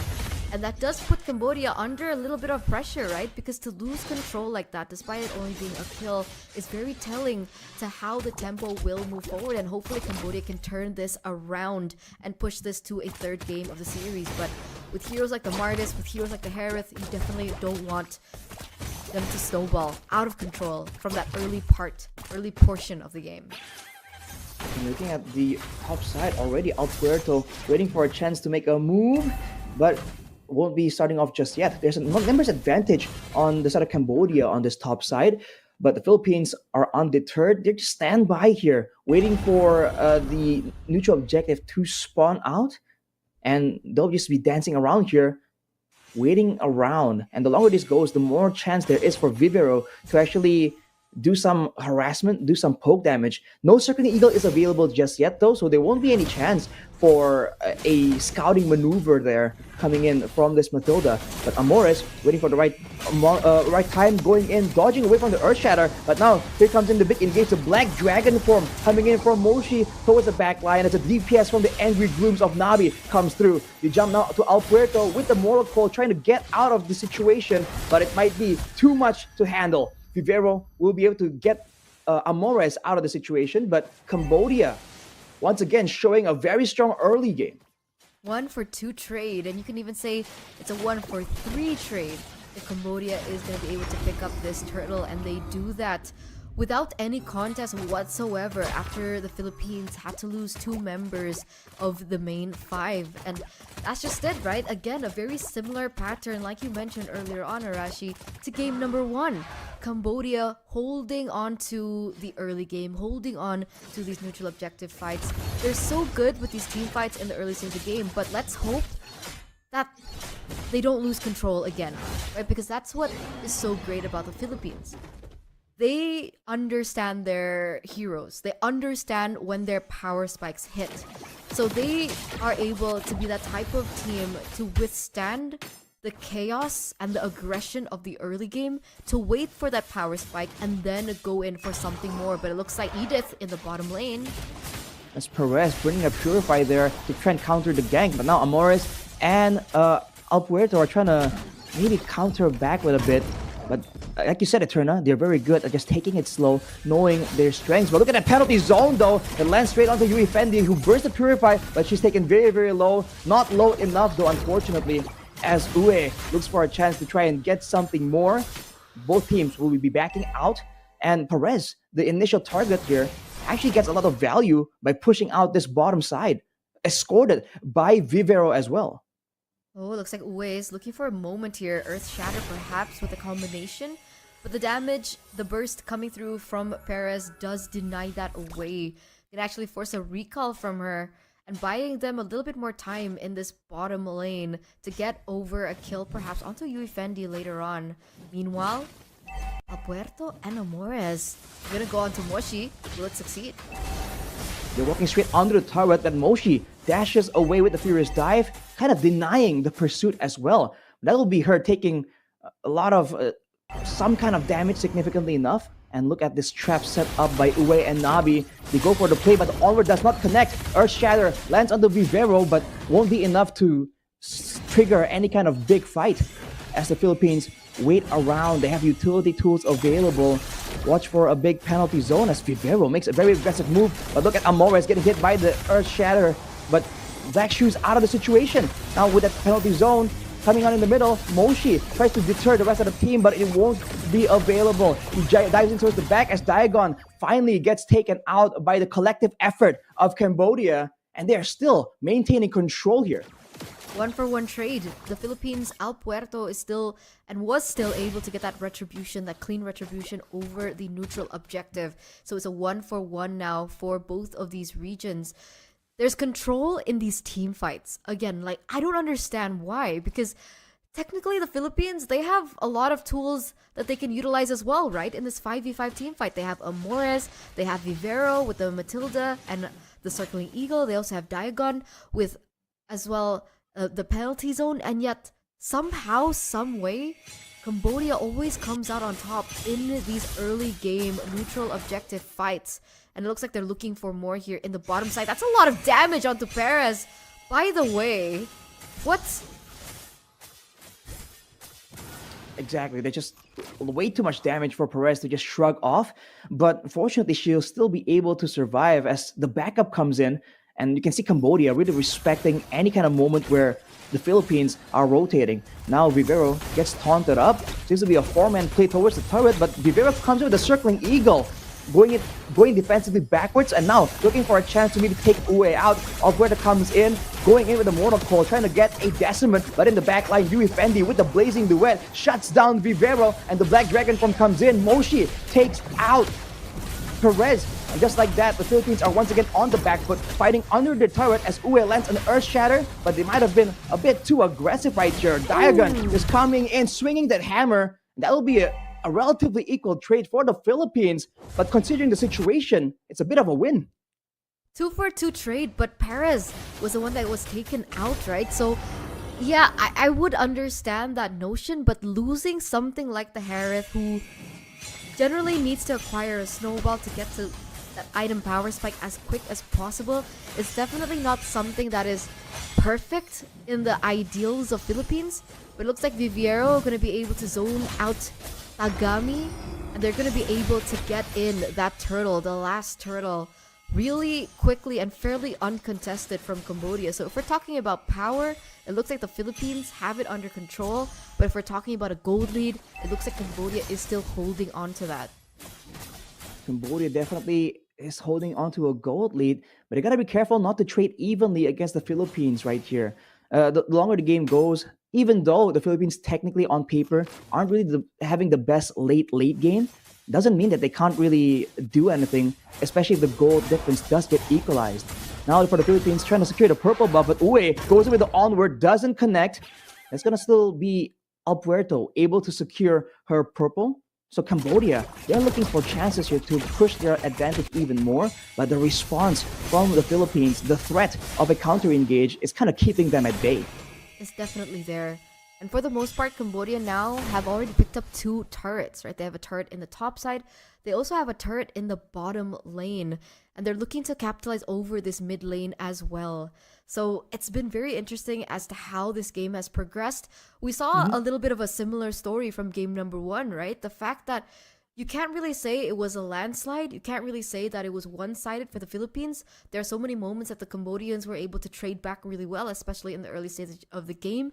And hopefully from game number 1, they've actually adjusted with the mind games and the brain play that the Philippines were able to utilize in game number 1 into game number 2, because technically Cambodia is holding more control over the map, right? They have the objectives, they have the gold lead, and they also have the towers to boot. So more in their kit and more under their belt against the Philippines as we jump back into the game.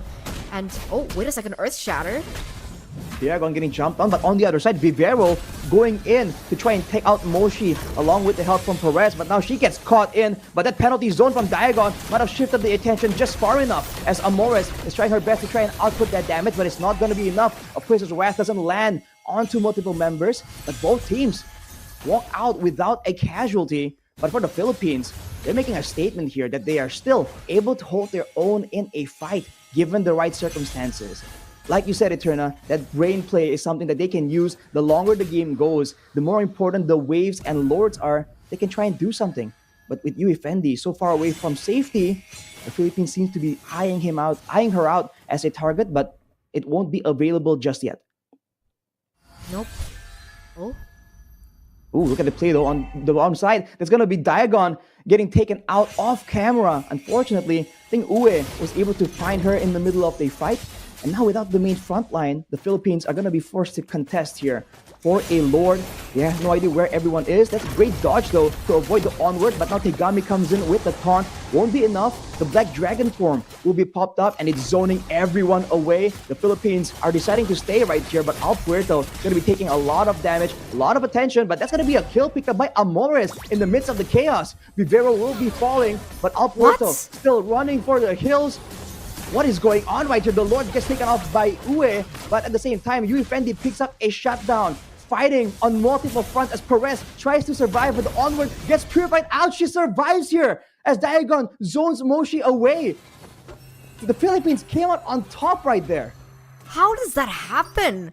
Right? Cambodia did everything right with that setup. The fact that they were able to pick off Diagon right before that 50-50 Lord take. They were a member down and they were still able to get that many advantages. Okay, sure, they lost the Lord, but it is still the first Lord of the series.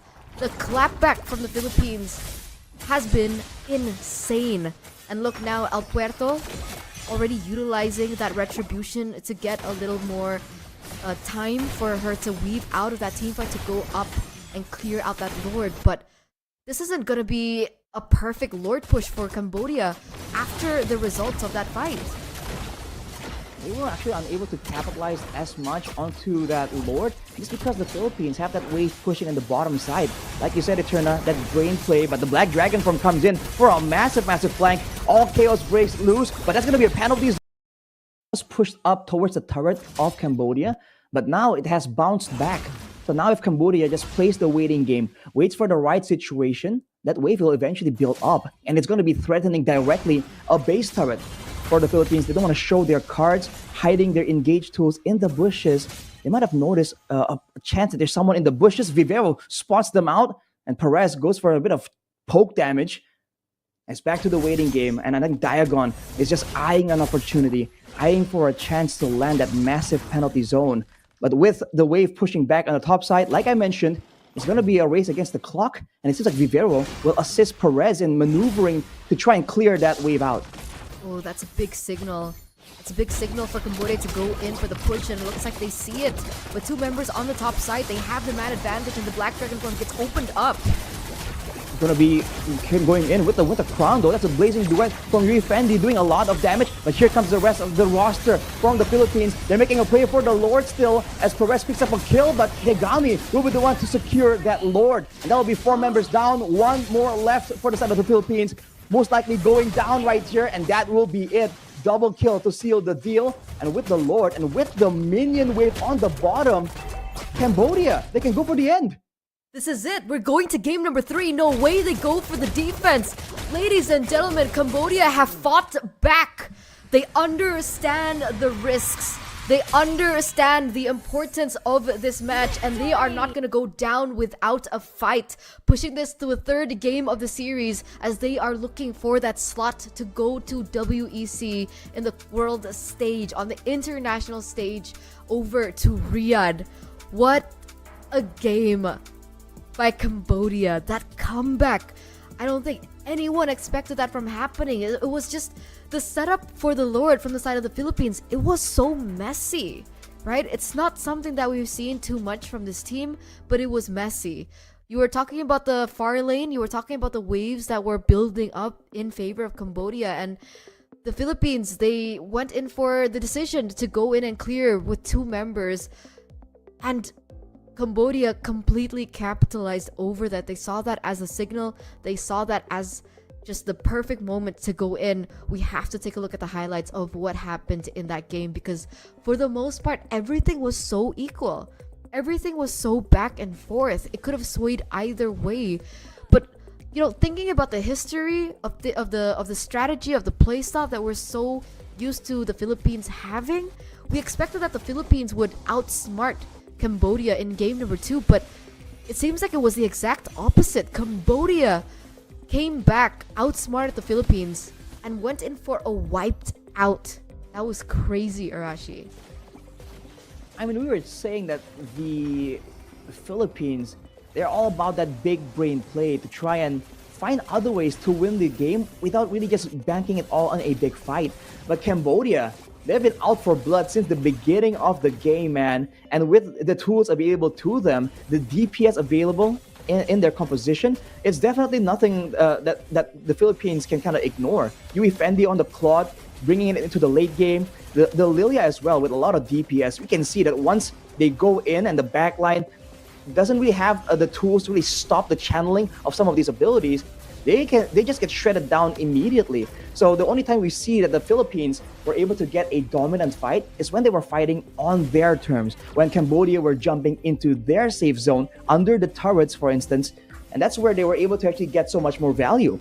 Aside from that, they were setting up for that big brain play, but Cambodia just found an opportunity and they put the Philippines in a tough situation between a rock and a hard place, and that just allows them to, for once, dictate what is going to happen and when it's going to happen. This is great. This is perfect. And you know, afterwards, they timed everything so well. That spacing was so great as well. I think this was where one of the moments where the Philippines were able to go for a successful defense. So not the best of examples, but it again shows you an example of how the trades were so back and forth. Here they sent actually 2 members running. This was also a big moment with that double kill from Amores that turned the game around. But Moshi, man, 1 kill, 2 kills, a shutdown to boot, just pushing in the gold lead, right? Because that was only 13 minutes of the game. Moshi was still holding on to the items, the fact that she needed to go in for a little bit more as well to complete her kit. And ultimately, this was the big moment play, right? Perez was the only one left standing, the only one left to defend. Eventually, she got taken out, and Cambodia saw that as a huge opportunity to go in for the end there and then in the 15th, almost 16-minute mark. And can you imagine the storyline that they have behind them if they win this match against the Philippines? Cambodia, they granted they were number 2 in group number 2 behind Indonesia with 6 points, but they weren't nearly as oppressive as a force as the Philippines in group A. So the fact that if they actually move forward in replacement of the Philippines, one of the tournament favorites here at Iesf, that would make for a huge storyline for this region. Definitely, man. It's a true underdog story, technically. And looking at the post-game stats, you can see the amount of damage that was available to Cambodia. I mean, Nabi on the Lilia, we thought would be one of the biggest damage dealers, but Moshi even out-damaged her. And even the Ue on the Edith with the Primal Wrath still getting out-damaged by Moshi there. Moshi and Yui Fendi, definitely the duo that just dove in the backline.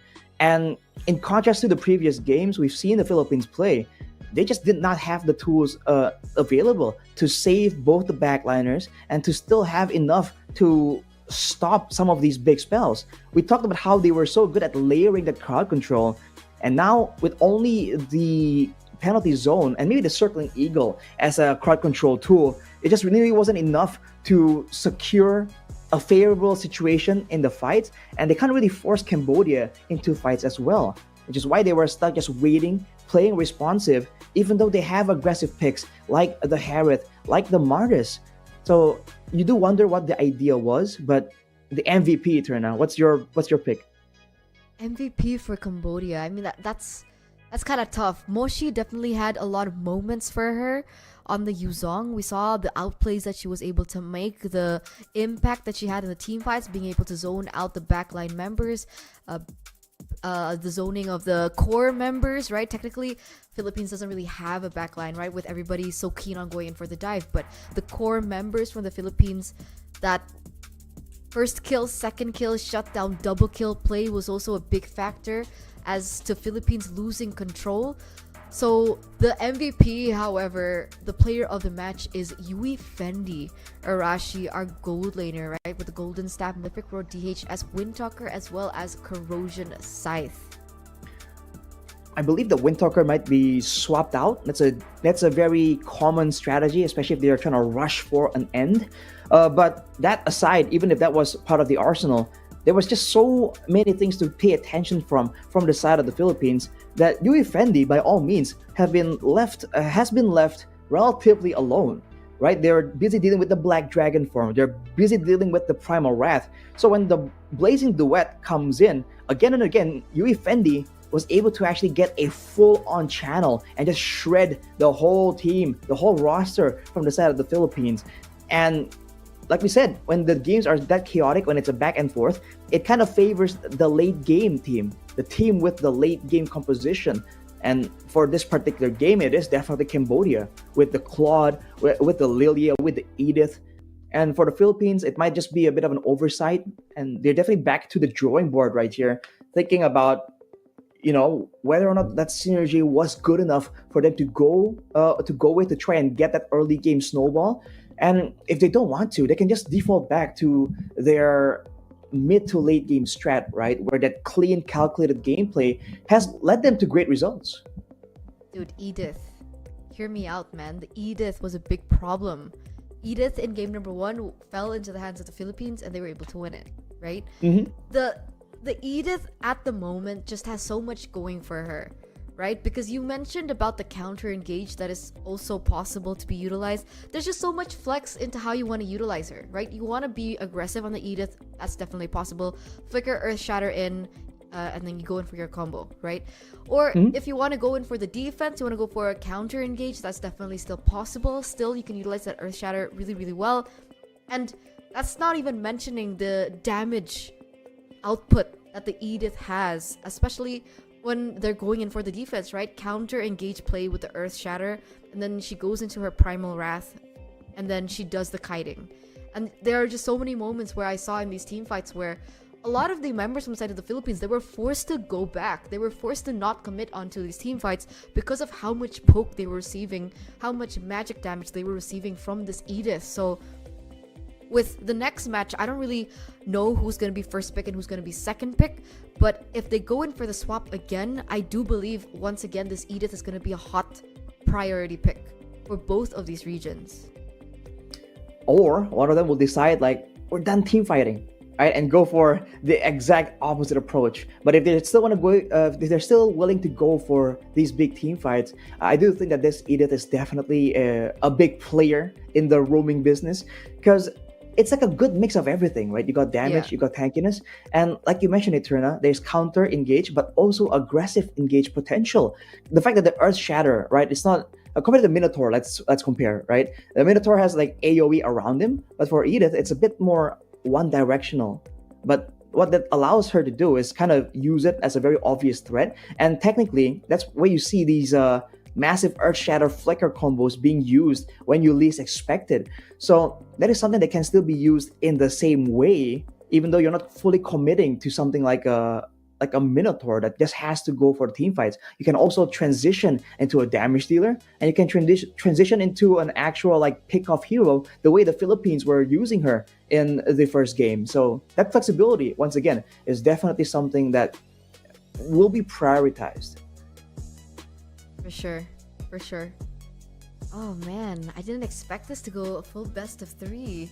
Whoa. Did you expect this? No, because in my head, it was either one team picks up the momentum from game number 1 and goes straight for 2-0, right? Because honestly, I haven't casted a third game, Arashi. Fun fact. Since Wow. the African qualifiers, up until this point now, as we're shifting to a different region, as we're shifting over to Southeast Asia, I have not casted a third game. So I've been expecting always a 2-0, 2-0. Not to say that it's been like a one-sided game that's been happening, but more so that it looks like tempo and momentum is so important for these teams and so important in these regions that once you are able to get that first game, usually game number 2 is also given towards you. But I'm finally casting a third game in the series, and this is not something that I'm used to. So huge props once again to Cambodia and their mentality, right, coming into this, not losing it, not like, oh no, we lost game number 1. Because honestly, those kinds of situations and those kind of predicaments do have a playing field as to the mentality of some of these players, that they're not able to come back in a best of 3. But the fact that we're going all the way now to a best of 3 is super great. I'm loving it, and I'm having so much fun. It's like a new milestone here for Eterna, for sure. So we'll have to see. It's gonna get even more intense for sure. I think the adjustments, though, is what we have to really keep an eye out on. Because for the Philippines, I think there's definitely some synergies that can be thought through a bit more.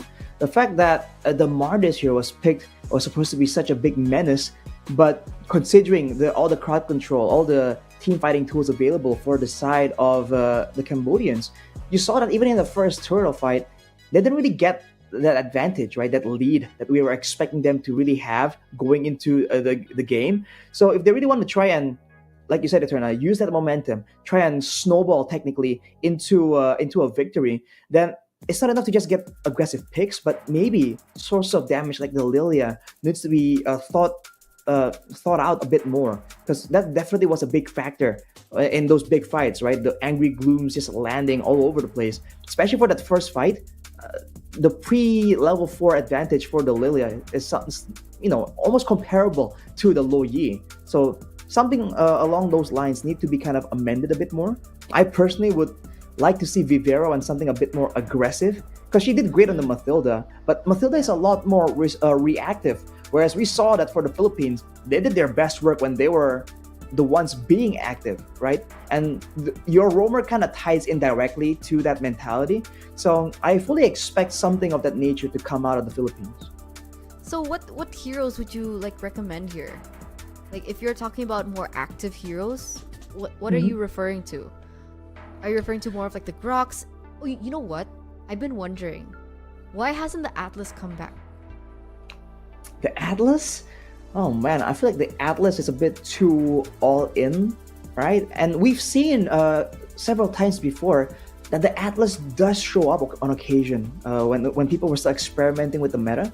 But with the Purify being so important right now, with all, like, even we saw in some of these games, two or even 3 Purifies on one team.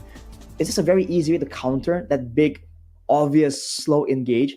And the issue is, it's a ultimate based engage, right? We're talking about how beneficial that is, especially for like an Edith, because your engages are just your default skills. You don't need your ultimate to be available to try and get a pick off. So automatically, it's more spammable, it's more dangerous, and whenever you're moving forward, your opponents doesn't have that security, knowing that you wouldn't use the ultimate on one person. But if it's just 2 spells, right, then there's no issue with the Edith is committing onto that play. So the fact that is the main problem, and also the fact that teams have been just adapting to this mobile style, right, going back and forth. Even in this game, you saw one of those fights kind of spread out from the top lane all the way to the mid lane, I believe. And that got really confusing for a bit. The fact that you want to do that on an Atlas is just a lot more difficult, right? Because now you just all in, and if you don't really get value, you're done, and you can get punished very easily. So I think that's like the main reasons. But like with that Yeah. logic, then heroes like the Tigreal wouldn't also find popularity, right? But the Tigreal is still used from time and time again. But why Atlas, right? Because technically the Tigreal is also very reliant on his implosion. Hmm. So But he's got the push, which is like an extra bit of value. displacement. It's almost like it's a great point, Eterna, but it's almost as if why pick the Atlas when you can just pick a Tigreal, right? Mm. The Tigreal now has a more spammable displacement tool, and technically, if you just combine all the skills and see what they do, they group everyone together and then they push them in one direction for a combo. Atlas and Tigreal kind of does the exact same thing. Yeah. And that really became true and apparent once the Tigreal got kind of buffed, right? Once that animation for the implosion was kind of improved, so it just comes out even faster than the Fatal Links. So I think that kind of took over the role of the Atlas, unfortunately. So we'll have to see how teams, maybe if they want to bring out the Atlas, how they want to try and find value out of it, right? They have to try and find value from the other aspects, the other parts of the Atlas's kit, because the engage is no longer as value or as unique. So with that being said, and you were talking about the mid laner. No, you're talking about the roamer, right? You were talking about her real name's Marai, but in this, what's her IGN for the Philippines? Fifero, right? A more Vivero. active roamer, and she does still have Arlet as one of her, Ooh. secret picks, comfort picks that she has hidden, and she has performed crazy stuff on the Arlet. So maybe that's the direction that we might be seeing her go, hopefully, for game number 3, if we're looking to get a little bit more aggressive with the Filipino style. Well, the Arlet flex into the EXP or roam was a very meta a while back. Now with how strong that hero is with the all new improved War Axe, this is definitely a route that they can try and go for. If they really want to try and at least put some doubt in the minds of the Cambodians.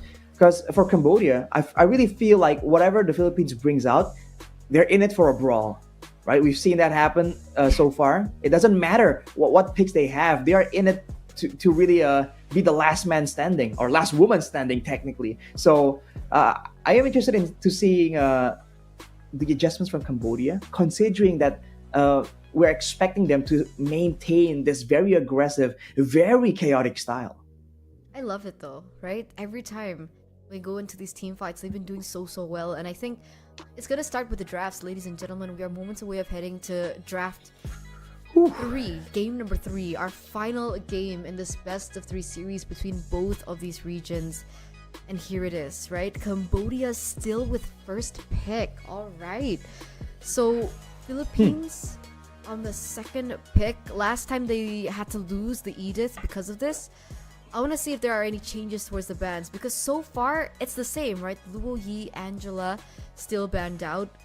We're looking at another potential Ling ban, maybe, to respect Cambodia from the side of the Philippines. Last time, and I think it was the first game, we saw Fanny being banned out. Grok again from Cambodia, Arashi. Yeah, I think part of the reason why it was so easy for Cambodia to get some of those fights is because there isn't something like a Grok that can just stand there and be immune. In fact, that might be something that drove the decision to go for the Martis, because with the Mortal Coil, right, you have more ways to really escape from those sticky situations. So now banning it away again does hint at their aggressive style once more.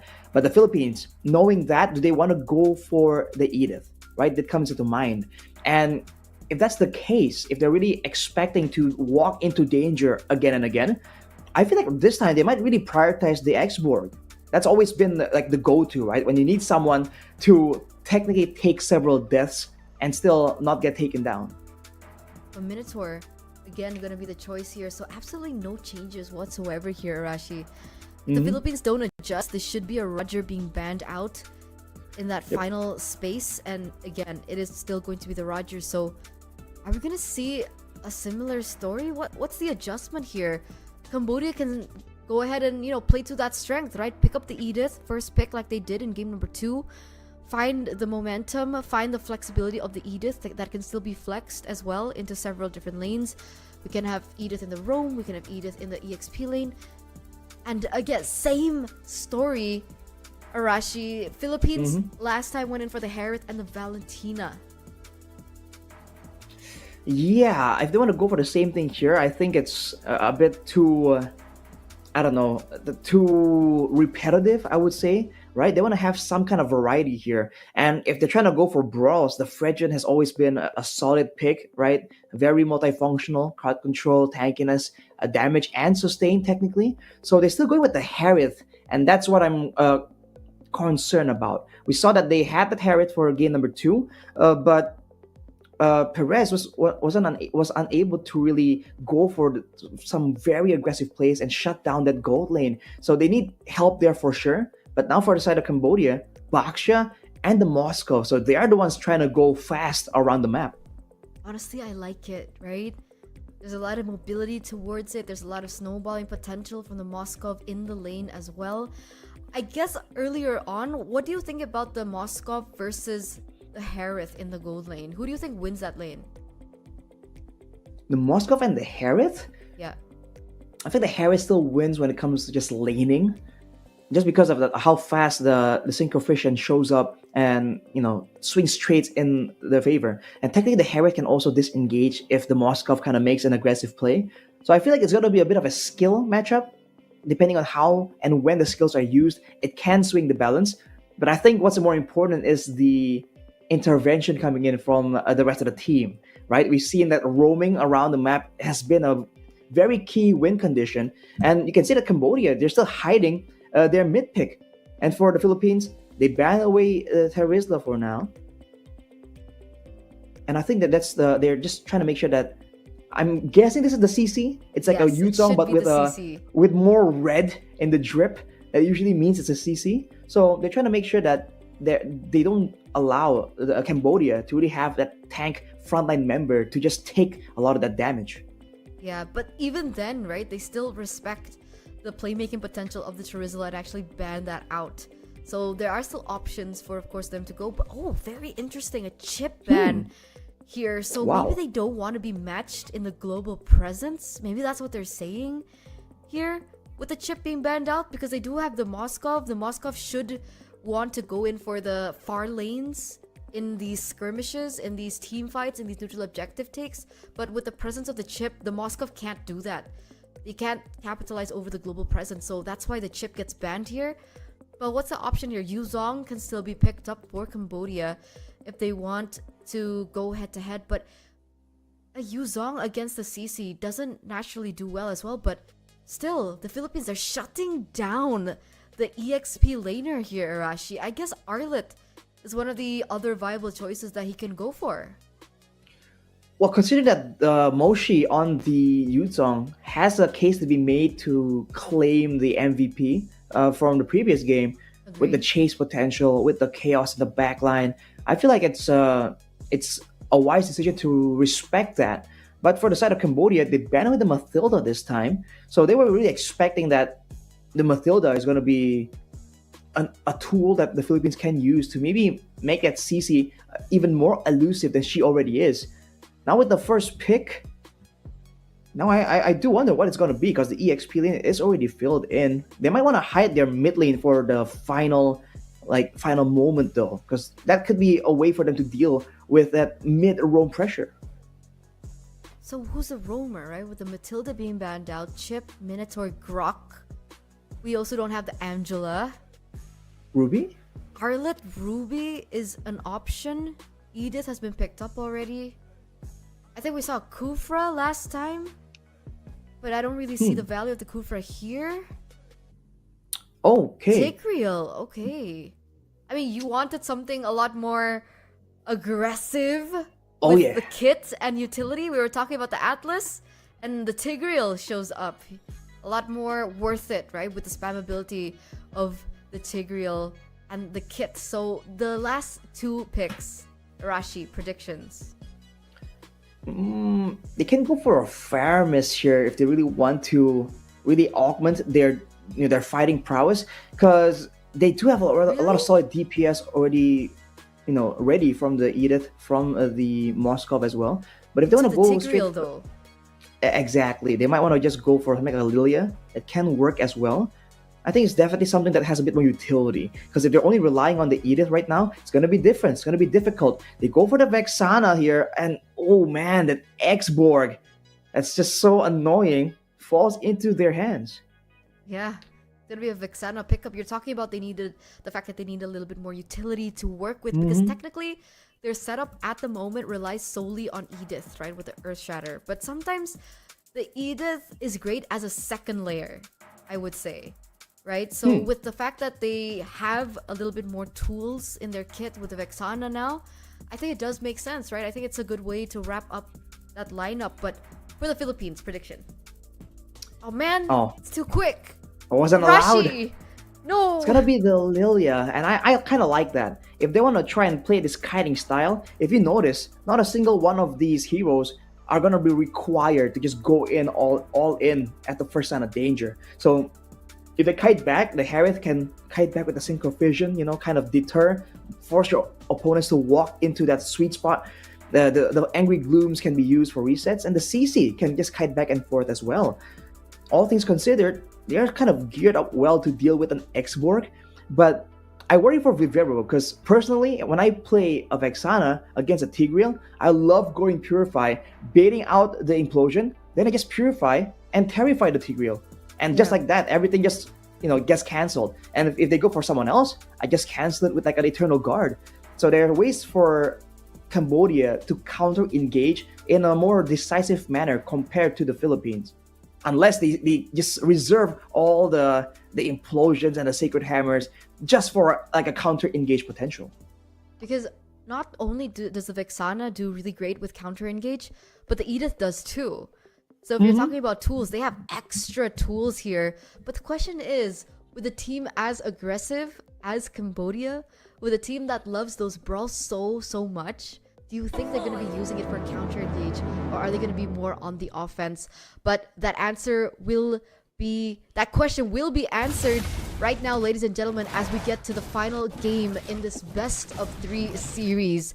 One of the final slots for WEC Riyadh, between both of these regions, as they are vying for that first spot in the playoffs. So let's head over to the Land of Dawn, and let's head over to game number 3.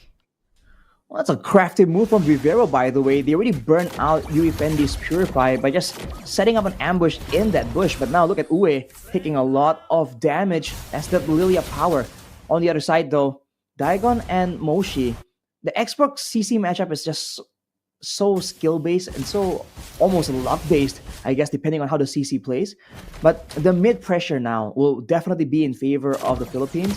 That will be one of their main tools, main weapons. But look at that steal though, Tegami, taking away the purple buff from El Puerto. Very sneaky, very cheeky as well. And, Nabi on the Vexana has actually opted to go for Lethal Ignition.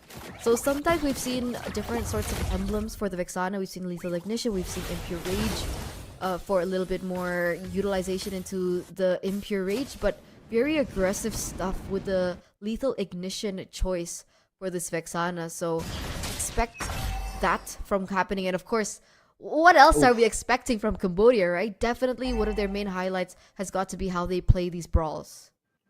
Now El Puerto is going to be so under-leveled here going into the next possible neutral objective contest. But she's trying to even out some way, but Tegami wants to go aggressive here, pops the ultimate as well. The Turtle's Presence taking down, forcing El Puerto to back away. And that'll be Cambodia using that ultimate before the Turtle is even in the picture though. So now for the Philippines, they have a chance to use this Lilia and poke out the members of Cambodia. But look at the first blood on top though. Rivero won't be able to save El Puerto. 2v2 actually, along with Perez. Uwe tries to get out on the other side though. The Turtle does get taken, and Cambodia, they're the ones dictating the pace for sure. Are the Philippines struggling right now? Because they're losing absolute control here in game number 3. But the fact that perhaps Cambodia picking up game number 2, maybe it was a shift in gear of momentum for this team, because Tegami is steamrolling over Al Puerto, who has been doing so well from that first game that we've seen in this best of 3 series. Tegami now level 7 as compared to Al Puerto still at level 4, so that's a 3 level gap between both of these junglers, as it looks like they're gonna go for another play on to Vivero. Vivero 1v2. Al Puerto is in the area, but she's also extremely under-leveled.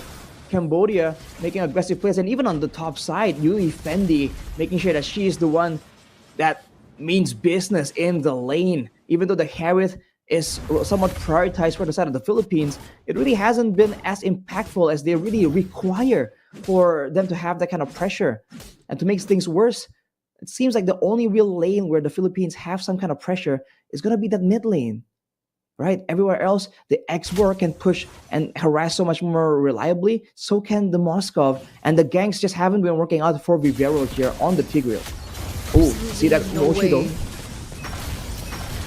This is burning down Al Puerto. Oh, Uwe though flickers, but does not land the Earth Shatter.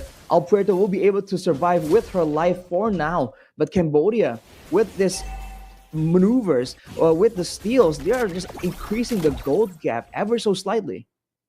It looks like it, but the Philippines are trying to find in something that they can take over the board, looking for a contest somewhere on the map. But even in a 3v1 situation against the Moskov, against Yuri Fendi in the gold lane, they don't even find a little bit of that gold shield turret for the Harith. And this is looking like it's going super south now for the Philippines, as Tegami has all the XP levels in the world to go in. But look at that implosion! He's the back line, but it gets stopped though with the Eternal Guard dropped down as well. That's going to be the turtle secured by Tegami to nobody's surprise. But Yui Fendi is in the area, joins in, gets a kill for her troubles. That's the global presence from the Moskov.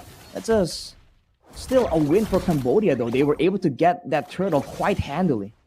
For sure, and she gets a kill over onto Vivero. So now, it looks like Cambodia are trying to, propel that lead a lot further, going into this turret in the EXP lane, as Dagon gonna be forced to retreat after that zoning and that potential coming in from Cambodia. They are picking up the gas, and Moshi still has the flicker to get out of that situation, as Vivero wanted to go in for a pick onto her. Well, we can see that the Harith damage is still very much there, but actually, hang on, it's Alcaraz. So it's not Perez any longer here. All right, so a bit of a different approach. We'll see how it goes so far. Alcaraz on this on the Harith though has been able to show a lot more damage potential on the Harith. If they can take down Moshi, especially the Firaga armor before the big fights, that could be something that the Philippines can take advantage of later on. But for now, it's the Cambodia with the pressure on every single lane, and also still the Moskov threat with the Spear of Destruction. You're right, so they went in for a roster swap, a player swap? Wasn't even aware of that. Oh, wait a second. The Chain CC coming in with the vengeance still. Diagon won't be able to survive as Tegami comes in and steals away the purple yet again. Just a straight up drive-by from Tegami, and Al Puerto is just not allowed to get anything. And while that is all happening, the Moskov push, as always, is just such a big problem. One more turret for free for Cambodia.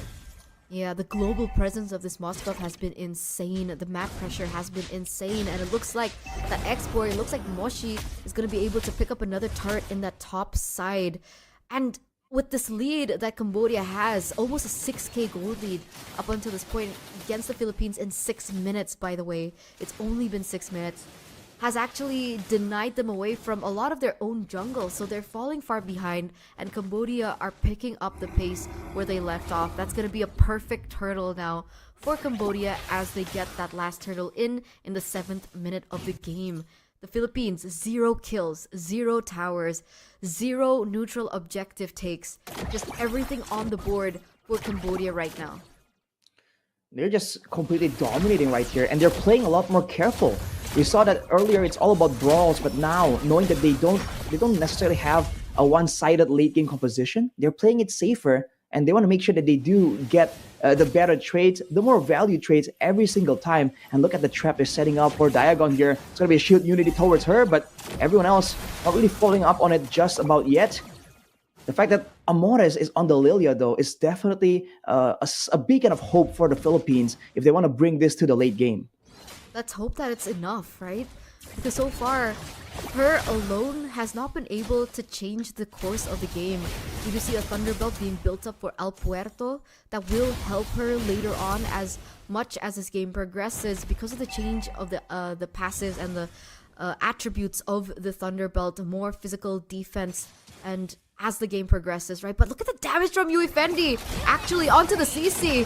What is going on? It's an all dive that tries to be responded to, but Alberto gets hit by the Eternal Guard. And look at Navi getting out of the sticky situation. And look at the Spear of Destruction from Uefendi coming in. It's a pincer maneuver as the Philippines are taken out right below their own turret. The Cambodians are ruthless. The second wiped out we've seen from this region, from Cambodia, and they are sparing no expense. Earlier on in the interview, when we asked Philippines who and how confident they are of winning this game, they said 70%. But it looks like Cambodia now have 70% of the control in this third game as they look to pick up another objective. That turret is falling down in mid lane. Even with only a single cannon minion, just walking up with it and zoning away the response, the clearing attempt from the Philippines. With the Lord up already, look at Uefendi, so far ahead, 3 levels ahead from Alcaraz right here. 1v2, 1v3 even might not go in the favor of the Philippines. So take a look at this instant replay of what happened earlier on, right? Uefendi, man. She jumped into the back line, was able to go for a pincer move, a sandwich play, but Uefendi gets taken out. Arashi! This is a big moment for the Philippines if they hope to go in, because that was a huge shutdown given over now for Philippines to perhaps look for that comeback in this 10th minute of the game. The fact that it was picked up by Alcaraz as well, that's a very value shutdown in the hands of the right person.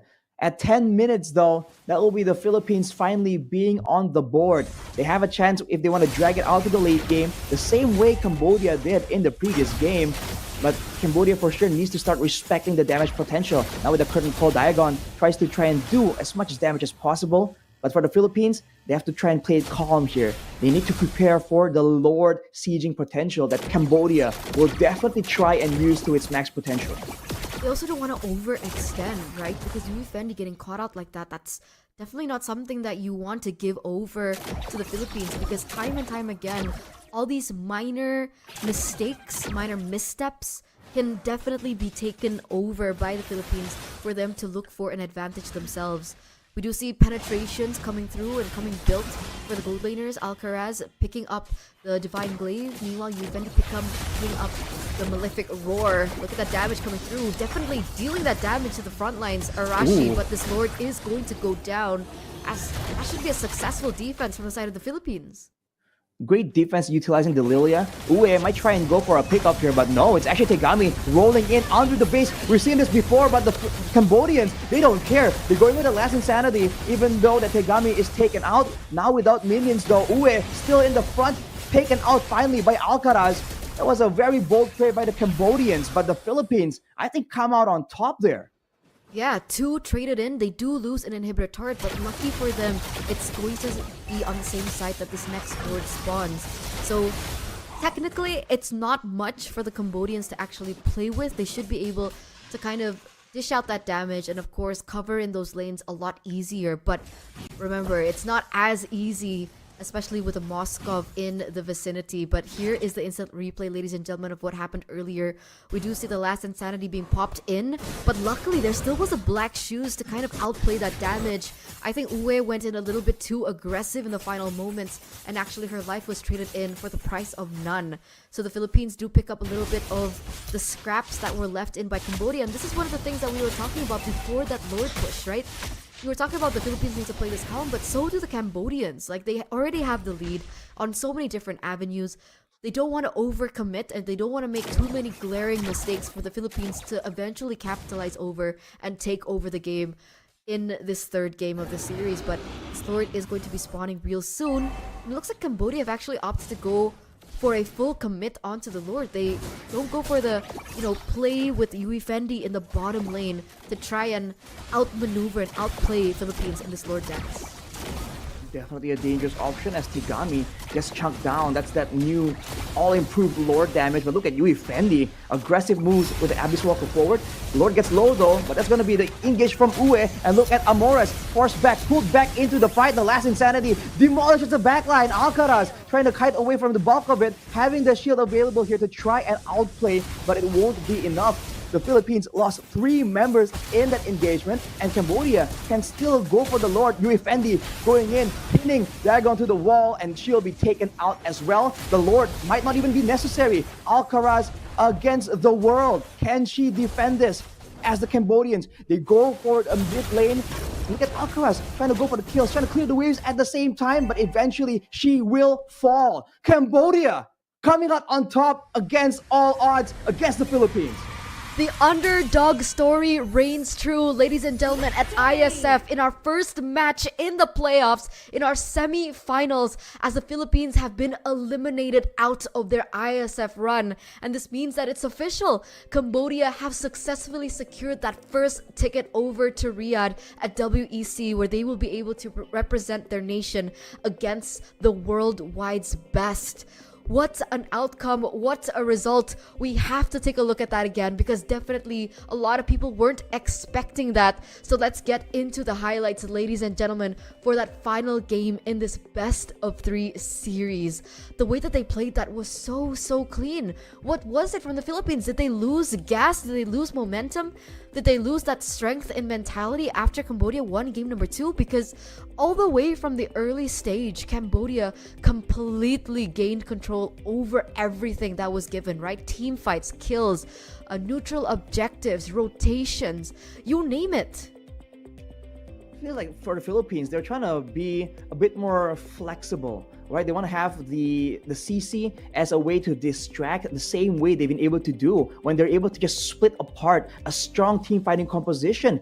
But unfortunately for them, they're losing out in mobility, they're losing out in engage potential as well. So even though on paper at least, they should be able to really kite back in and out of fights. They just weren't allowed to because Cambodia, they can just shield Unity for the chase. They can go for, they can let Yui Fendi just go in aggressively. And of course, sometimes she gets punished when she overextends. But everything else considered, for the most part, Cambodia, they want to go for a fight. They know that they're good at team fighting, and they have ways to force the Philippines to stay there in the middle of a big fight. Like we saw there, the combo with the shield Unity into an eternal guard to just make sure that they can't get away. It was insane. It was insane. It goes to pose the question, right? Was it worth it, right, to leave Uwe once again back onto the Edith?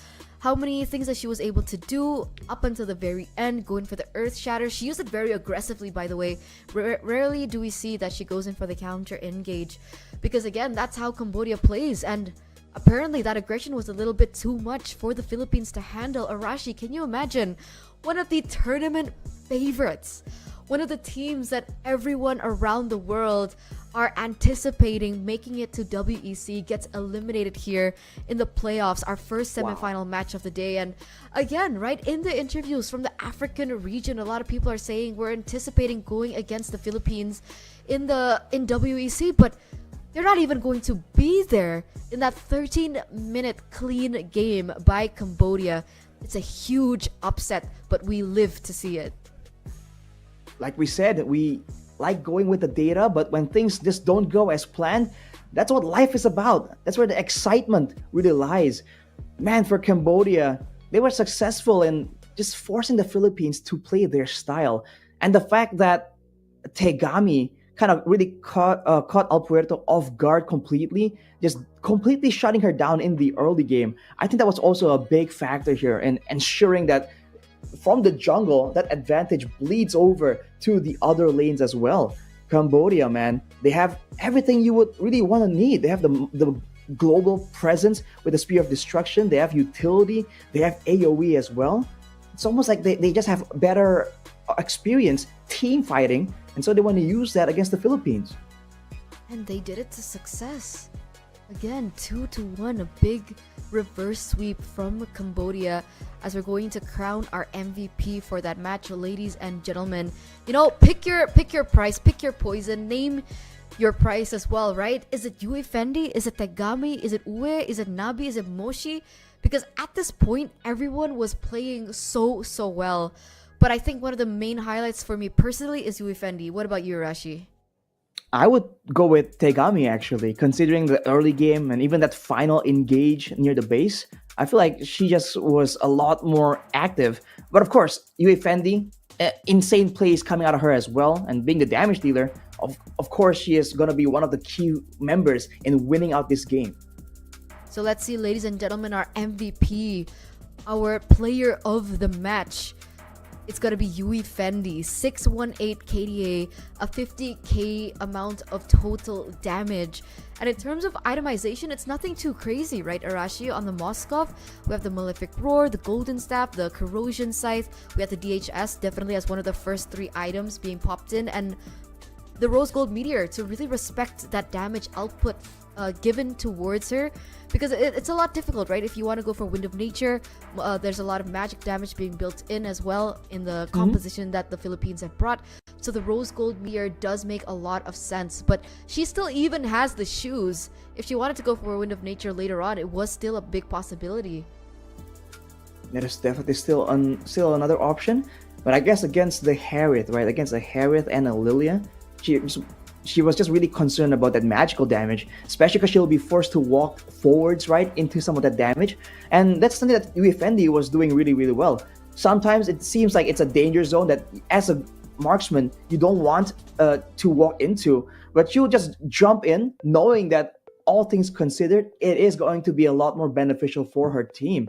So that kind of selfless mindset in the right moments, I think, shows again the skill and the understanding of Yui Fendi on the gold lane. Again, congratulations once again to Cambodia. I guess all of the supporters, all of the fans around the world are going to be, you know, just cheering wherever they're watching from. Amazing stuff. It's the best storyline. I think we were talking about that as soon as we saw the end to game number 2. I was like, imagine the storyline that we'd be getting for Cambodia. Especially, it's a region, especially in the Mlbb women's scene, that we don't really hear too much too often. And it's finally great to see a new contender really filing up into the ranks. And we'll see what happens. Because, you know, again, right, the Philippines, they were so dominant in the standings, not dropping a single match in Group 1. Meanwhile, if we, you know, skip forward to Group 2, that you guys can actually see for yourselves at isf.gg on their official website, Cambodia was number 2. So it was a number 2 coming in, definitely not as the favorites. I mean, data statistically, it should have favored Philippines and Cambodia. Wow, I'm still so impressed. I'm a huge fan of Cambodia now, Arashi. So you can say that it's a bit of luck that, okay, now we're finally getting like a bit more exciting of a storyline, but you can also say that it's a bit of a caster curse, man. Oh, we were just hyping up the Philippines so much, and out of nowhere now, we just are completely caught off guard, you know, to our pleasure. But man, that is definitely a surprising thing for everyone involved, you know. So I do feel for the Filipino team, though. I mean, they were doing really well. And even that first game, you were thinking that, oh, that's business as usual, right? Great performance from the Philippines. But that adjustment from Cambodia, and you are saying it again and again, Eterna, that Edith, was that just like the main key here for victory? Whoever gets it just wins out? Yeah, I think that was one of the glaring reasons that we saw, but obviously with the way that the Cambodians really came through, it was so much more of a clean gameplay, and we're actually gonna get a chance to talk to them as we head over to the interview. So ring, I do believe it's Tegami and Nabi on the other side of the phone, so let's jump in to the interview. Hi guys, how are you? How are you guys feeling? That was an intense game and match as a whole. Did you guys expect that you would win it against the Philippines? We didn't expect it to win. Like, we try our best. Like, we I don't know how to say this. Like, I'm so happy to win this match. Like, it's so hard to play against them. You know. Yeah, for sure. I mean, a lot of these teams around the world, a lot of these regions have said that Philippines is one of the titans here at ISF, and a lot of teams have actually been anticipating meeting them. But you're like, nah, I'd win, and you guys actually do move forward over. Congratulations! Like, how are you guys feeling? You guys are gonna be the first team to win that slot to go to Riyadh at WEC. So happy. Happy and excited. That's great to hear. Arashi, do you have any questions? All right, so we were talking again about the Edith, right? It looks like it's so important to the game plan. So do you think that Edith was one of the main things that really, was so important for you guys to actually get an advantage against the Philippines? គេសួរថា edit ហ្នឹងជា hero សំខាន់មែន Yes. Like it. It's strong hero.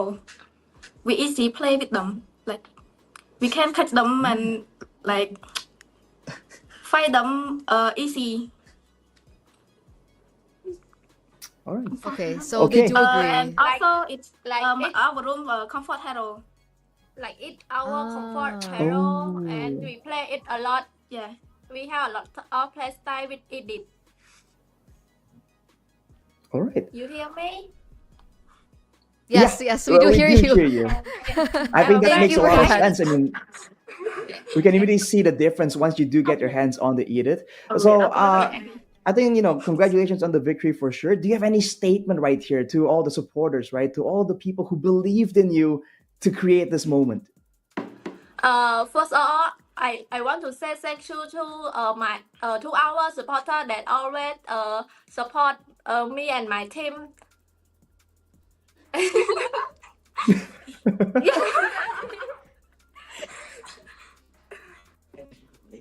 Like We're so excited to win this match. We're excited to see you guys win as well. It looks like Arashi has a little bit of, fans coming here. But again, congratulations, Cambodia. It was a great match that you had against Philippines. We're so excited to see you at Riyadh later on. So rest well. You guys deserve that. And we'll see you over at WEC. Congratulations once again. Thank you so much, guys. yeah, Thank bye. you. Bye bye. They were giggling over you, Arashi. Wow. Yeah. So much They're doing over riz. you, Eterna. What No do you way. mean? They were like, oh my god, it's Arashi. It's cute boy Arashi. This is real life. I don't know about all of that, Eterna. But Oh, yes, come on. Cambodia. Like as soon as Man. you did the heart thing, they were like giggling and stuff. Yeah, no way.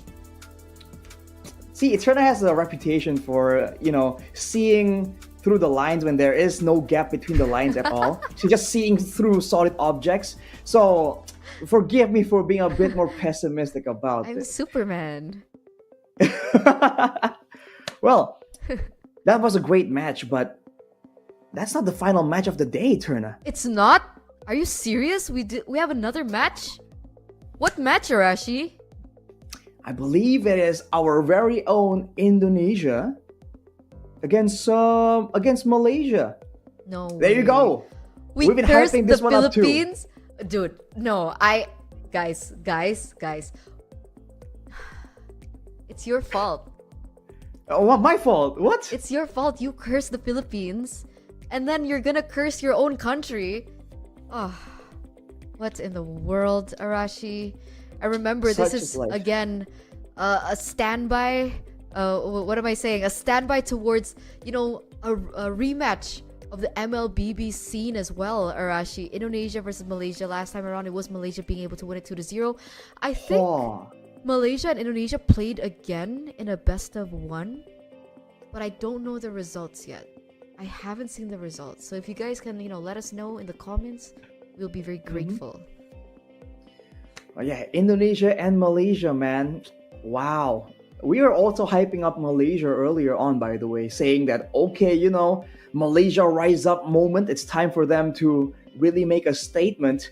So who exactly are we cursing, Eterna? Because in my predictions, I went for Indonesia. If we go with that pattern, I'm sweating a little bit, just a bit concerned. But what about you, Eterna? What do you think? I'm anticipating this match, right? I'm anticipating this match because if we take a look at like the standings and how it has been shaping up, it was Malaysia at number 2 in Group A under the Philippines. So you could even say that they have been able to create success as well, right? Being able to make it all the way to the playoffs.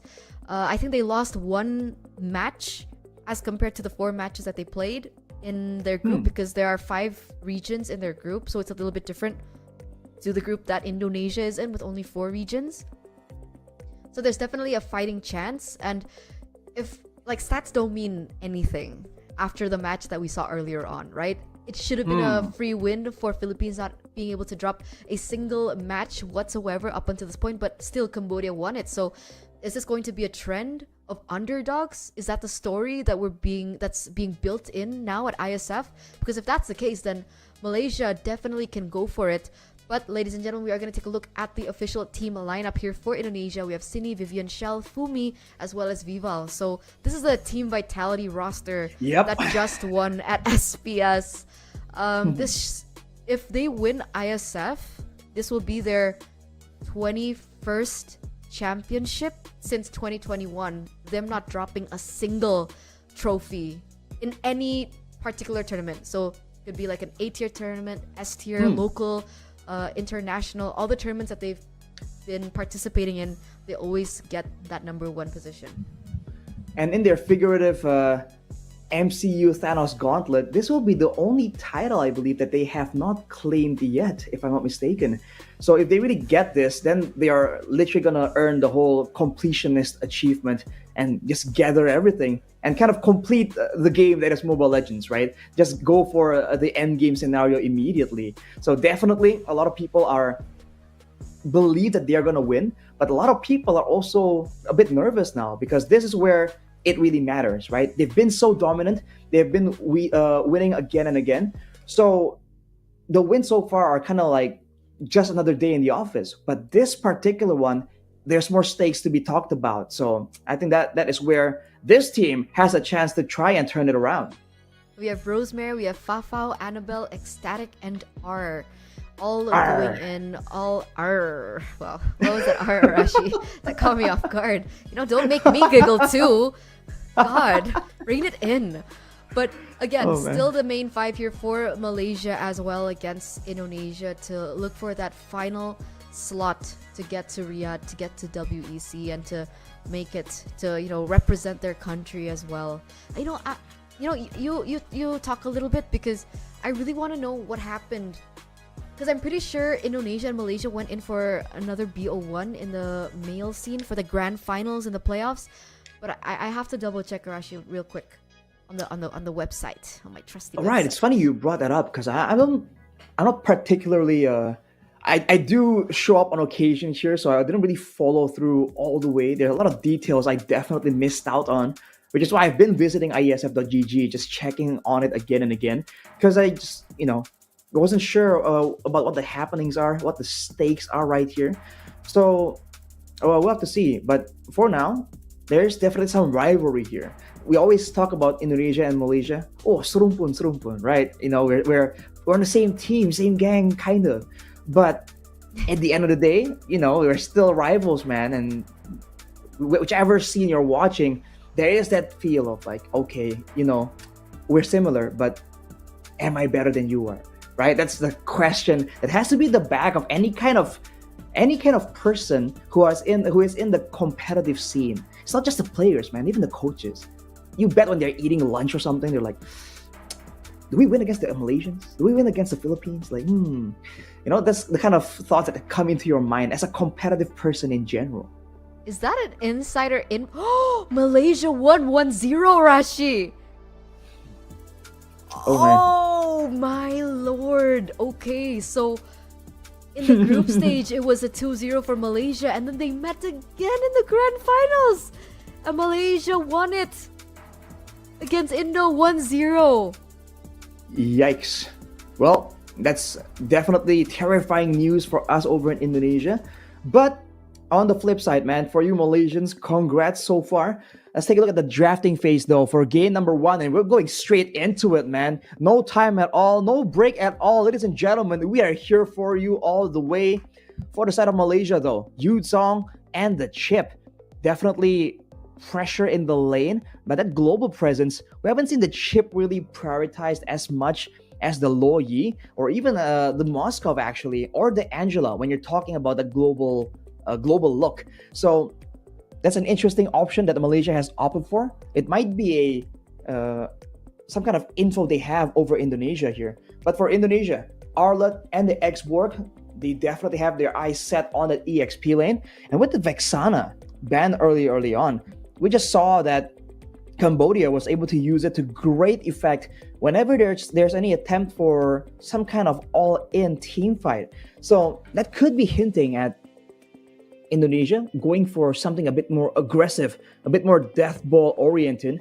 But with the Angela ban away, that leaves that maneuver, the Angela pick forcing into a Link pick. It won't be available, but for Indonesia, it doesn't even matter, bro. It doesn't even matter, bro.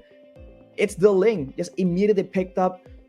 We have to see for Malaysia, what is the response? We've seen the Ling pop off again and again, and it's not really the easiest hero to really try and counter. On a prio basis, the Moskov could be an option here, right? Good crowd control for an assassin, good burst damage technically with the attack speed buff of the Abyss Walker. And who can complain about that global presence? Without the Angela available, they can go for the Lo Yi as well actually. But they've shown the Fredrin for now. So it's going to be a classic utility jungle against assassin battle as the Harith. This was the strategy that was utilized by the Filipino team, I believe. The Harith and the Fredrin here. So for Indonesia, seeing the beefy jungle, and a strong gold inner here. Can they go for the Roger? They can't flex it any longer, but it can still be a solid pick for their composition. I mean, technically they can kind of wait, right? Wait, no, they can't. I was thinking with the Harith and the Fredrin already being picked up, that they can kind of wait, but this is their final pick here in the first phase that can definitely be banned out by Malaysia as they enter the second phase of the drafts. But it looks like absolutely no, they're not going to go for the Roger at all. They're going to go for the Charizla and the Claude instead. So the final pick in now for Malaysia.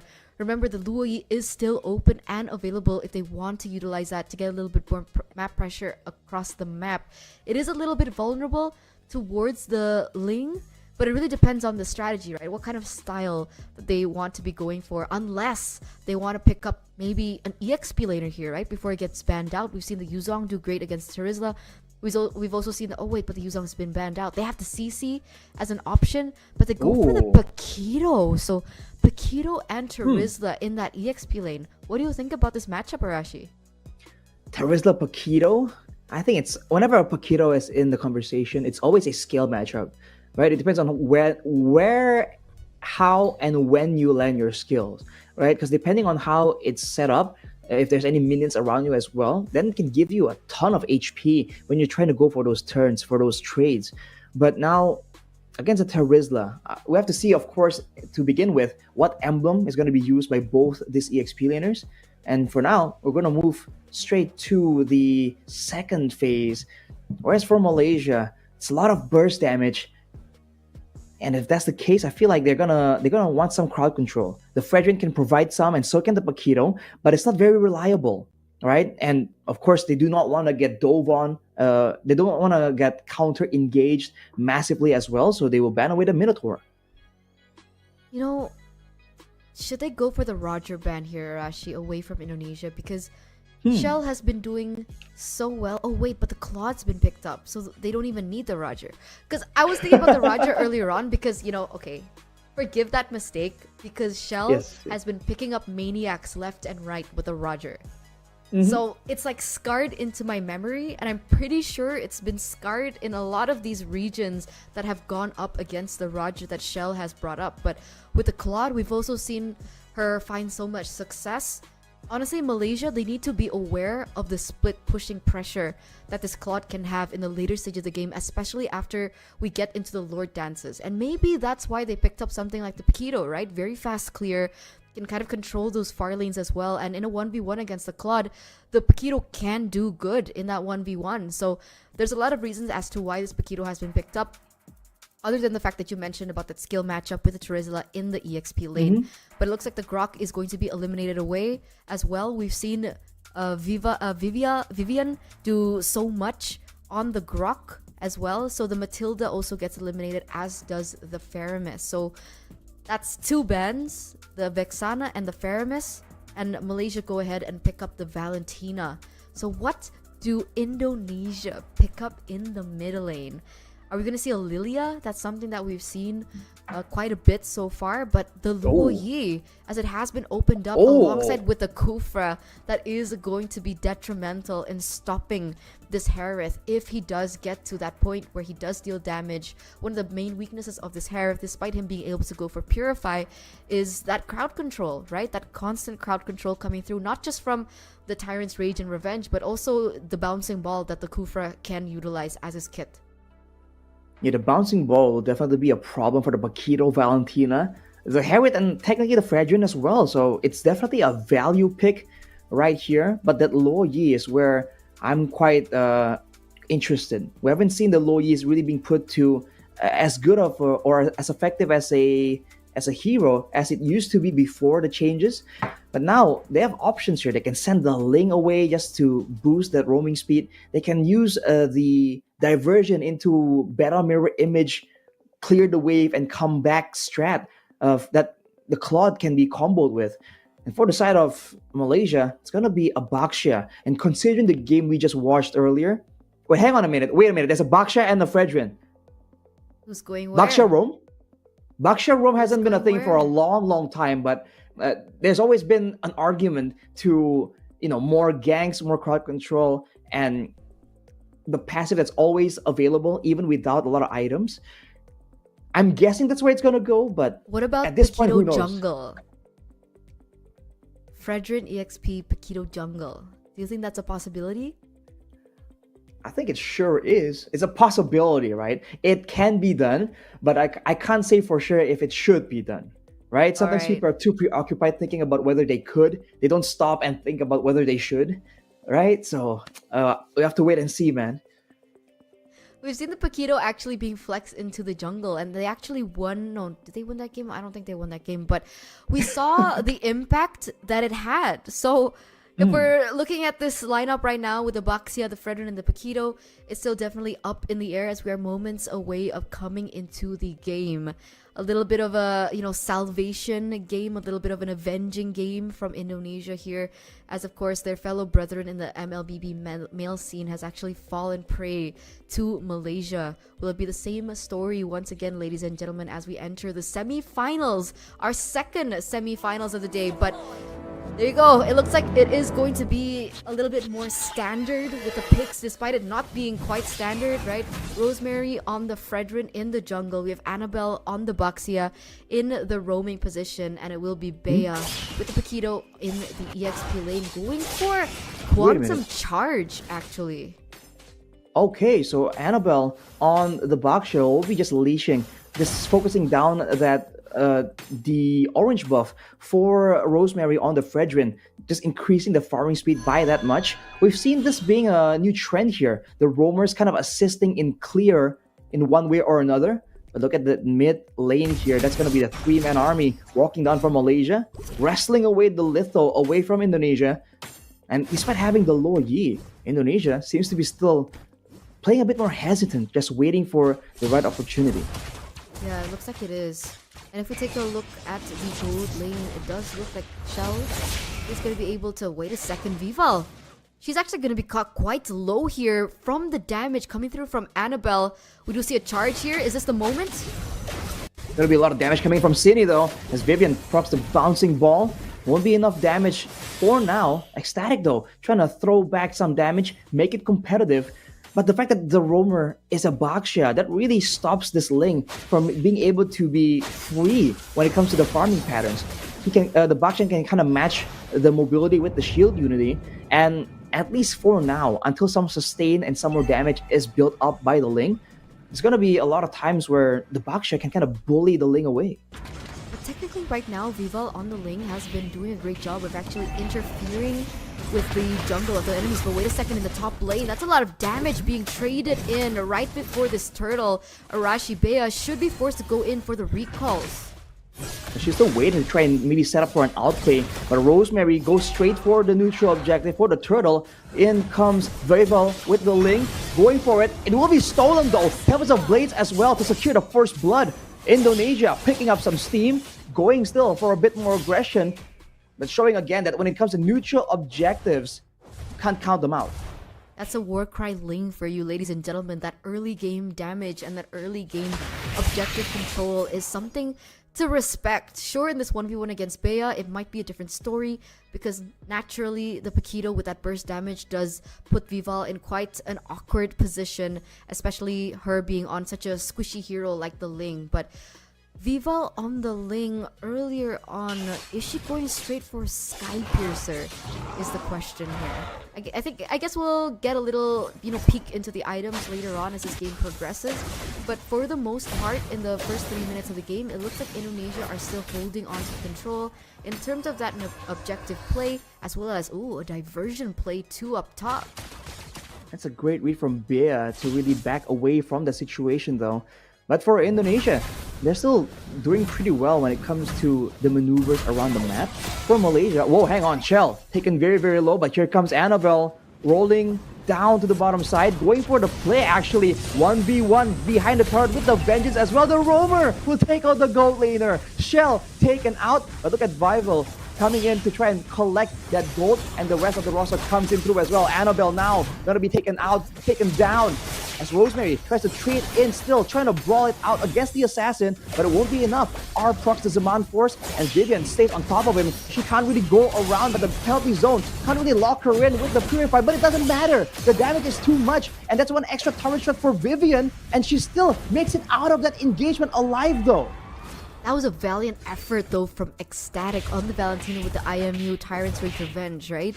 She nearly was able to kind of turn things around and get a favorable trade on her end, but unfortunately Indonesia were just a little bit too slick with it and were able to get out of that position, especially that happened under the turret. So that damage taken was, increasing over and over, but a 2-for-1 in the top side, and that's gonna be Fumi Echo taken out right before this neutral objective take. This is a proper setup now for Malaysia.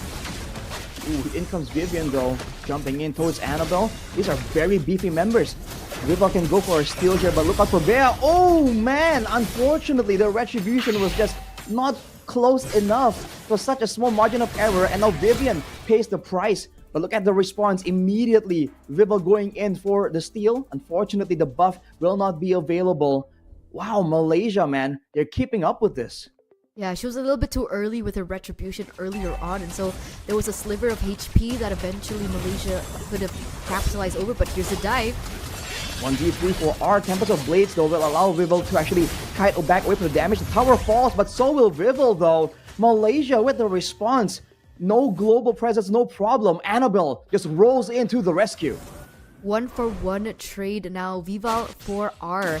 Technically, it's kind of good for Indonesia to try and stop the snowballing from the Harith, but it looks like the Luo Yi, Cine here, gonna get caught really low, forcing a recall as Malaysia look for more opportunities on the map. It looks like this mid-side turret is something that they've been keeping an eye on so far. But let's take a little bit of a skip back to the junglers, right? Vival, level 9 right now. But Rosemary has also reached that same level. Wait a second, Vivian! Getting counted on right now with the bouncing ball to try and survive. It won't be enough though. Malaysia, man, they identified the chance. Oh, City even taking the Appraiser's Wrath. Slain by Rosemary. Malaysia now immediately making plays across the map, but look at Shell trying to equalize 1v1 against R. The Zaman Force is used up, but it won't be enough. Shell backs away from it, and still Malaysia taking the better trades all across the board. That mobility, the crowd control, it's allowing them so much more opportunities. 2-0 trade, and it looks like Vival is going to go on to Bea here, looking to defend this turret. She successfully does that, and this is a 1v1. Arashi attempts of blades have been utilized as well. Oh, the outplay though. Bea says no, I'd win. Vival gets immediately nuked out.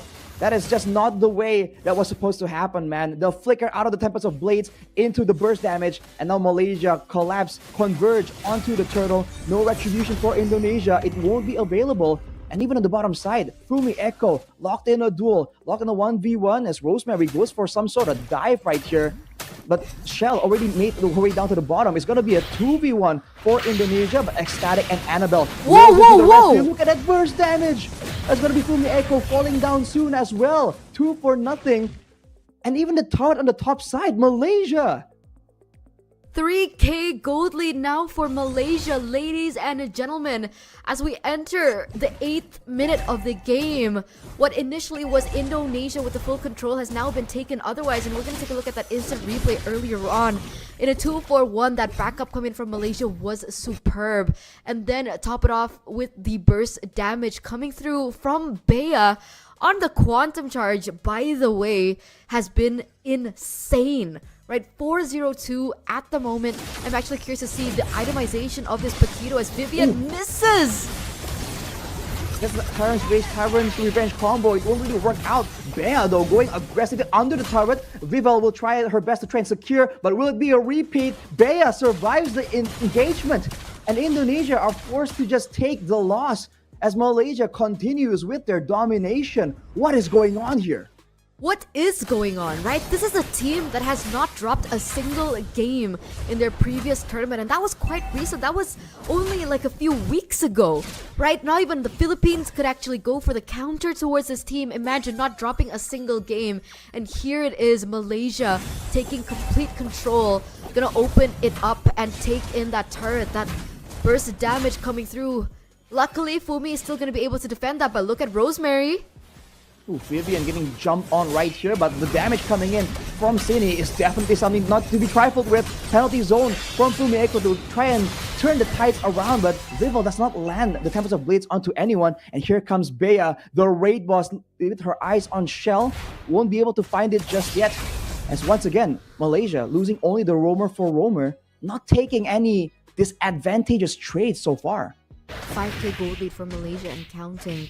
Rosemary, despite the lead, is still on the same level as Vival. So Vival has still been keeping up in the jungle, in the way that she's been able to rotate around the map. She's actually picked up the Malefic Roar as well, in the hopes to deal some more damage onto the members of Malaysia, because so far she's been the one that's been bursted out every time she goes in, either with the Tempest of Blades or the King's Poise. There's no chance for her with the damage that she's been, you know, failing to give out. But here it is, Tempest of Blades and everything in the board. Arashi! Bea is just focused down. Tempest of Blades not really down yet, but here it comes. Rival going in, but it doesn't matter. She's going to be forced to get away from the engagement zone. Bea still surviving despite the penalty zone and the Tyrant's Rage, Tyrant's Revenge combo used onto her. This is some unreal stuff. And in the middle, Fumi Echo taking damage from R, but it might be a bit too much that she can handle. It's going to be Cine picking up the kill. The Lord is still up, and now Indonesia has the man advantage. Shell trying to get the mid turret, sneaking it out, knowing that there is a moment of respite in the middle of the fight. But look at this, Malaysia immediately contests grounds once more. And now it looks like Indonesia are utilizing the mobility in the lane to go in for the far lane, right? To push into the far lane, and Bea is going to be too slow to capitalize on that. But meanwhile, what? Annabelle taken out. Bea now trying her best to try and turn this around, but she's just a bit too low. Forced out, still alive though. Vivian finally avoids the Prince's Wrath. This is a double kill for Fumi Echo, and Indonesia will take it. What happened right there? It's like a switch was just flipped, and now Indonesia are just getting the better of Malaysia in this fight, but they are all below half HP except for R. Can they go for it? Will they risk a steal? Vivian kills it up, goes for the play, but no! Malaysia takes it away! Indonesia though tries to get retribution for that. Rosemary will fall, R will fall as well, but the Lord falls into the hands of Malaysia. The retribution fails again for Vival here, ladies and gentlemen, as it is 3 members taken off the board in favor of Indonesia, but they had to lose control over that Lord. We're gonna take a look at a quick replay earlier on. We do see that Vivian was charging, had an eye over, but again, right, the Fredra being able to collapse it over with her ultimate was eventually able to get in that retribution with the combo in, with the damage. And Malaysia was able to get the better out of it. Meanwhile, Shell caught in a bad position here. Annabelle gonna be able to give her a little bit of CC there. There is backup coming from a static, but they're not gonna commit over onto it. I guess that's the main difference, right? Claude pre and after, she gets her power spike, because before that team fight, before Shell was able to deal out the damage and become the main factor in these team fights, she was able to pick up that golden staff, and now she's reached that point. We're gonna see the next item later on should be the DHS, but again, right, Shell has been so dependable in a position where Malaysia has been picking up the scraps from Indonesia. Fumiego taking a ton of damage right here, though. Rosemary positioning aggressively, and R spies a chance to try and do something, but these are turrets falling down all across the map for Malaysia, as it's supposed to. But later on, Annabelle is going to be stuck in a tough situation because her mobility tool is also the engaged tool, and they jump onto Bea, though. That's going to be an amazing pickoff. Rosemary tries to turn this around, but Shell is left in the back, avoiding the vengeance damage from Annabelle, just hiding back, and they're still under the turret, though. This is a chance for Vivian to go in for the chase. Vivian lands the Tyrant's Revenge combo, but Vival has a chance to chase it down. That's going to be a diversion for Cine, but she won't be able to spot anyone just yet. Ooh, she's got really low. She needs to be careful here. But it looks like there is backup coming in from Cine as well as Vival in order for Rosemary to be zoned away. And it looks like that is going to be a purple buff stolen for Indonesia away from Rosemary. And that's also a turret taken in. The Blazing Duet earlier on was also quite spectacular. As we take a look into the items, so she actually already has the Corrosion Scythe, DHS, as well as a Malefic Roar, so that is where the damage is coming from.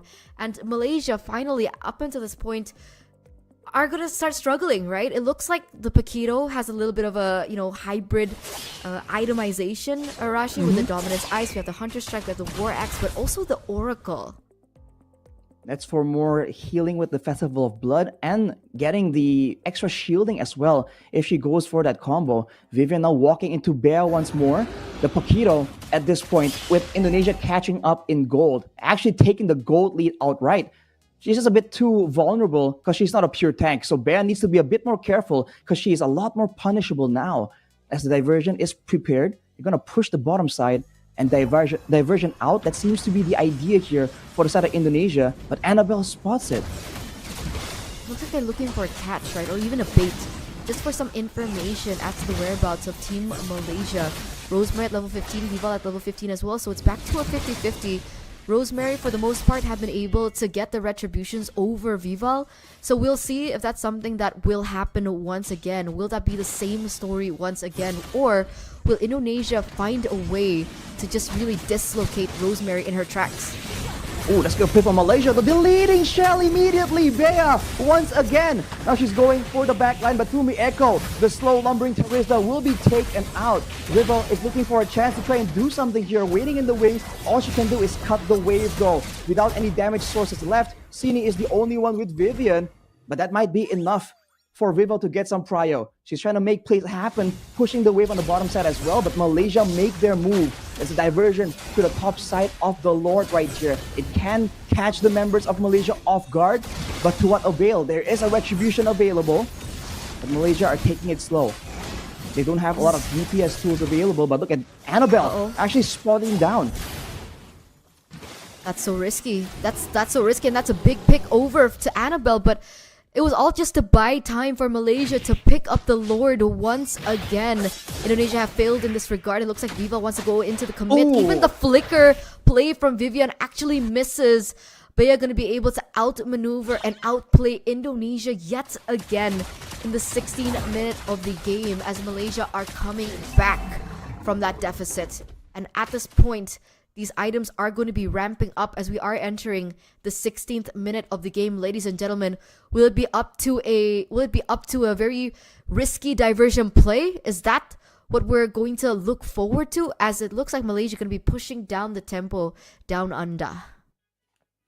All right, we're slowing down a bit more right here as Malaysia are just trying to set the waves up for that perfect push. For Indonesia, they do have spammable abilities in the hands of Cine, and they do have a late game claw to try and make plays around with. Look at that, Rosemary just taking a couple of basic attacks, already forced to back away, but the turret will fall. A duel happens on the top side, though. Vival up against Bea, who will come out on top this time.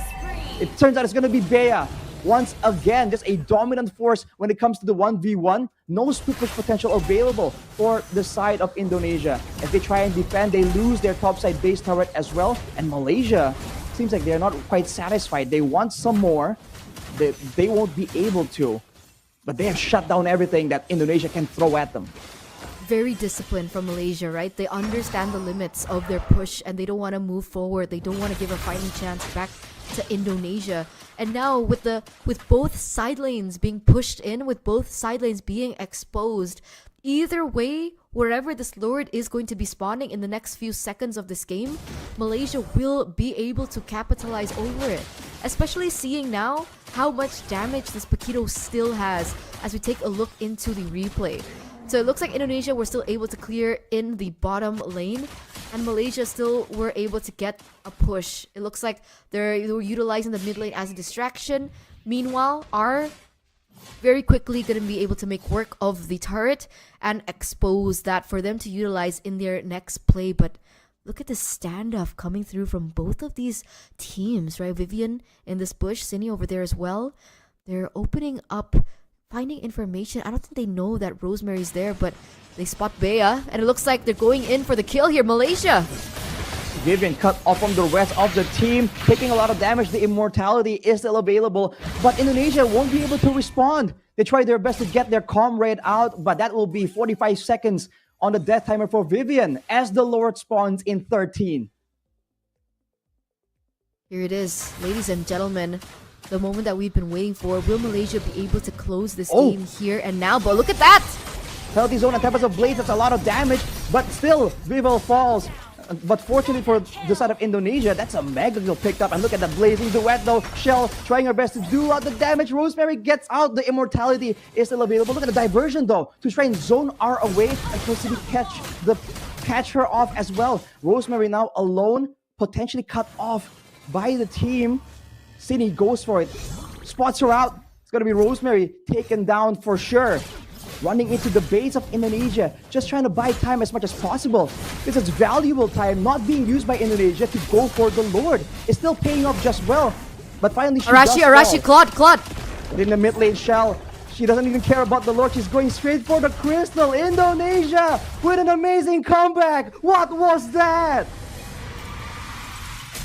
What are we seeing, ladies and gentlemen, for our first game in this series, in this final best of 3, in the final semi-finals of that game? It was so close for it to become Malaysia, but Indonesia found that opportunity, that small window of opportunity, and they were able to capitalize over that. You were talking about how the Fredwin was able to buy some time that Indonesia weren't utilizing, but as you were saying that, I was watching Shell literally push through in the mid lane, go in straight into the base, and eventually win that game for themselves. That was a huge setback to Malaysia's already winning formula, to Malaysia's already winning condition, that Indonesia were able to punish and look for a loophole over. So that's going to be, ladies and gentlemen, Indonesia picking up game number 1, leading this best of 3 series, and now at match point as we take a look at the highlights of what happened there. If you guys just tuned in and perhaps even missed it, right? Because you would think that with how it was going in the early game that Indonesia had a little bit more say, but at some point of the game, Malaysia just really came back. There were so many moments that, like this, right? Annabelle gonna be able to, they were able to stop Shell in her tracks, prevent her from getting to her power spike quicker than ever. And then there were moments here again, Malaysia picking up the effort. There were so many 1v1s between Vival as well as Bea that eventually led to Bea winning it out. Ecstatic, great defense here, preventing them to go for that push into the gold gold shield turret. And initially, right, most of these objectives were actually taken by Malaysia. It was only the first neutral objective that Vival was able to take. And afterwards, it's just Malaysia finding the way to be just a bit more aggressive, to find the right fights. And the fact that the Ling threat was nullified so hard right here by Bea. I mean, shout out to Bea for making this game so difficult for Indonesia, man. 1v1s, it doesn't matter. 1v2 even, she can still hold her own. And when she is the one sent out for the split push, this was that amazing outplay, man. I thought, okay, this is about a done deal. But Bea, with the happy feet, with the deletion of Vival, that was what they were using, right? They were using Bea to do damage, but also to sustain and bait out all this aggression. And as a result, just come in and seal the deal. I really like the way Malaysia was able to actually make this Baxia roam just look so much more viable. But unfortunately, towards the end, it just became a bit too chaotic. And for Indonesia, that kind of worked out in their favor. It was looking quite rough, especially moments like this where you can see Vival just confused on what to do. But afterwards, they found some opportunities to try and come back. By the way, I just want to give an honorable mention now that we're looking at the highlights for Ecstatic, right, on the Valentina. She's on a Valentina that is utilizing Purify, Arashi. So for playmaking, it's not that easy, especially without the flicker, because she opted for the Purify. But there are so many moments that she's able to make these plays with the Tyrant's Rage Revenge combination without the flicker.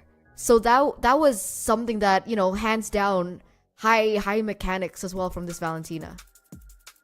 Definitely, man. That was a big problem as well, adding to the layers of crowd control. And it's not always the same crowd control every time coming out from Ecstatic. That is part of the issue. But this was that one big moment that was so good from Vivian, man. Taking out Bea before she can even cast any of her spells, any of her skills. And with Malaysia chasing down under the turret of Indonesia, that was a key moment in Indonesia spotting a chance to go in aggressively. And with the diversion, they can just catch up so well. But look at this, man. Even after that setback, Bea is undeterred, going in and deleting Shell.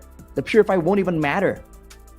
Definitely. Here she gets even Fumi as well, just to, you know, cause more chaos and drama to already a very offensive and aggressive Malaysia.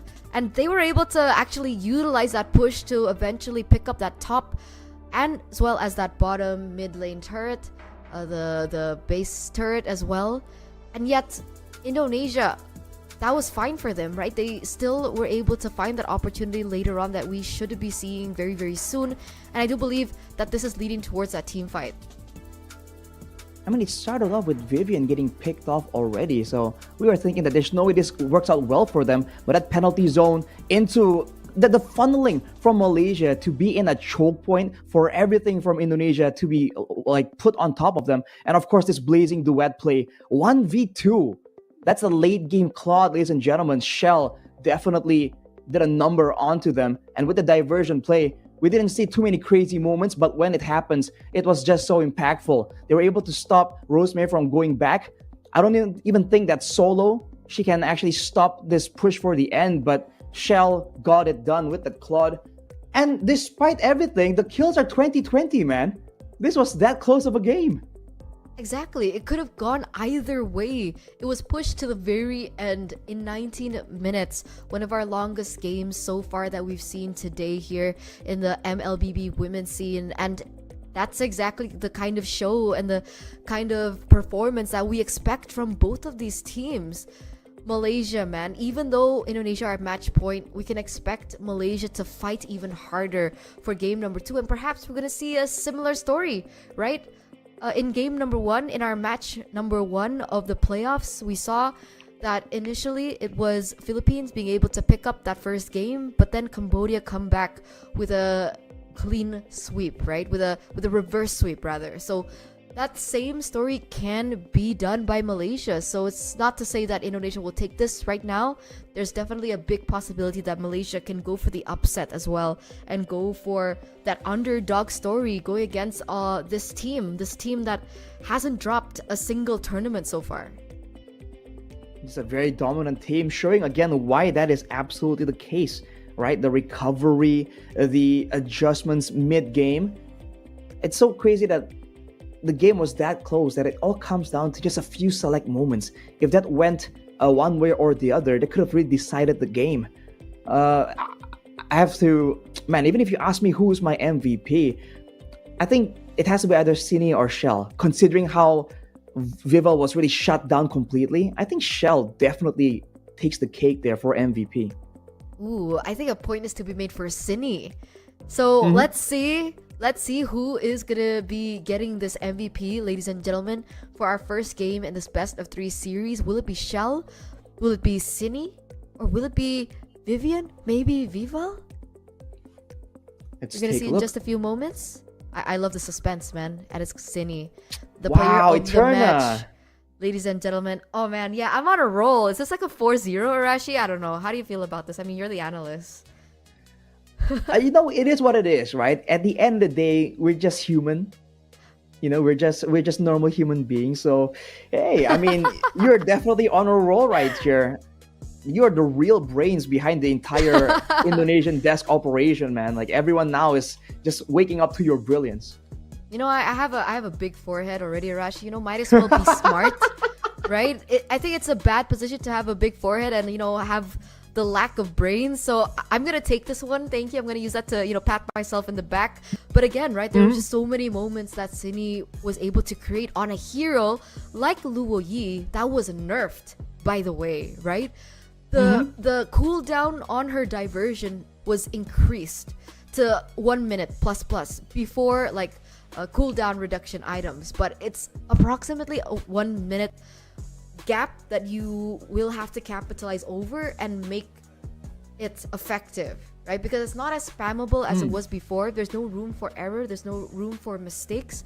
So the fact that she's able to utilize a Luo Yi that kind of has fallen off after that readjustment towards her diversion and make it work and still create those amazing plays goes to show the level that Cine has, right? I think that final moment as the Fredden was fighting for his life in the side part of the map earlier on, the fact that she was able to take down that second layer, I don't remember who it was, but I love that play. I think Arashi can explain it better than me, but you know the moment I'm talking about, right? The final sequence. Yes, the final sequence. Yeah, Rosemary was just chased down again and again. Cine, along with Vivian. I mean, everyone that was available was just chasing her down just to ensure that, well, first of all, they can get the death timers rolling, but also to ensure that she can't go back and try and clear the wave. Like I said, though, with how much power Shell has in the late game Claude, I'm not convinced that Rosemary can do much to try and stop it, but there's always a possibility, right? But man, late game, that was just so devastating. That final fight, I really felt like for the most part, a lot of those fights were done in a very sporadic fashion, and that's by design from Malaysia, right? They know that there's a blazing duet. They know that there is going to be a dispersion, rotation, spam coming in from Cine on the Luo Yi. So they're trying to avoid that happening. And whenever they go for a play, it's always a big burst of action and then slow again. And that's why Bea just looks so much more flashy than everyone else, because she was one of the key members that can do so. But in that fight, they really got a pick off on Vivian, but they got baited, man. They really thought that, we can get some more, we can get a guaranteed Lord or even an end, but they were in that three-way choke point. They got hit by the penalty zone, the Tempest of Blades, and with Cine just spamming everything, unfazed, undisturbed by anyone trying to jump at her. That was the end of the story. That's like best case scenario for Luo Yi, right? You have everyone Right. clumped up as one, and then your passive just keeps on proccing, and that burst over and over and over and over and over again was, imagine being caught in that, right? Penalty zone, and then you get the dispersions coming through with the passive with the yin and yangs. It's just like, okay, I'm stuck. Because one of the main things about the passive is not only the damage, but also the CC that kind of locks you in place, right? That displacement that becomes an issue, that if you don't have Purify or something along those lines, it's so difficult for you to get out because it's so sticky. So it's like, yeah, Right. I'm stuck here. Yeah, I'm just gonna die here. There's absolutely nothing I can do. Because I mean, it kind of pulls you back too, right? It's a Yeah. bit of stun, but also a bit of displacement, and especially when you're panicking, right? Especially when you're in that situation where like, hang on a minute, we're in danger, right? The combos are coming. You're trying to move, and then you kind of slid back and forth, left and right Yeah. by the duality, the passive of Lo Yi. And what can you do, man? And it's great for, honestly, I think it's great that Malaysia were able to actually control for that long. Like I said, I love the Baksha roam. I've been saying it has potential for quite a bit, but even for Indonesia, it's great that they were able to hold off for that long. Because usually, for if you're up against a Malaysian team and they get rolling, they go hard, man. They don't back down at all. So being able to stave the angry Malaysians off in the first place is already a bit of an achievement. Okay, let's see how is going to pan down as we are, ladies and gentlemen, back to match point for Indonesia as we enter the drafting phase for game number 2.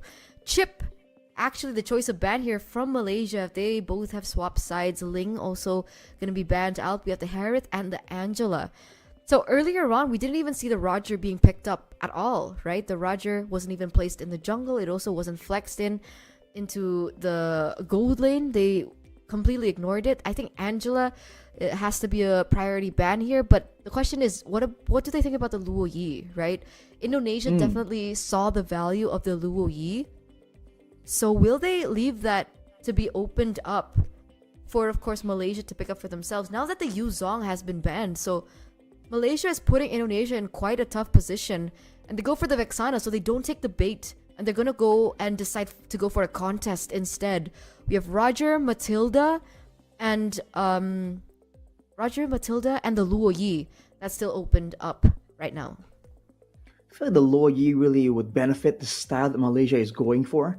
Like we saw that they were abusing that shield unity again and again. And so if they can move more people faster than before, there's a chance they can put Indonesia in the same spot, the same seat, But they go for the Roger here, a bit of flex, a bit of prio for the jungle and the gold lane. For Indonesia, after banning away the Vexana here, they really respect that the team fighting, the crowd control layering from the side of Malaysia. So if you talk about crowd control, the Grok comes to mind, but I don't think they'll pick it up this early. I'm a big fan of the X-Bor considering how annoying it is. But again, probably a bit too early for that. It's going to be the Minotaur along with the Moskov though. So the global presence is still very much in the hands of Indonesia. It's a power pick. Though these two picks are a power pick for Indonesia, right? Shell on the Moskov has been insane. You saw her mechanics on the Claude. Wait till you see her mechanics on the Moskov, right? You can imagine.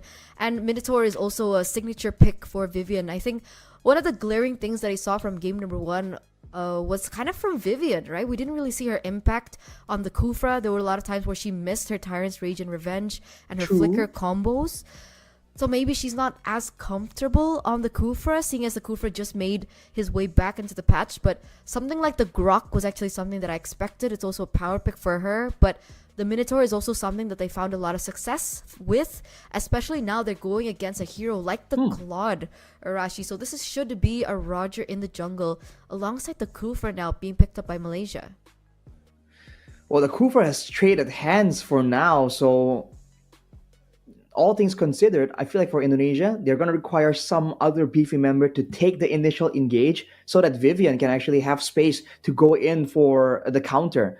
Baksha immediately shows up, and I think it's no longer a flexible option. So with that, though, they've already showed their cards, Malaysia with a lot more damage. Now Indonesia are the ones who are turning it around. Now they are the ones with the DPS, with the solid tanky frontliners. So we have to see how this really plays out. They ban away the Terizla as well. It's like they want to try and force Malaysia to engage them in a battle of tankiness, and they're planning on coming out on top. I also think that the Kufra being picked up here from Malaysia, they were anticipating that Indonesia would pick up yet another assassin in the jungle, right? Because the Nolan has been still left open. We do still have the Hayabusa on the board. And Indonesia, Vival, she's very flexible with her picks. We've seen her on assassins. We've seen her on utility as well. So I think that's kind of a foresight that they were looking for. We have the double Yu Zong being banned out. So The we can real safely Yu Zong. assume that it's the CC in the bands that you Yep. see, ladies and gentlemen. The one that's a little bit more red is the CC. And there are Ooh. so many EXP lane bands, by the way, right? Arlet, Xborg, Terizla. What is left to play in the EXP lane? I guess Ruby, Benedetta, and Paquito are the options now. I was about to raise that point that Paquito, that was just so devastating, so useful for Malaysia.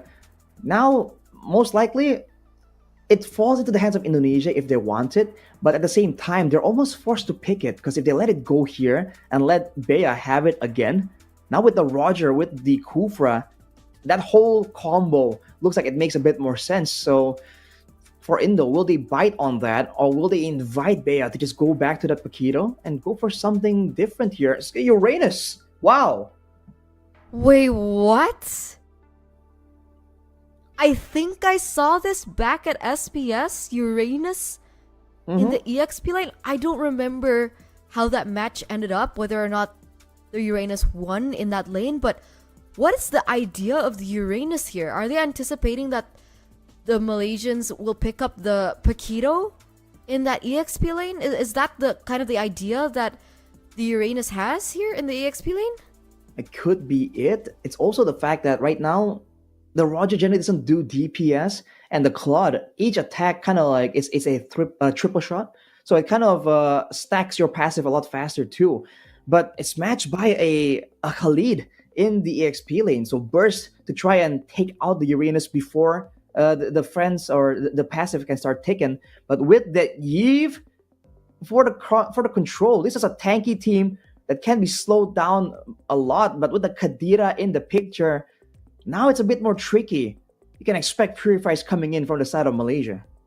But also the same thing can also be said for Indonesia, right? I mean, technically Malaysia also has a lot of cash, and I personally love the Iesf pick here because we have so many heroes that are forced to keep a short range when they go in for these team fights, right? You have the Uranus, melee hero, Baxia, melee hero, we have the Minotaur, and we have the Moskov. That is, okay, he is an MM, and he does have a basic attack, and there is range, but it's a relatively short range, right? Very similar to, like, the carry, whose range is actually quite small and can be capitalized by the real-world manipulation range from the Iesf. So very interesting here with the Iesf pick coming through, but what do you think about this Kadita? What's the idea with the Kadita here?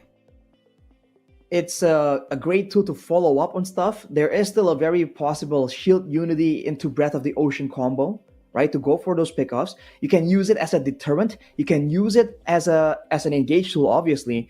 And the presence of an assassin would be nice in general, especially against a Claude, against a Iesf as well. There are targets available right here, but they can't really have it in the jungle. So now they go for an assassin in the mid lane.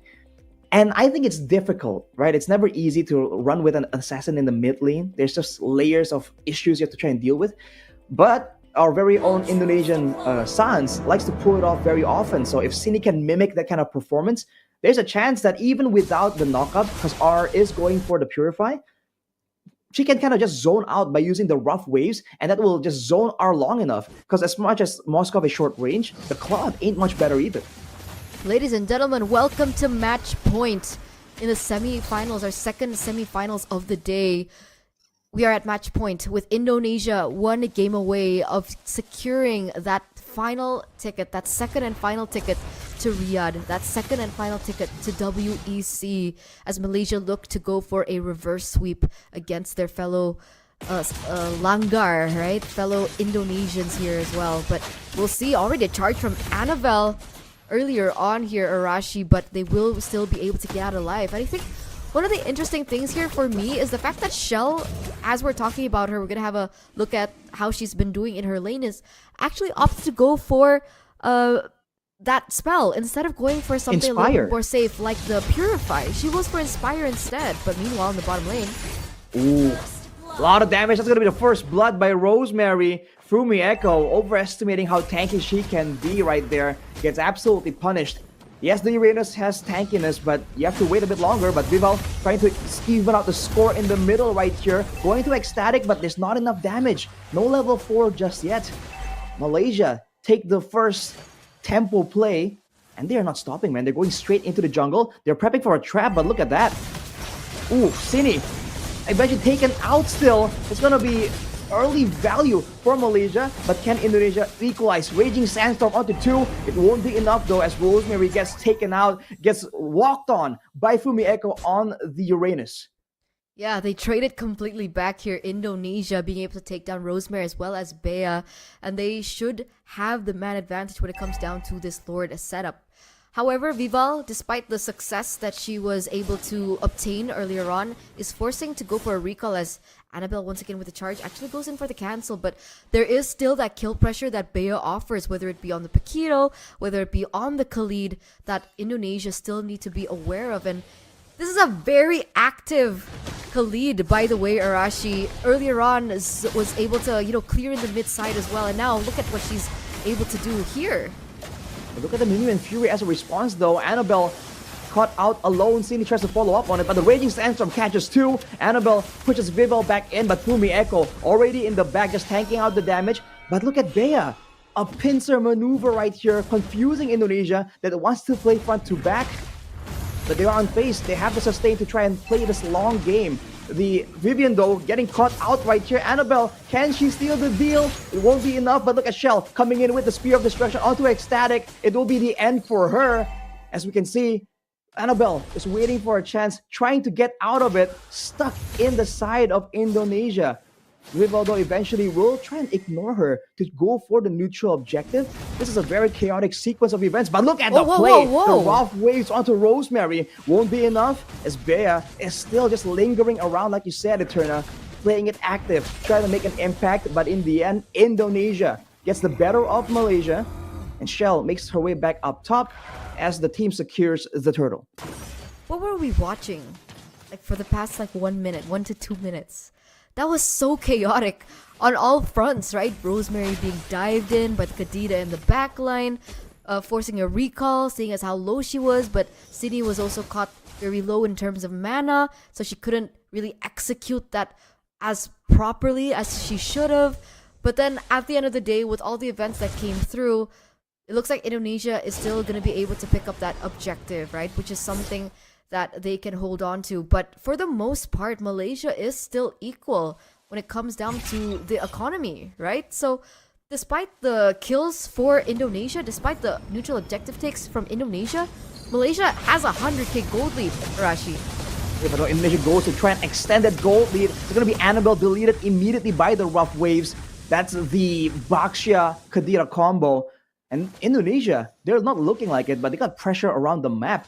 Malaysia can definitely be a real threat if they group up together. But for Indonesia, they have pressure to play around with. Fumi Echo once again tries to be an absolute nuisance. Uses the Purify already though, getting hunted down, getting hit by the Raging Sandstorm, but it won't be enough for now. The slows though will keep her in place long enough for Malaysia to finally take her down. Enough burst for her to be taken down, but meanwhile Shell also not staying idle, as she is going to be able to push in this turret in the top lane. But actually no minions there. They were able to successfully clear that. Shell actually forced in a recall there, forced in to back away from that objective, even with the help of Vivian as well. So smart move by R to stand behind the turret so that whenever Shell was going for the turret damage, she has to tank the turret and back away. But look at that play on the top side though. Shell popping the Inspire, trying to duel it out 1v2 though. She comes out on top as Indonesia make a play for the turtle. The Spear of Destruction is still very much available as Fumi Echo just walks off around, zoning away the members of Malaysia and finding information. Seems like Malaysia won't be able to match though, and they'll be able to leave that turtle to Indonesia.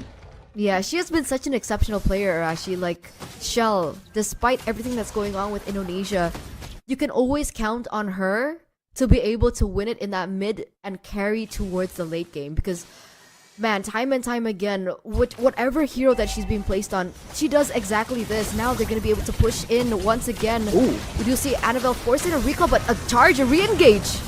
Genuine Fury though gets Annabelle stuck, and look at the rough waves used onto the roamer only though, but Cine is hitting back and forth, dealing out the damage. It won't be enough. Vival and Cine, Petrify being used immediately purified by R, but Fumi Echo is on the scene. The Raging Sandstorm though catches two, gets the double. That's gonna be Bea once again making the plays happen for her team, and Fumi Echo is alone right now. 4 members down for Indonesia, and that's just it. That's just Malaysia at their finest. A huge standout here as Shell goes in with the Spear of Misery. And secures the kill immediately. The global play. Indonesia respawning and immediately striking back. What is going on? The Spear of What Destruction is going on? immediately. Exactly, right? And all the while, Rosemary gonna be very quick on her feet as well, picking up that turret in that top side that she was able to get traded back in with the kills that Shell was inevitably able to pick up. 2-1-1 so far for Shell, but man, Bea, whether it be on the Paquito, on the Khalid, she's doing work with the executions into the back line that Malaysia have been able to work over and work on top of those big plays by Bea. It's a big threat that Indonesia really need to try and, solve as we take a look at that replay. Guess with a Minion Fury, but like we said, Indonesia used a bunch of their spells already on the frontliners and they lost Shell, right? If Shell was around, maybe this fight would have gone differently. And Fumi Echo, once she arrives, everyone respects the presence and backs away, but Bea, with that killer instinct, exceptional stuff, man, finds a chance to go in the backline. But now Indonesia, they're the ones still orchestrating a play right here. And they go on Annabelle. Rosemary is dishing out more damage than Vivel can hope to try and do. And look at the slows, man. This is allowing them to go for a full one takeoff. They commit onto it with the Reward Manipulation as well. But the Minion Fury will buy enough time. Look at the Blazing Duet from R to try and solve this problem, but it won't be enough. That's gonna be the Dread Destruction though. It's gonna be Shell once again going in the back line, getting low, but still surviving. And Indonesia get full complete control, but Rosemary is just crashing away. Fumi Echo ignored in favor of Cine and Shell, but Rosemary will not be able to do so. Coming in. Unfortunately for her, she gets taken out. It's going to be a dive still from Fumi Echo though to try and get ecstatic, but it will actually work out for her. A double kill as Annabelle is just forced to watch her comrade taken down. What a layer of events that occurred, ladies and gentlemen, in that final showdown. Oh my lord, right? I mean, Rosemary, I don't know if it was a mistake or not, but she accidentally used her skill onto Fumi Echo when she could have gone for the kill onto Cine instead. And I don't think that Rosemary would have been caught that low if she was able to get that kill down, right? And then Shell came in, was able to capitalize over those movements and eventually pick up that turret in that mid side. The chain of events that happened earlier, that was so unfortunate. And Bea, once again, being one of the main damage dealers, picking up the Malefic Roar, one of the anchors of damage for her team, was unable to find a proper moment to go in for the Flicker Raging Sandstorm. But look at this, Annabelle with the re-engage, very aggressive, actually going to be able to bait in Cine right before they go in for the Lord take. Maybe the rough waves used up already, but look at the far side. Fumi Echo, knowing that she's so tanky and it requires multiple members from the side of Malaysia to try and take her down, she just goes in for the push. And now there's a chance that Indonesia can get a fight without Bea diving into the back. And look at Vivian already on the Antique Cuirass. She's gonna put herself between the opposing team and the Lord and completely deny it. It's gonna be a Lord picked up for Indonesia, and look at the flank from Fumi Echo. It won't be decisively starting any kind of fight, but from Annabelle, immediately countered by Vivian with a knockup, and the rough waves zone everyone else away. Already sends about to 5 though by Bea. Once again, will it be enough as Shell is still left around? And finally, she gets taken out by the united effort of R and Rosemary. That's gonna be a win for Malaysia, despite Indonesia getting the Lord. Bea has been insane! Have you ever seen that in your life? 5-member Raging Sandstorm Flicker combo, and Indonesia nearly gets wiped out in the 11th minute of the game. Man, I am so hyped. We have to take a look at that again, right? Because that was a huge play. We do see that most of the members here are Annabelle with that beautiful Tyrant's Rage and Revenge coming through. But look at the Ocean Odyssey, the Ocean Waves coming through. But that Raging Sandstorm Flicker onto 5, and the way that Malaysia were able to combo in with the Blazing Duet and all the other sources of damage was just impeccable. That was a huge moment for Malaysia.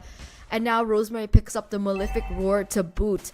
We are caught in a precarious position if Indonesia look to close this 2-0, because for sure, Annabelle, Bea, they mean business, and they've been able to look for so many opportunities to turn what initially was a dominant game. And here she goes again!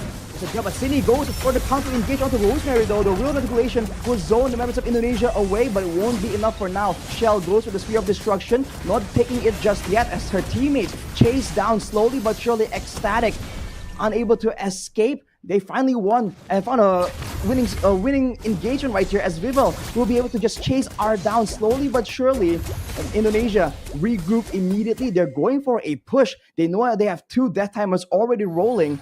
Can they go for some kind of end engagement? Going for the turrets most likely, but they have to be careful. The fact that Shell does not have the Purify makes it so difficult for her to stay in the front and output that damage steadily. They get a base turret for their efforts, but they have to be careful. Whenever they're able to get any kind of lead from Malaysia, it has always been traded back, so they are definitely on their toes for that. A ticket to Riyadh hangs in the balance here, Arashi, as we are entering the 13th minute of the game. There have been so many moments that both of these teams have been able to find them for themselves and for their own team, and just one mistake can really lead to their demise here, especially for Malaysia, who are now looking at Indonesia that are at match point. We see that Shell picks up the orange buff right now. If we take a look at both of the junglers, Rosemary is actually a level ahead. So when it comes down to this Retribution contest, when it comes down to the Retribution battle, it looks like Malaysia should have a little bit more to work with, a little bit more of an advantage, especially with the tools that have been utilized. But now we get to kind of slow things down finally to break down what has been happening for the past 14 minutes of this game, Arashi. Wow. That was 14 minutes? Wow. That was 14 minutes. It felt like it was longer, right? Oh man, it's non-stop. It's on site for both these teams, man. Whoever they see, they just immediately pile on. That 5-man Raging Sandstorm just caught me completely off guard, dude. I was so shocked by it. I can't even respond properly. Man, Malaysia just going toe-to-toe against Indonesia, but it really feels like it's just a brute force fight, right? It's just mechanics on top of mechanics to see who reigns supreme. And for now, with the Lord already in the picture, it's gonna be more of a macro setup with Fumi Echo on the Uranus pushing away. But the fact that Indonesia has a 3-tank, like 2 damage dealer composition, and the fact that Shell is going with the Inspire instead of the Purify makes this game just so risky for Indonesia. Because we saw earlier, despite the fact that there is backup, there is coverage coming in from Vivian on the Minotaur, if the Roger and the Claude can get to the Moskov, Shell can still get taken out. So would you call it overconfidence maybe, going in for the Inspire instead? Because let's say that Raging Sandstorm hit, Shell, if she had the Purify, she would have been able to outmaneuver that and maybe turn that entire teamfight completely around. But the fact that she's opted to go for this, it's going to be very risky as Annabelle goes in for another pick here. Engage onto Vivian, the Minotaur, not the ideal target. Vivel though getting chunked down, taken away from the fight. Malaysia pick up the Lord, but look at the pinch coming in. Shell comes through, but the Wind of Nature from R will save her life. They're chasing down to Bea and Ecstatic, and Fumieko has the movement speed to try and run them down with the slows as well. But the Raging Sandstorm onto one person turns it around. Fumieko falls, and the Lord comes through. Indonesia forced to back away. Oh no. The chase coming through from Indonesia, it wasn't successful with the movement speed, and then the re-engage coming in from Bea with the Raging Sandstorm onto Fumi. That was just so brilliant. And now they're gonna have to buy some time, right? 20 seconds for Fumi to spawn, and now they are at a man disadvantage with this, enhanced Lord stepping into the bottom lane. These turrets are gonna fall down like flies, and yet again, that ticket to Riyadh, that final slot to Riyadh at WEC hangs to the balance with R picking up the Malefic Roar. This is shaping to be a very difficult position for Indonesia. Shell will be trying to clear the Lord out immediately though. Surprisingly, no turrets fall just yet. It's gonna be a great defense from the side of Indonesia. But for Malaysia, whenever they're in this kind of scenario, they just have so much more of an advantage due to Ecstatic just being on the Eve. And we know that Indonesia are planning on banking on sustainability. I mean, Cine has sustainability. The Minotaur on Vivian has sustainability. Fumi Echo and Shell still. Even with the Inspire, that technically is an extra bit of sustain on hit with that battle spell. But against the Glowing One that's being built immediately by Ecstatic, it's a whole different story, man. There's just a lot of these regeneration tools cut down from Indonesia. Which is why they have to really be smart when they weave in and weave out of these team fights, right? They need to figure out a way to kind of bait out these resources, bait out the real world manipulation from Ecstatic. Let's wait a second. Viva goes in for a collision, but that's the whole team available to back her up. The Breath of the Ocean will zone everyone away, but that's the Turret's Presence already used up. Fumi Echo has been pushing the wave, but as of right now, she's just not having enough impact when it comes to that macro game. She can't push fast enough, and she can't rotate fast enough either. Yeah, it's not as easy. It's not as straightforward now that we're entering the late game. Ladies and gentlemen, 17 minutes between both of these teams. Very equal when it comes down to it. At this point, the gold lead that Malaysia has, a 3k gold lead, will start to, the importance of it will start to sliver away. And now it comes down to the mind games, right?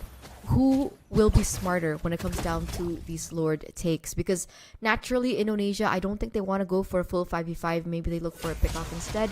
Maybe they look in for a pick over. But the fact that Fumi Echo is already posturing in that push, and the fact that it looks like Malaysia want to go in for the collapse, it's not looking good. Let's see how they unfold and how they play this out. Well, finally, Fumeka shows herself on the top side. And look at Shell. Ooh, Abyss Walker forwards there, landing a big stun.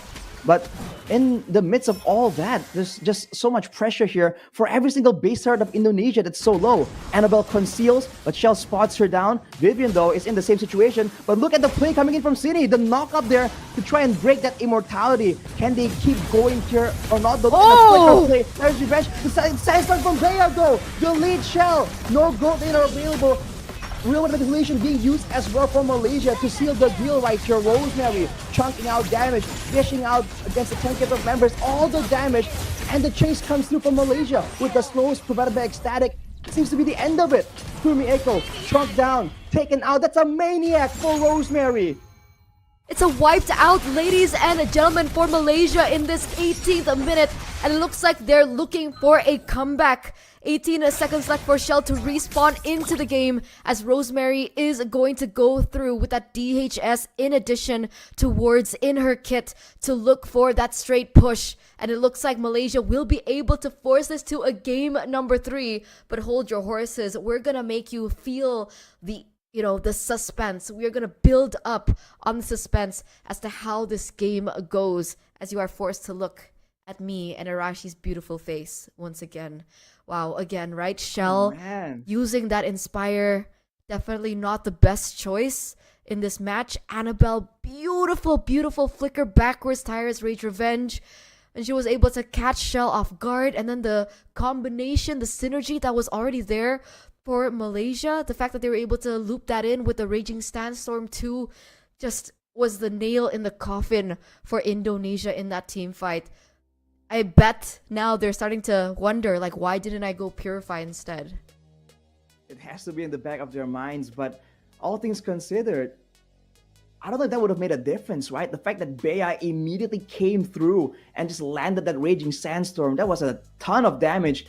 And just like that, the fact that they have a protect Shell VIP composition just kind of shuts down their chances of winning without that gold laner, man. That is so unfortunate. Wow. And we do have confirmation that the match already ended with Malaysia winning it with that push. After that, wiped out that maniac as well coming through for Malaysia. And once again, we're going to game number 3.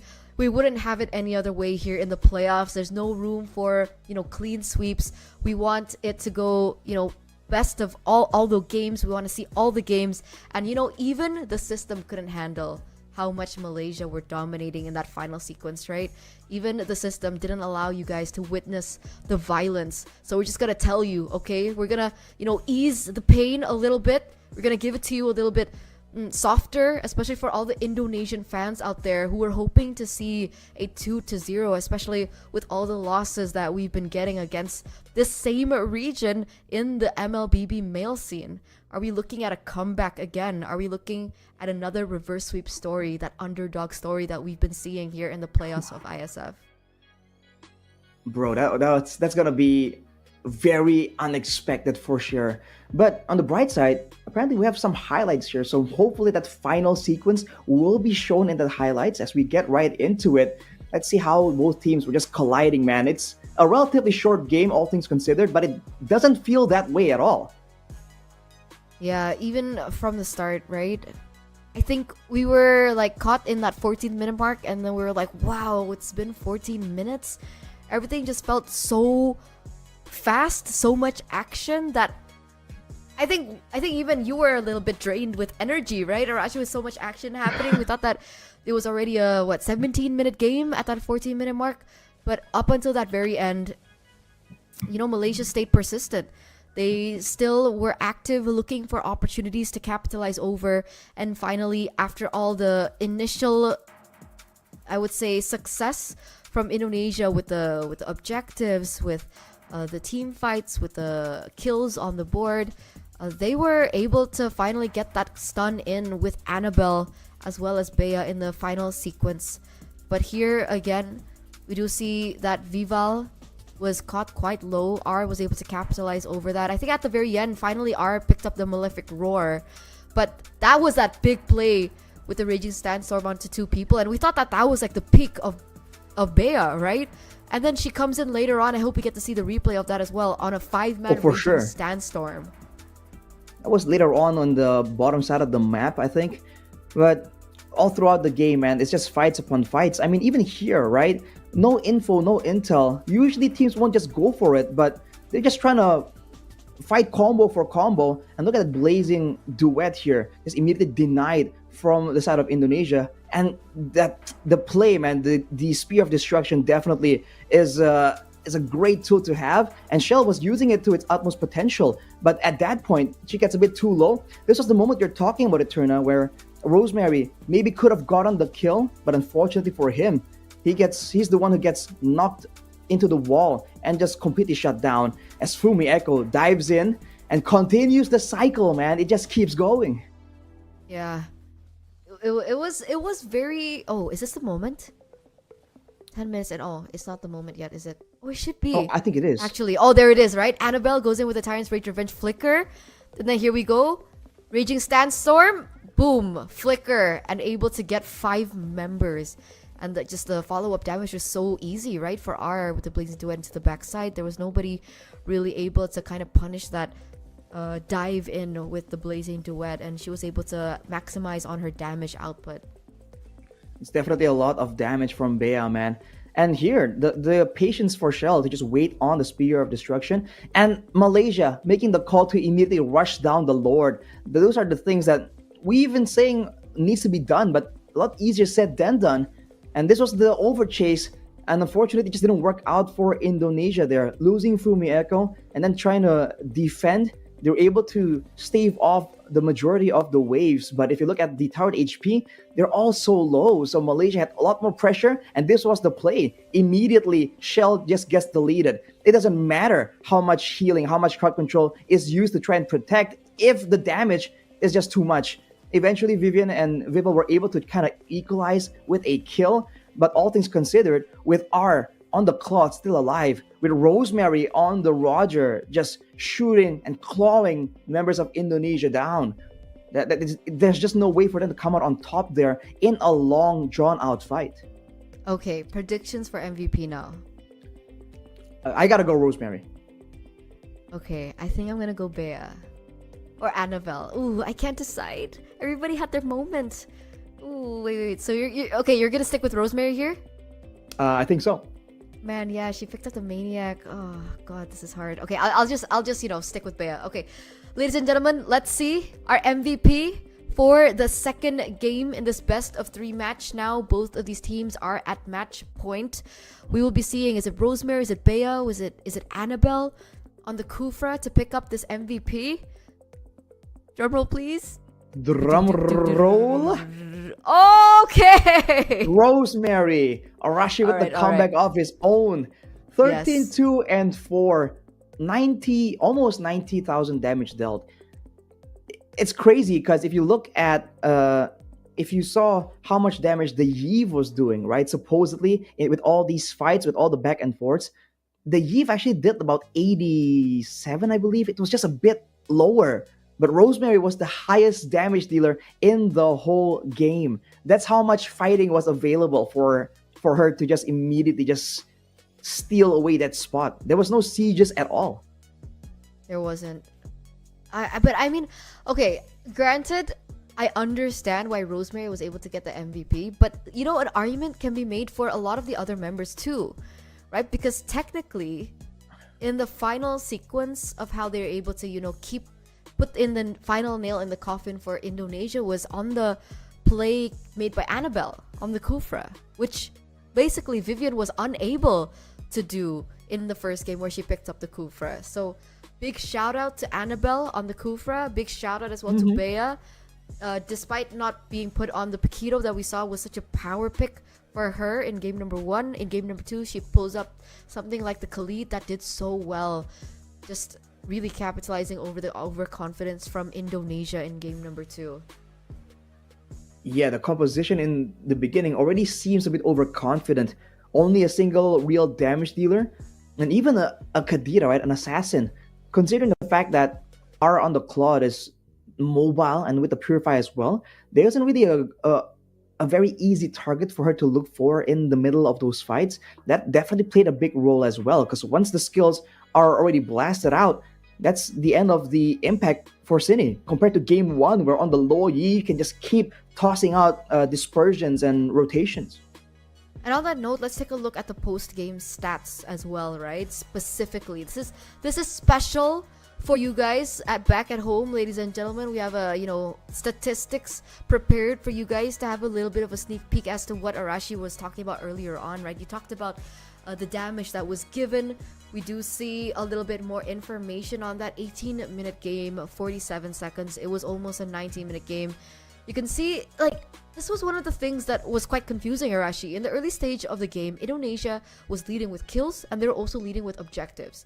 But again, Malaysia was actually still holding on to the gold lead.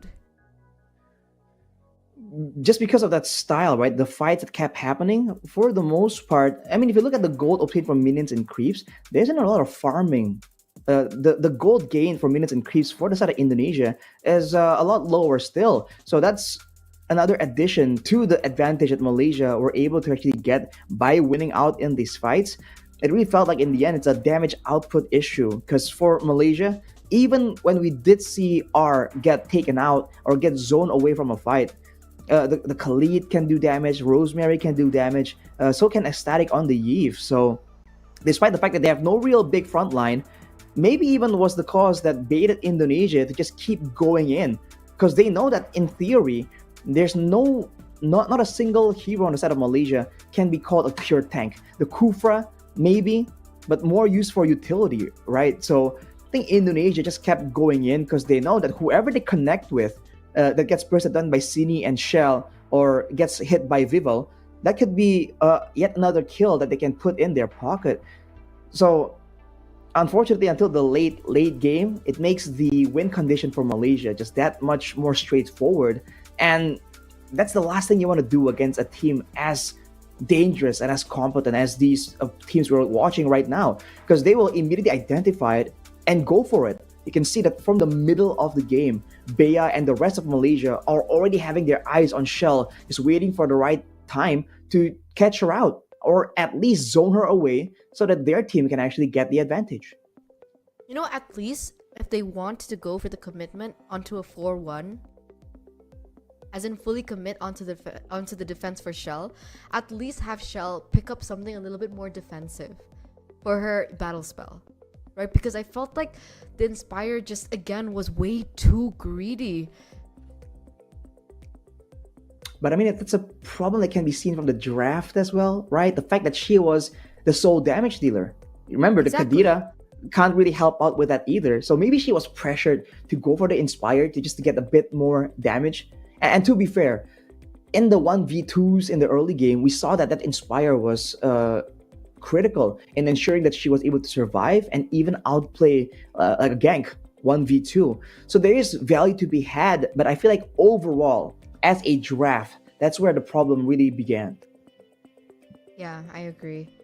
It's just such a shame, right? Because sure, you win out in these 1v2s, and there were so many moments where Malaysia tried to go for the pickoffs onto Shell, but she was able to outplay, like you mentioned. But in the grand scheme of things, if you're the sole damage dealer and you don't have the Purify with so much dive on the side of Malaysia, it just makes the winning condition for Malaysia a lot easier, right? Because you have the Khalid to dive in, you also have the Kufra to dive in. There's just so many tools that Malaysia could have utilized to, take away that single winning condition that Indonesia had, which was, protect the Moskov at all costs, protect Shell at all costs, and it really just didn't pay off for them. And I have to say, despite the fact that there was a Uranus that's usually so pesky to deal with, I don't know if that's just the way it's being played or the condition of the game overall, but Malaysia relatively did not really have a lot of issues dealing with the macro play, the push coming in from the Uranus on the far side. It could be because the Uranus wasn't going for a 2-wave cut, a double wave cut in the base, or something of that nature. But they just want to fight aggression with aggression. Even if they can't really go for the macro play and match that push, they go straight for the Lord and they just focus it down. And if Indonesia wants to go for a 50-50, they're very happy to oblige for that 50-50. And even if they don't get the Lord, they are going to go and chase down the members of Indonesia. I feel like that's just the way they plan out the game, at least in the mid game, right? It doesn't matter. Just go for the Lord immediately. If they don't try and fight us, we get the Lord. If they come in late, we get the Lord. If it's a 50-50, then it's a 50-50. But looking at the compositions, we can just take out their members one by one. And we have chases, we have movement speed coming in from the Roger, we have slows coming in from Ecstatic on the Iesf as well. There's a lot of ways for Malaysia to catch up to Indonesia. And they've been catching up real good, right? Technically, they can go in for a reverse sweep once again, something that we've been talking about earlier on as well. I mean, you predicted, we both predicted the Philippines to win in match number 1. Don't Cambodia reverse sweep. And they were the favorites to win that match, and one of the favorites to win the entire championship. And now we're coming into our second semifinals here in the playoffs, and we also predicted Indonesia to win. And Indonesia did pick up game number 1. And then Malaysia equalized in game number 2. That's a big momentum shift for Malaysia. That's some, mental fortitude coming through from Malaysia, and that might just actually drop the momentum that Indonesia is so used to, right? Because it's been so long since they dropped a game, Arashi. It's been so long since they dropped a game. It was always them versus everybody, them always sitting up at top. Imagine having that be like the history of you with your team, and suddenly a team takes a game from you. Definitely a mental shocker.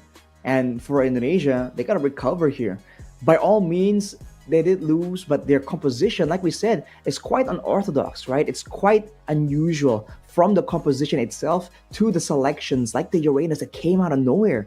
We were expecting playmakers, we were expecting big crowd control, not a lumbering giant that just regens the whole time. So now that we're in the final game here, this is where all the cards are on the table, man. The chips are absolutely down. We'll see. Arlet export gonna be banned out now for Indonesia as they are back in first pick, ladies and gentlemen. The Ling gonna be respected once again. one of the highlights we would say for this matchup is the fact that the Roger was left open for Malaysia to pick up earlier on. And with the Roger picking up that MVP as well, with the flexibility that the Roger also has, I think we've been explaining about this time and time again. That flex potential in the drafts has just been so valuable for teams that are able to get their hands on the Roger. So with Malaysia in the next few bans, I think last time they went in for Chip, Ling, and the Yuzong. The Chip was actually left open. Now the Harith gets banned out, and now what is left? I think Vexana was a choice last time around, but I don't think they should go for the Vexana here. Luo Yi is also still an option to take here, Rashi. I think the Luo can still be a great option. Oh man, we have to see though, because I feel like Malaysia has just made a very clear statement that if you want to go toe to toe and play the rough game, the brawl, we have you beat. That's our game, right? The Langgar style. That's our calling card, not you guys. So I think for Indonesia, there might be an adaptation here to try and go for a more calculated style that might really work out. But to do so, you're gonna be forced to pick some of these safer heroes that can play a bit more defensive. And considering that, Malaysia has the Yuzong and the Fredrin now, it's gonna be quite difficult. Yeah, the Fredrin and the Yuzong has been picked up, but now with the Luo Yi still open, Indonesia, if they want to go in for the early fight, if they want to go in for the early objectives, pick up a Terizla right before it gets banned out into the second phase, especially in that 1v1 against the Yuzong. And by the way, for Indonesia, this Terizla is flex. Terizla has been played in the mid lane by Cine, so that's also a layer of flexibility that this team has with the Roger. Meanwhile, for Malaysia, we know where they are going, right? Fredrin jungle, Yuzong in the EXP lane. Joke's on you, it's a gold lane Yuzong. Just kidding. Imagine though, right? Imagine.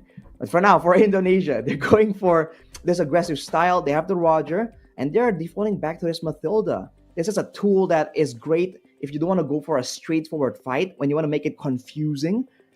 The last game was confusing enough, but if Indonesia wants to make it a bit more confusing, the Guiding Wind can be a valuable tool, and they're able to get their hands on the Terizla.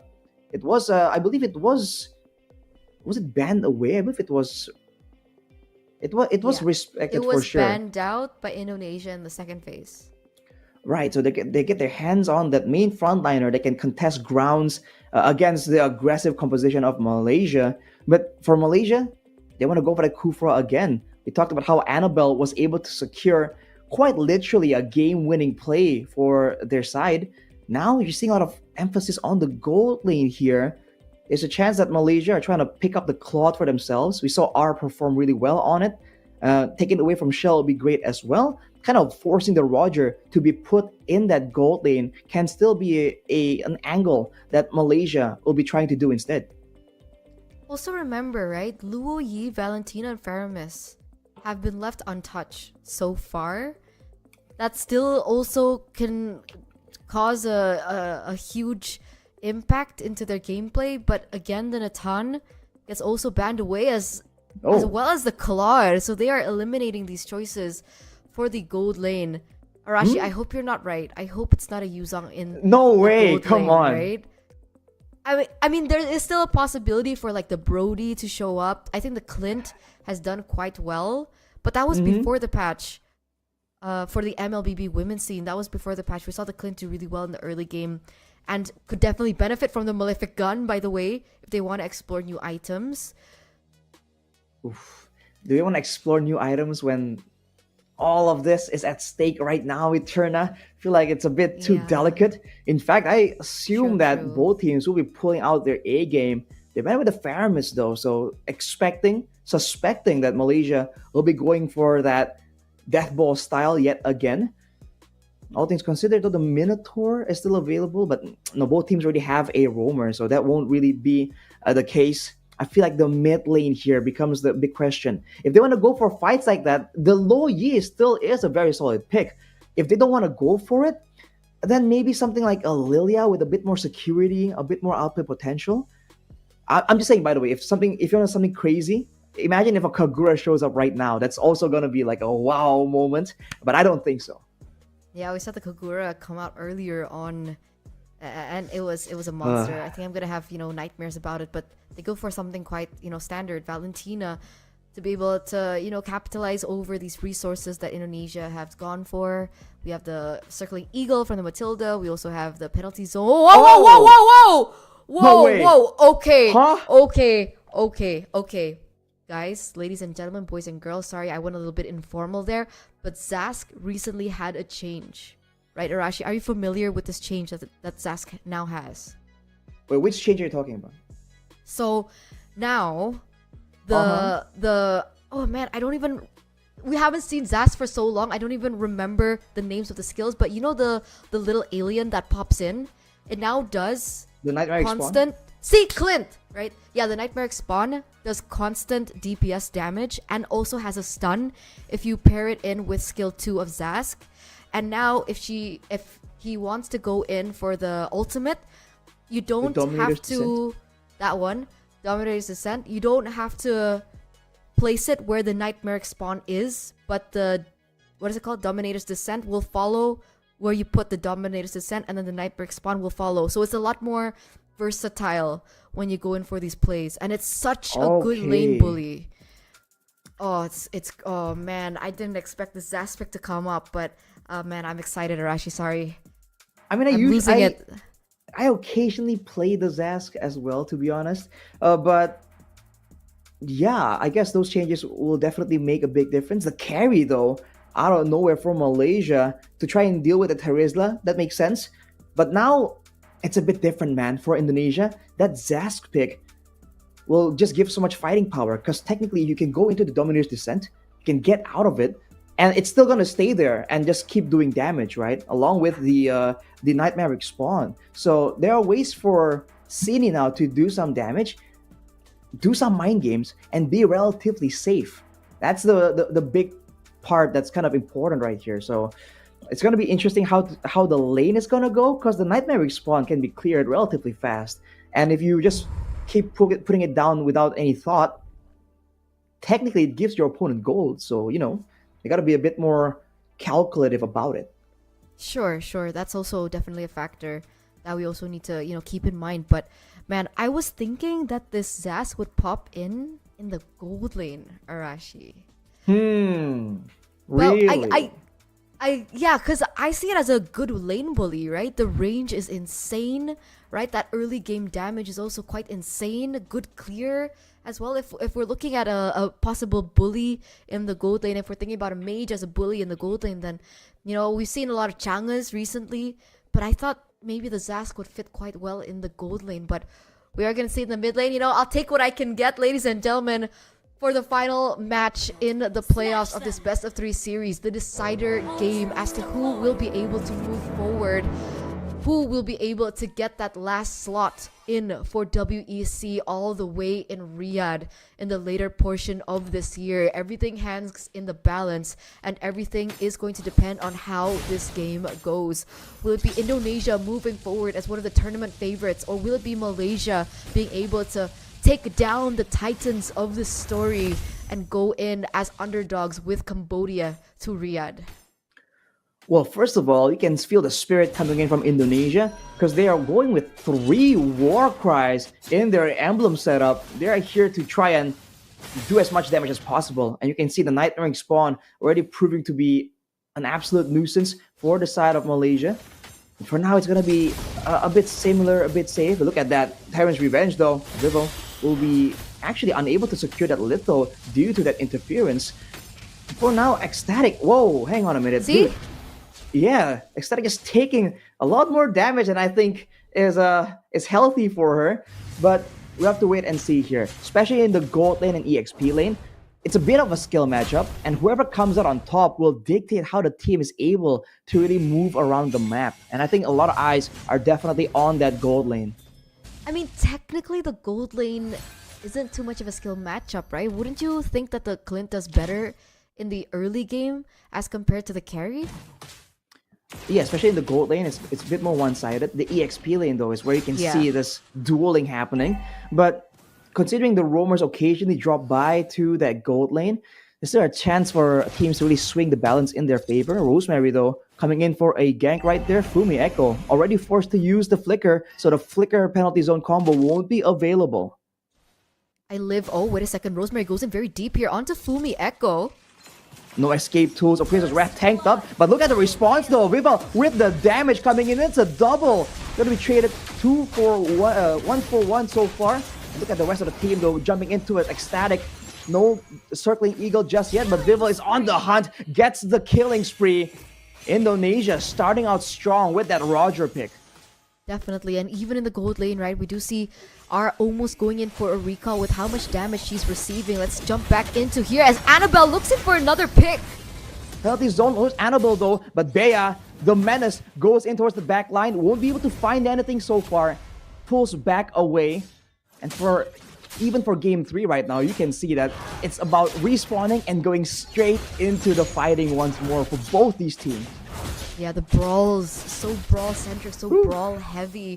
And going back into the mid lane, right? Ecstatic is on the Valentina, who naturally has a little bit more of a regen when she goes in for her dashes, right? Her abilities. But even then, the damage coming in from Cindy on the Zask has been just a pain to deal with as she tries to go in for the clear. But Cindy falling a little bit behind in the rotations, and so you can see Ecstatic going to be able to have a little bit more say in that top lane to try and punish Shell and give the carry a little bit of a fighting chance in these early parts of the game. Still going to be a little taken by the side of Malaysia though. Vivian looking for a play here towards Annabelle. It's going really deep though. I don't think they're ready for that. Rosemary waiting to try and ambush to make a play for the team as R and Shell just keep duking it out. You can see that both teams are playing a lot more careful though, but Rosemary with the Thunderbolt rush hinting at her willingness to try and go for a big fight. Look at the stun onto Annabelle with a Domineer's Descent as well. Rosemary tries to get involved, tries to peel, but look at the damage. Cine forced to back away already. That's a great sequence for both these teams, showing that they are absolutely aware of the split-second fight decisions. Yeah, the adaptations are going to be very important for both of these teams, as Indonesia so far does have a gold lead, but it's a very small one, right? 901k here in the first 4 minutes of the game. Both of these teams are once again going to be collapsing onto the turtle that will spawn in under 6 seconds. Rosemary level 7 at the moment, Vival a level ahead, but it looks like Rosemary has been getting a lot more retributions down. Vival kind of struggling in that regard, so in this 50-50, we'll see who will be able to get that better trade as Annabelle already with the charge. Jumping onto Fumi Echo, but not fully committing onto it. Trying to just reduce that HP bar. It will be so much more difficult to deal with the body of Smith or Fumi Echo, but look at the both. Oh, penalty zone into the pit though with the Black Dragon from right above everyone. The Petrific comes through as well. The turtle falls into the hands of Indonesia, but look at the Domineer's Descent doing damage as much as possible, but Malaysia kite back away from it. Circling Eagle still from Vivian to try and get onto Rosemary as Viva picks up a kill, comes in for the hunt, but Vivian steals it away. Indonesia asserting dominance right here in the team fighting prowess. 1-for-2 trade, ladies and gentlemen. You can even consider it a 1-for-3 trade, with Indonesia being able to pick up that neutral objective. So a perfect turtle so far, as we're going to take a look into the replay as to how this went down, because initially Malaysia did have a proper setup, but with the Domineer's Descent coming through, the damage, the zoning away from the Yuzong as well was very imperative to how this actually panned down. Unfortunately, they couldn't land in an additional kill onto Vival. That could have been a 5-0-1 for her, and of course the Roger will take all the kills she can get to go in for that snowball that is required for her to have a little bit more dominance in this early game. But of course, already at a 4-0-1 is looking quite bright for her as Annabelle goes in for another charge. Ooh. It looks like Malaysia are going to be quick to get in, but what happened in the opposite side of the map? That's a trade over, as Malaysia going to be picking up that turret as well in the bottom side of the map. All things considered, great trade for Malaysia right there to understand that they're not really winning out in these fights, going for trades. But look at Cine here, unsatisfied with only a single turret, going for one more along with Shell. They might just take it down. purely by brute forcing it. Even though there's no minions, the Nightmare Respawn will allow them to go for it, but Annabelle goes in to try and go for a punish. The Black Dragon form from Bea comes in as well. Cine, no real Dominator's Descent just yet. Won't be jumped on though, fortunately for her. And Indonesia, they got a lot of wins there in that sequence. That was quite lucky, would you not think? Oh, what is that damage onto Ecstatic? She's got so low and she's gonna force in a recall. Not the best time to go for a recall as you want to go and set up for the next neutral objective. But this will be another turtle given over to the hands of Indonesia. A perfect turtle as Annabelle fails to land it onto Fumi Echo here. And here, Malaysia looks like they're looking for a trade. In a 3v1 situation, Fumi Echo, how is she faring? Meanwhile, in the mid lane, both teams just going for dives at the same time. In the mid lane though, it's going to be Bea following through with the death double kill for Vival. And on top, Fumi Echo does not care, man. A Terizla under the turret? Who you fooling? She ain't going down. Malaysia rotating to try and save their turret, but Indonesia already working down on it. Shell was at the end of the train there, leaving the danger zone. But Annabelle is struggling to really find the right targets here for her team. 6k gold lead now built in for Indonesia. They are ruthless in the last few minutes of this game, really taking it into their hands with collapsing onto these structures, collapsing onto these objectives really quickly. And that's something that we've been used to seeing from Indonesia.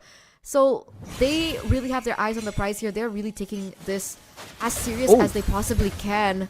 But Vivian will be able to escape out of that initiation play from Annabelle. And again, those spawns are just so great at opening up these maps, opening up these bushes that time and time again have been capitalized over for Mass. And we have yet to see a big play from Bea on this Yuzong.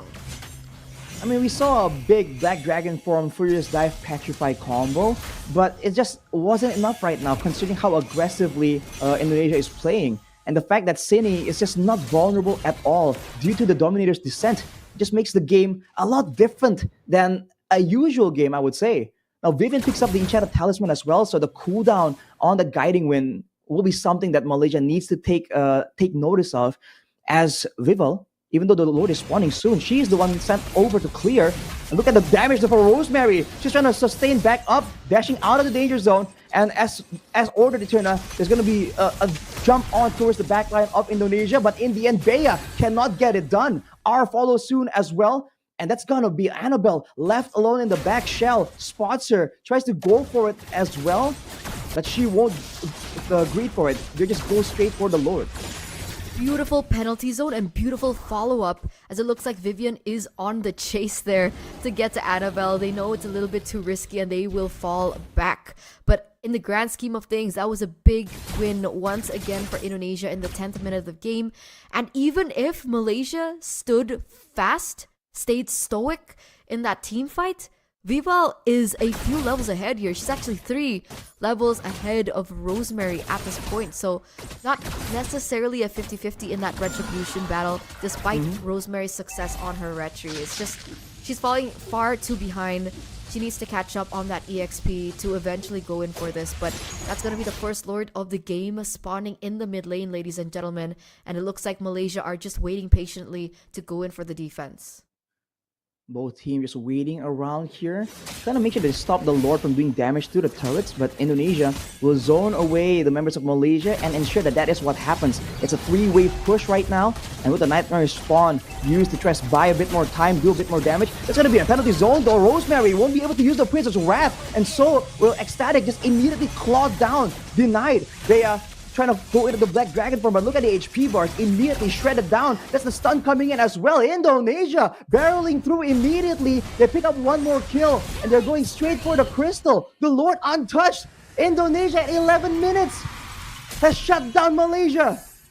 And it's official, ladies and gentlemen, Indonesia take that final slot here in the playoffs and secure their ticket to WEC Riyadh. They have qualified from the Opens and they have pushed forward through the group stage, pushed forward through the playoffs, and will be the representatives of Indonesia in the international scene once again at WEC.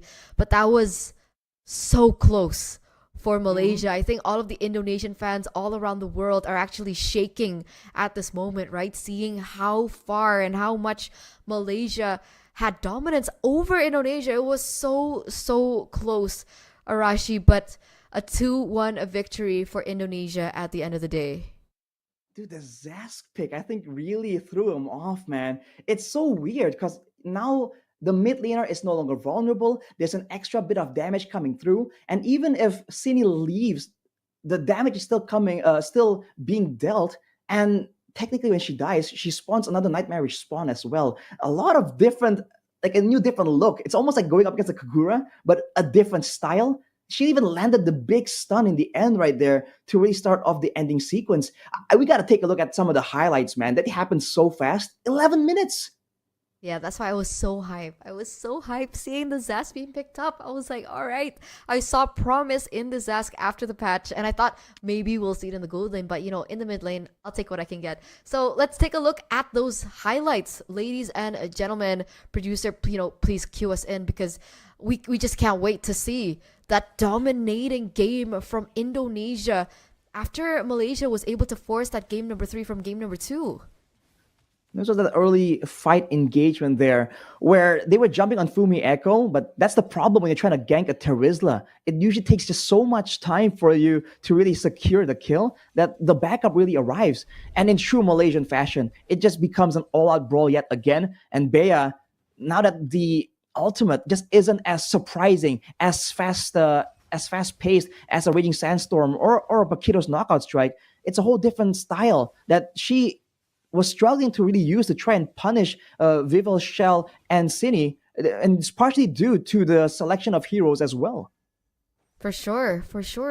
And the Roger once again being a nuisance, showing us once again why this Roger is such a big priority. Sure, it does great in the gold lane, but as you can see here in the jungle, that's where the Roger currently just really shines and excels. So much snowballing potential in the early stage of the game, so much utilization. You can utilize this Roger for more neutral objectives. You can also utilize this Roger in for a little bit more kill pressure. It's just an all-arounder, very fast clear as well, and that's just why the Roger has been always respected or banned out from the first phase of the drafts. When that fight, Cine, again, it's almost like a Valentina in a way that the damage is just so subtle. You don't really notice it, and before you know it, you get just immediately deleted. And right here with the Lord in Tao, R tries to clear it out, but it's just too difficult. And look at that stun, man. The Dominator's descent jump to the front for that stun was what started it off.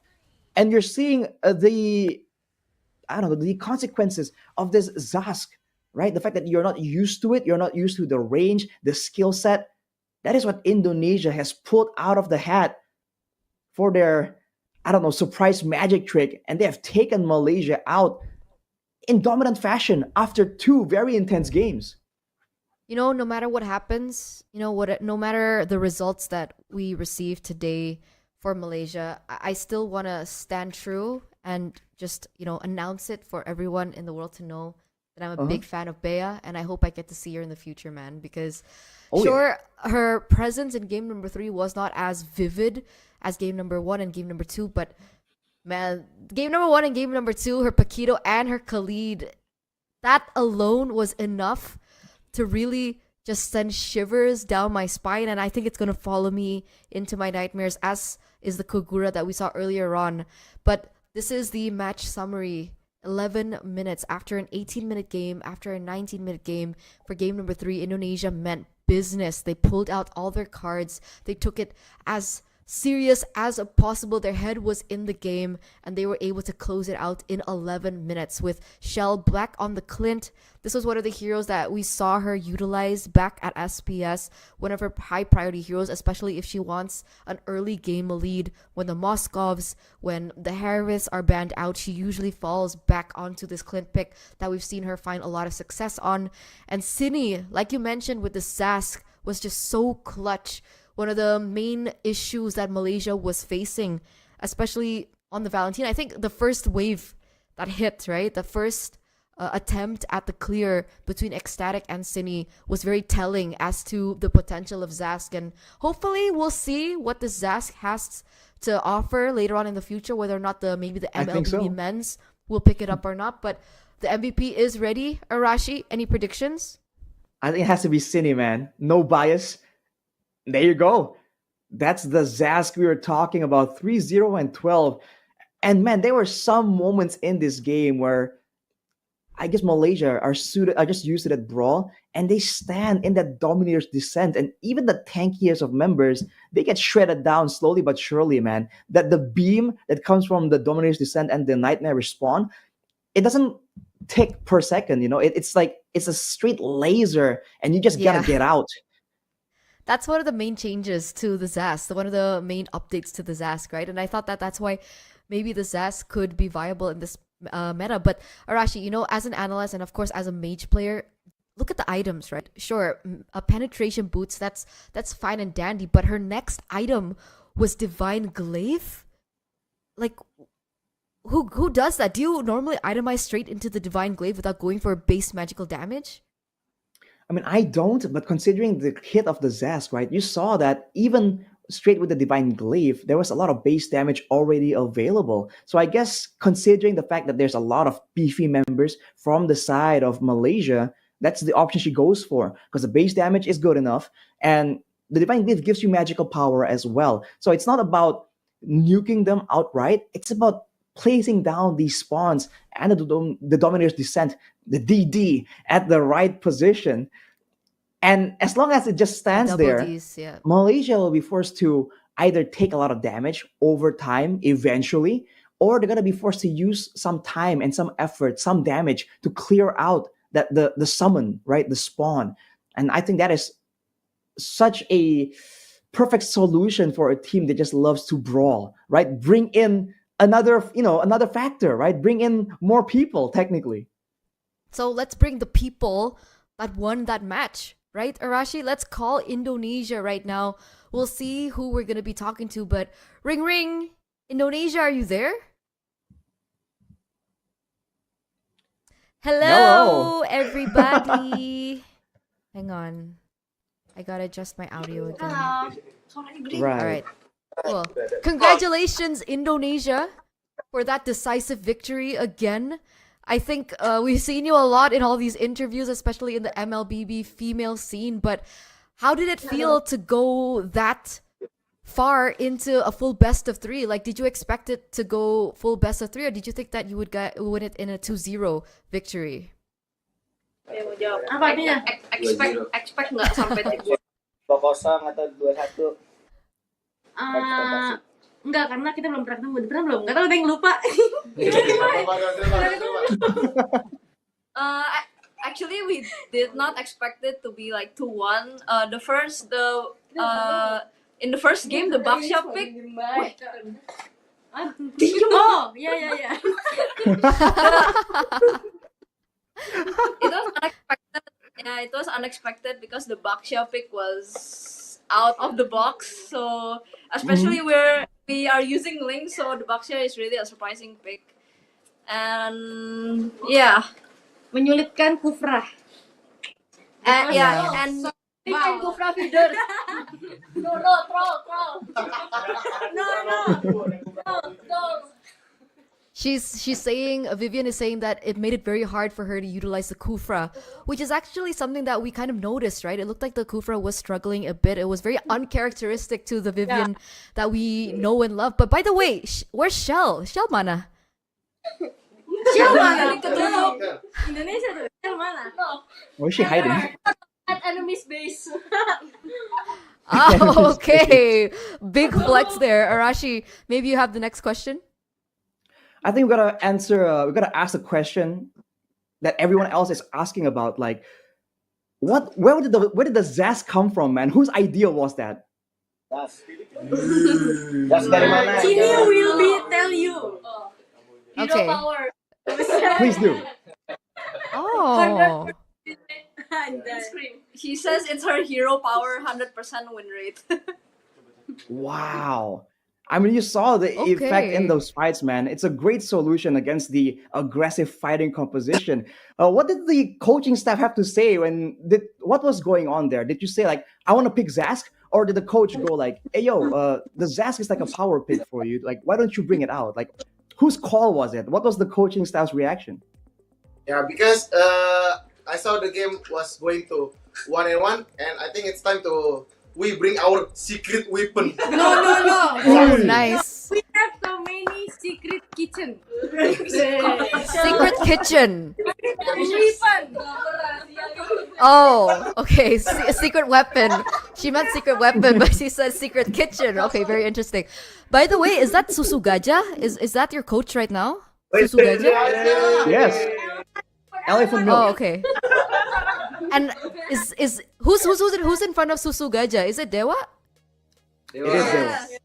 Oh, okay. So this is literally this is literally like Team Vitality lineup, Arashi. Yeah, and fun fact, I actually met with Susugaja and Dewa a while back, and they seemed really confident. So, seeing how this match played out, was this according to your expectations, or were you actually, quite nervous, quite worried? Because this is they decided to get that final title that you guys don't have yet, right? The Iesf title. So long. Can you?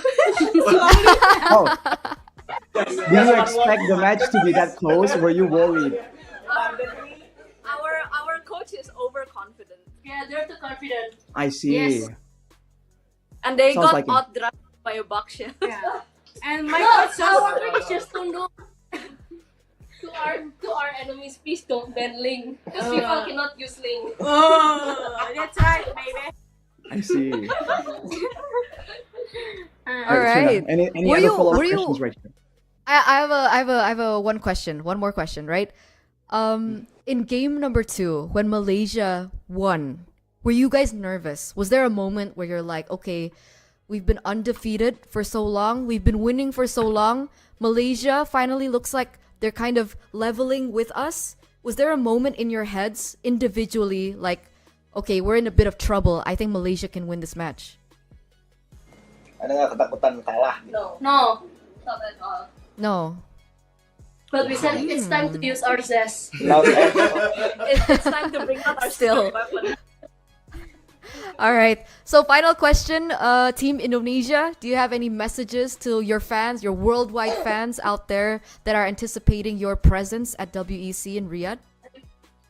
Yeah. pesan-pesan Vi. Vivian would like to say something to the Okay. international fans. But Vivian harus ngomong pakai bahasa Inggris ya. I think you will waiting for a long time.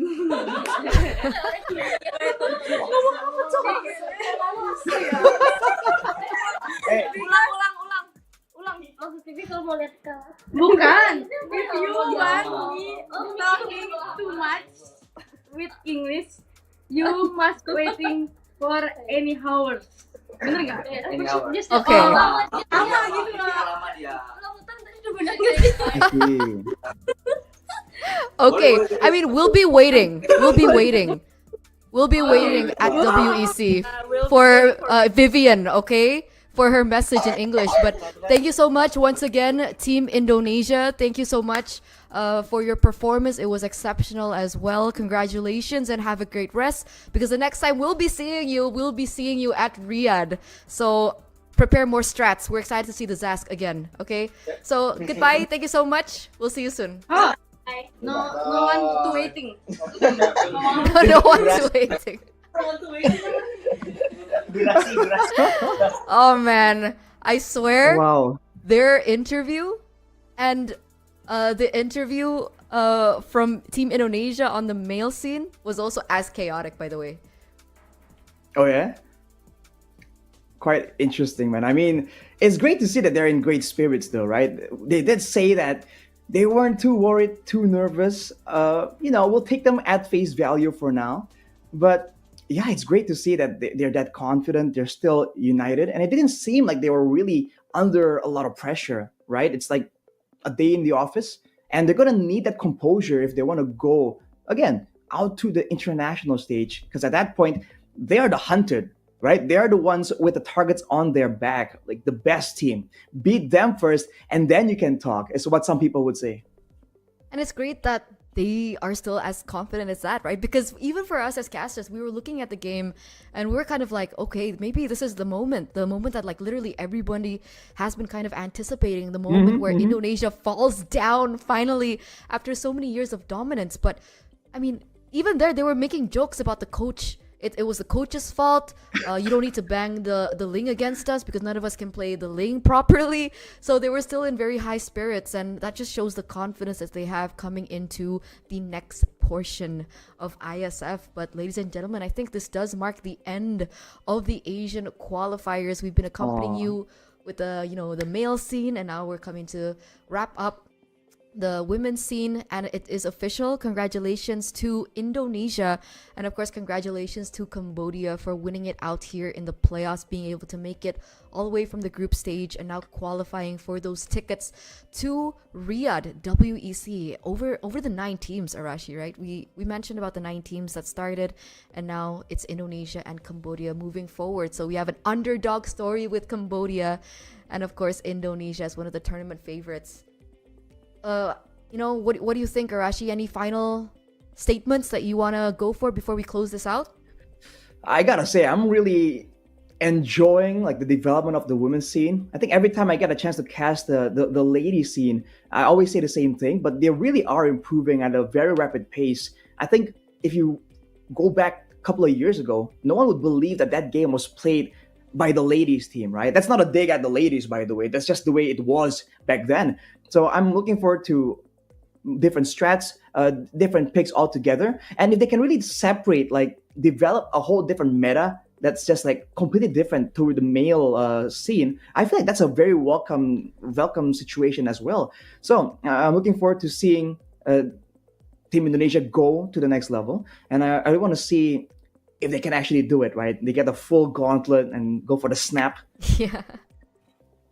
Thank you, Arashi. Once again, it's been a pleasure to cast with you today, but we're going to wrap it up here as, we close the Asian qualifiers finally for the online stage, right? We'll see you at the offline stage. So on behalf of Arashi as well, we want to thank you so much for tuning in, and we'll see you all very soon. Thank you so much. You guys have been watching the ISF Asian Regional Qualifiers.